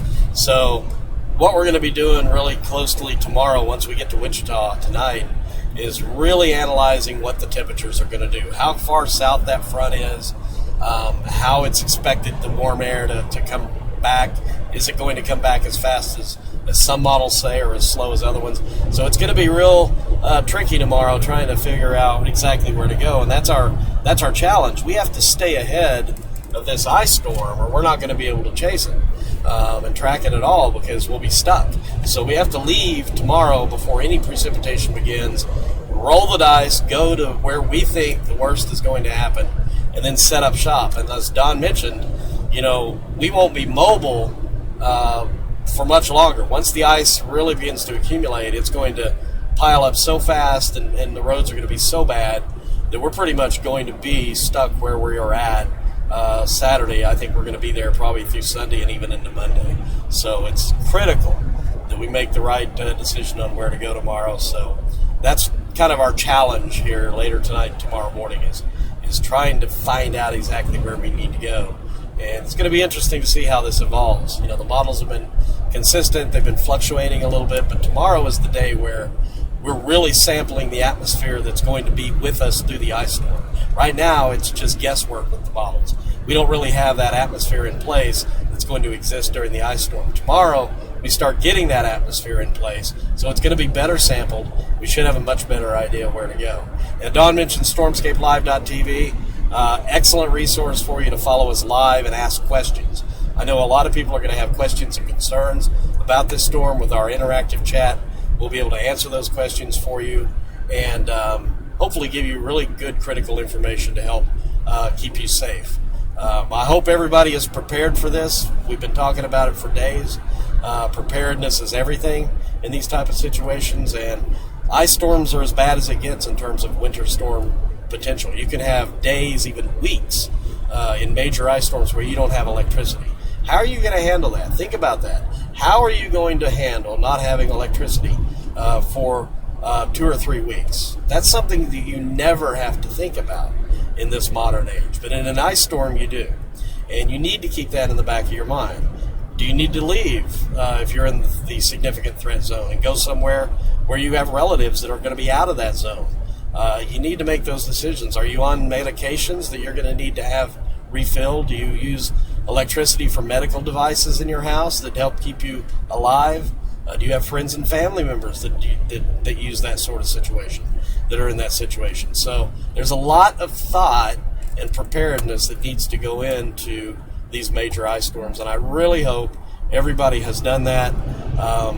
The clock has run out basically in southern Missouri, but tomorrow you'll have one more day in far northern Oklahoma and Kansas to make preparations. Thankfully, things have slowed down a little bit, so you're given a little bit of extra time, but really, you should be prepared now. So I think that's about all I've got, Don. Just kind of really hoping. You were hoping. mentioning, I think the one thing that's going to be compounding the problem with this is temperatures are going to be starting off in the low to mid 20s in this event, and the surfaces are going to be cold, but we're going to have a day of temperatures well below freezing, so this is going to have an opportunity for surfaces to freeze almost immediately. So this could also add to how high of an impact this storm could be. Yeah, good point. Don't be fooled by the warm temperatures you had, prior to this cold front. It only takes this time of year, like Don said, about a day for the ground to freeze up pretty good, and you have instantaneous, freezing when it hits. So, it's a real dangerous situation. All right, guys, get ready to kill this live stream for right now. But as you can see, we're on the road right now. We'll be in Wichita by about midnight Central Time. One more look at our outlook. And again, we have the highest impacts right now in central Kansas, extending down to the Panhandle of Oklahoma. But I don't want you to focus solely on that. I want you to focus on this entire significant risk area, and including the area near St. Louis. This could occur later on tonight, going into tomorrow. But again, Kansas City, all of northern Missouri, and parts of west central Illinois, you also need to be preparing for this storm. And if you are in this high impact storm, you definitely need to be prepared. You need to be thinking about what you're going to do to be without power, like Mike said, for potentially several weeks. This is the type of ice storm that we're talking about. So we'll have more updates tomorrow. We'll post another graphic. We'll probably have our last graphic of the storm posted tomorrow. And then we're just going to be in storm coverage where we'll be doing live updates like you see now, but with the storm going on. And we'll do our best to answer any of your questions. Just go ahead and post them on the other Facebook page. And also go to stormscapelive.tv. We'll have the live stream going here. You can see up there already in our vehicle. We have a chat up, so you can just come in there, ask us any questions you want, and we'll do our best to respond. All right, everybody, take care, and we'll see you again soon.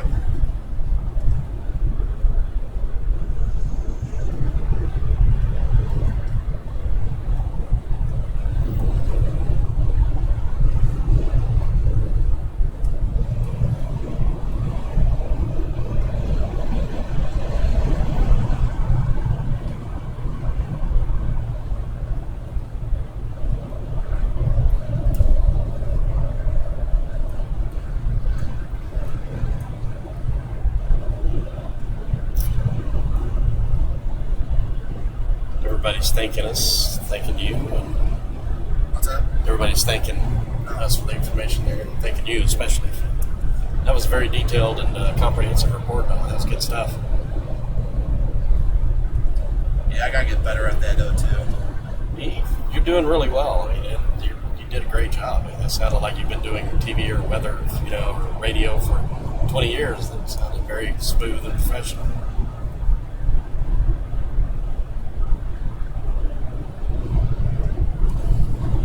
You're welcome, everybody. I'm glad you found the information useful. This is serious business. There's no playing around or joking around or goofing off with this one, folks. People could die. People could be in pretty serious conditions with no electricity for quite some time if this comes to be as bad as some of the models are showing. So you need to take it serious, and like I said, just prepare and hope for the best. Again, these things can go either way a lot of times at the last minute. So we'll try to keep you up to date on the very latest changes, especially tomorrow, as things will be quite changeable through the day. They always are. So a lot of times these things look like slam dunks, and then at the last second, especially when you're dealing with ice, they change. So we're going to try to stay up on that fine line tomorrow of where the worst is going to be. It's bound to move around. Let's hope it stays out of the major metropolitan areas and kind of stays out in rural sections in Kansas where there'll be less impact for people. And then something else that we really didn't mention earlier is the impact to the cattle that are out there. I mean, the stockmen and the ranchers out there, they need to make sure their animals, their cattle, are protected. That's beef country out there in western Kansas. They can't grow wheat out there, so they grow cattle. And so, they're going to have a situation where they need to be well fed, a lot of hay put out for them, and they have some kind of protection from just these miserable icy conditions that are going to develop. Do you have any information on the last time ice storm like this has hit, especially like areas of western Kansas? I do not. Going back in my memory banks, we've had bad ice storms in Kansas, but I can't recall anything over 2 inches. It's mainly been around an inch and a half at most, and that caused serious damage. So this is why Chide's all. Yeah, this is like historic. I mean, if we get 2 and 3 inch amounts, not saying we will, but if we do, that's right up there with some of the bigger ones.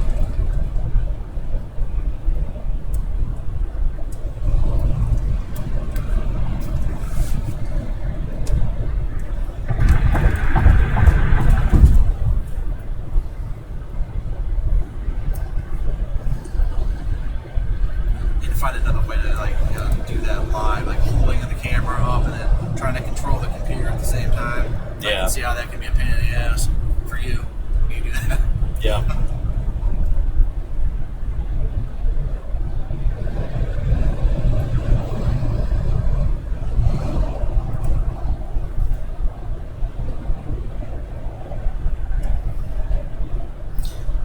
Well, I've got a little tripod now for my iPhone. Oh yeah. So that could be helpful in like setting it up on a desk or something, and then just kind of have it point at the computer screen, so you don't have to hold the camera and the tripod's got it.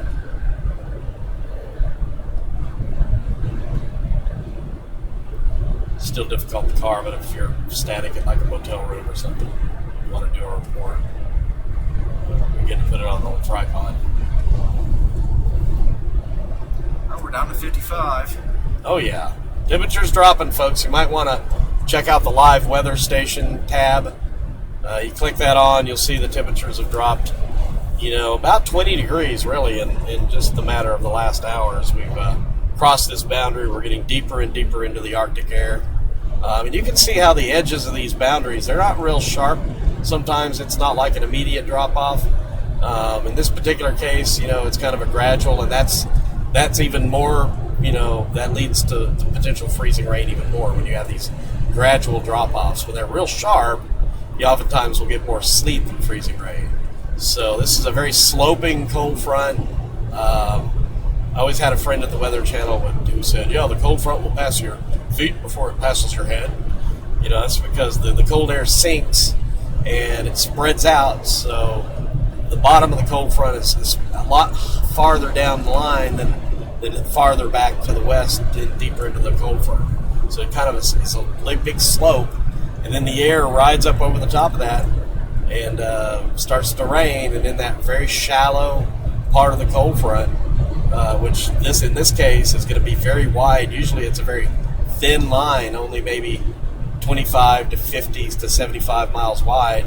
This one could be 100 or 200 miles wide. It is such a shallow cold air mass. So that's going to be really neat.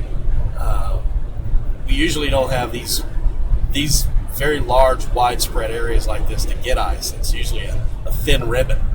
This is going to be a really expansive area, which is quite unusual for an ice storm. That's what is also going to make this ice storm so impactful, is it just will impact so many people. Such a wide area. It's like Don said, you're looking at that ice storm warning map. Good God, usually your ice storm warning is like 1 or 2 county warning areas, or not freaking 5 or 6 states. Right. It's nuts.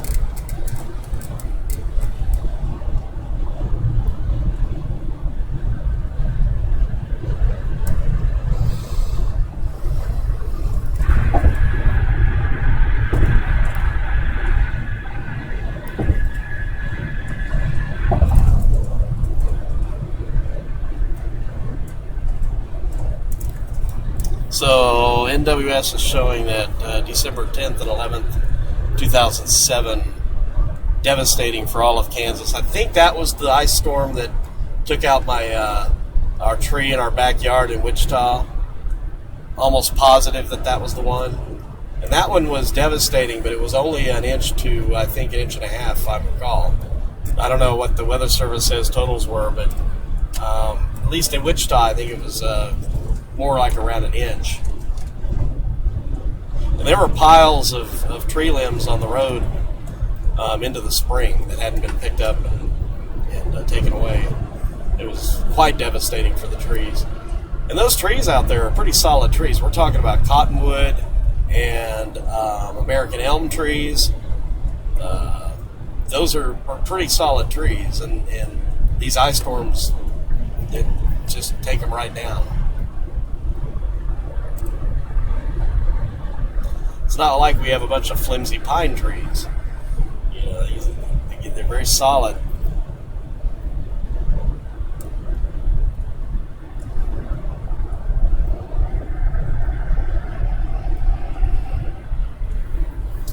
All right, got to start thinking about gas here.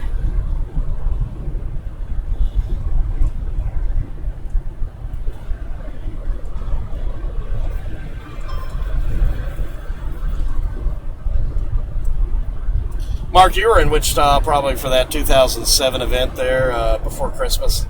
Yeah, how thick was the ice on things? So Dave is saying generally 1 to 2 inches. Some areas had 2 to 4. That's pretty bad. So this would rank right up there with that one then, yeah.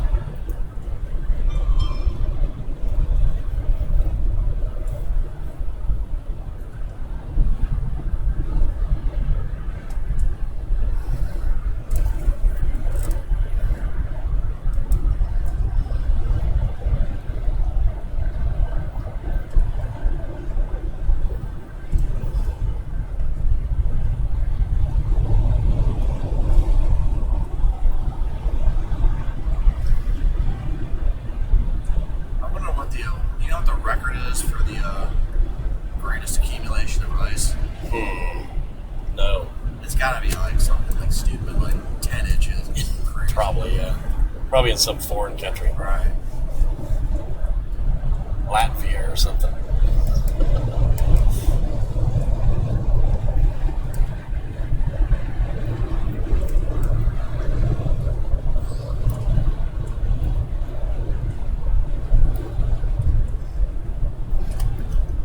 So you're saying the Weather Service has this particular storm coming up now ranked as first if it comes to fruition? So that makes sense. Let's take a look at the SIPs now. Yeah, that's probably what he's looking at.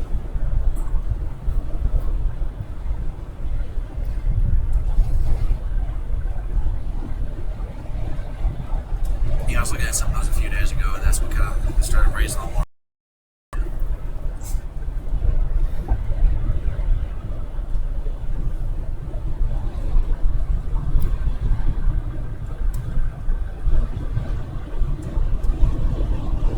I know there was a damaging one in 2007 from Missouri. I wonder if that's the same storm. Bet it was, yeah.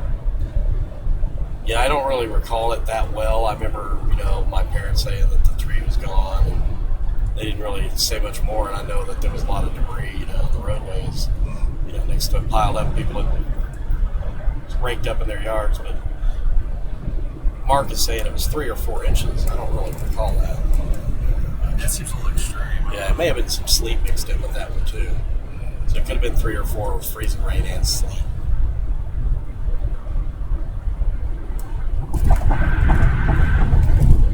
So 2007 ranked first.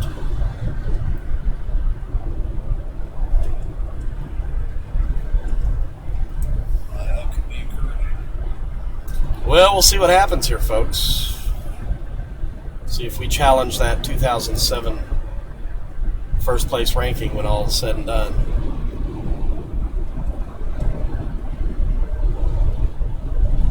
So it's interesting, the models started out with these really high totals like a week ago. And, you look at those and you just totally discount them at first because it's a week away and it's, the models, and they don't know anything at that point. It's just guesswork. So then they trended down. Most were around an inch, maybe inch and a half, to most 2. for a day or two here recently, and then just here in the last couple of days, the totals have been trending up again on the models, now consistently 1 and 2, and even up around 3 inches again of ice. So the trend as we approach the system is getting a little more bullish with the amounts. So that's a little more than a little concerning, really. All right, we're going to gas up in Clarksville. Folks, when we stop to gas up in Clarksville here, we're going to shut the live stream down for the night. So appreciate you guys watching, and we'll be back up again tomorrow. Again, we'll be doing analysis in Wichita tomorrow morning. So look for the live streams. We may do some live streaming, Facebook streaming there from looking at the models there at the house or in the vehicle, wherever we may be. But any kind of sustained live streaming probably wouldn't be until afternoon, and even then it would be just to kind of keep you updated. But again, we're not really expecting any ice issues tomorrow for much of the daylight hours. It'll be more likely tomorrow night and on into Saturday that we see, the accumulating ice really kicking in, and that's why we need to be where we need to be to cover this event by, definitely by sunset tomorrow.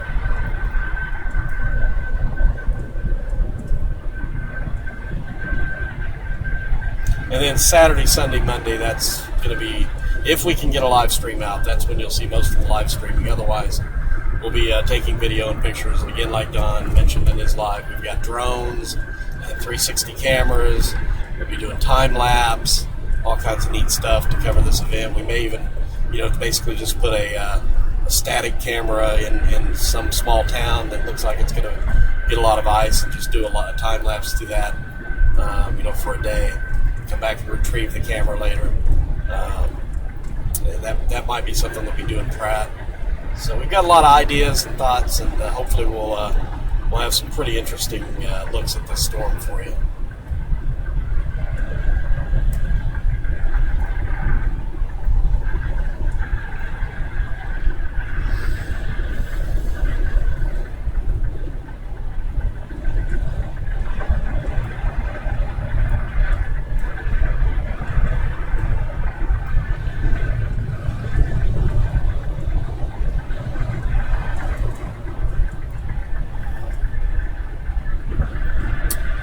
Hey Darren, yeah, good to be on the road again. Been working hard over the last month or so to get the vehicle in top-notch driving condition for the upcoming season. Still have a little bit of electrical work to do, which I'll do when I get back, and then we'll be pretty much good to go for the season coming up. So looking forward to it. There'll be a lot of chasing over the next several months. Winter weather, and then kicking in with the spring weather, and I've got a lot of time and availability now for the first time in a long time, so I plan to be out covering a lot of these events.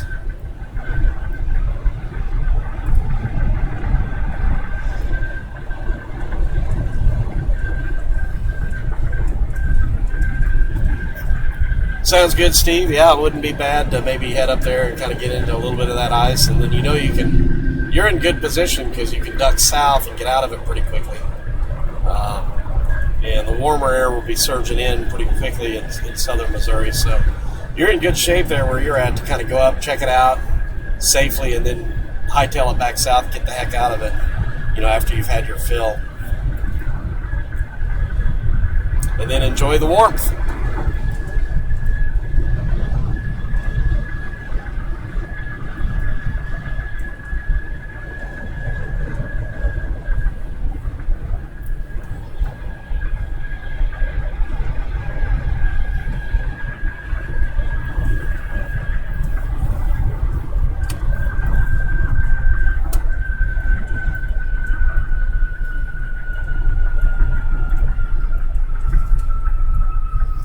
Hey, it's an adult McDonald's. It's an adult superstore McDonald's. The best of both worlds here in Arkansas. Who would have thought that I would find heaven in Arkansas? No, it's crazy. They got KFC there too. I'll leave that out. Yeah. Oh God, yeah. And a Waffle House. Oh man. Whoa-ho. We found it. This is the spot. Got the Whoa-ho, the adult bookstore, McDonald's. Jeez. Good stuff, man. Let's see here. Anyway. Gas up over here.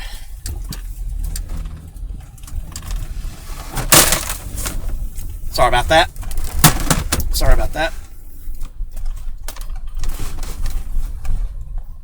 Oh, it's on the other. I keep forgetting this car is different. I'm drawn to the adult store.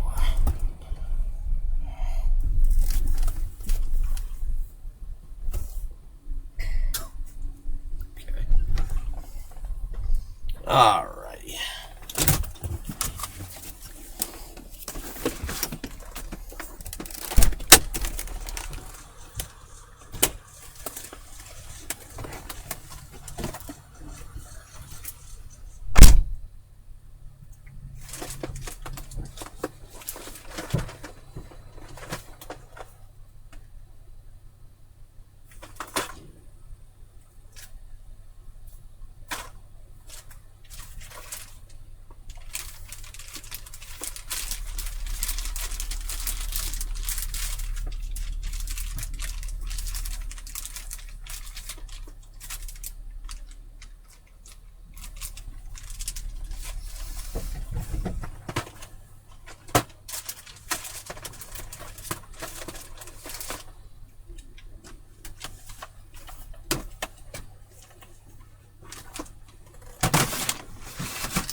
See y'all.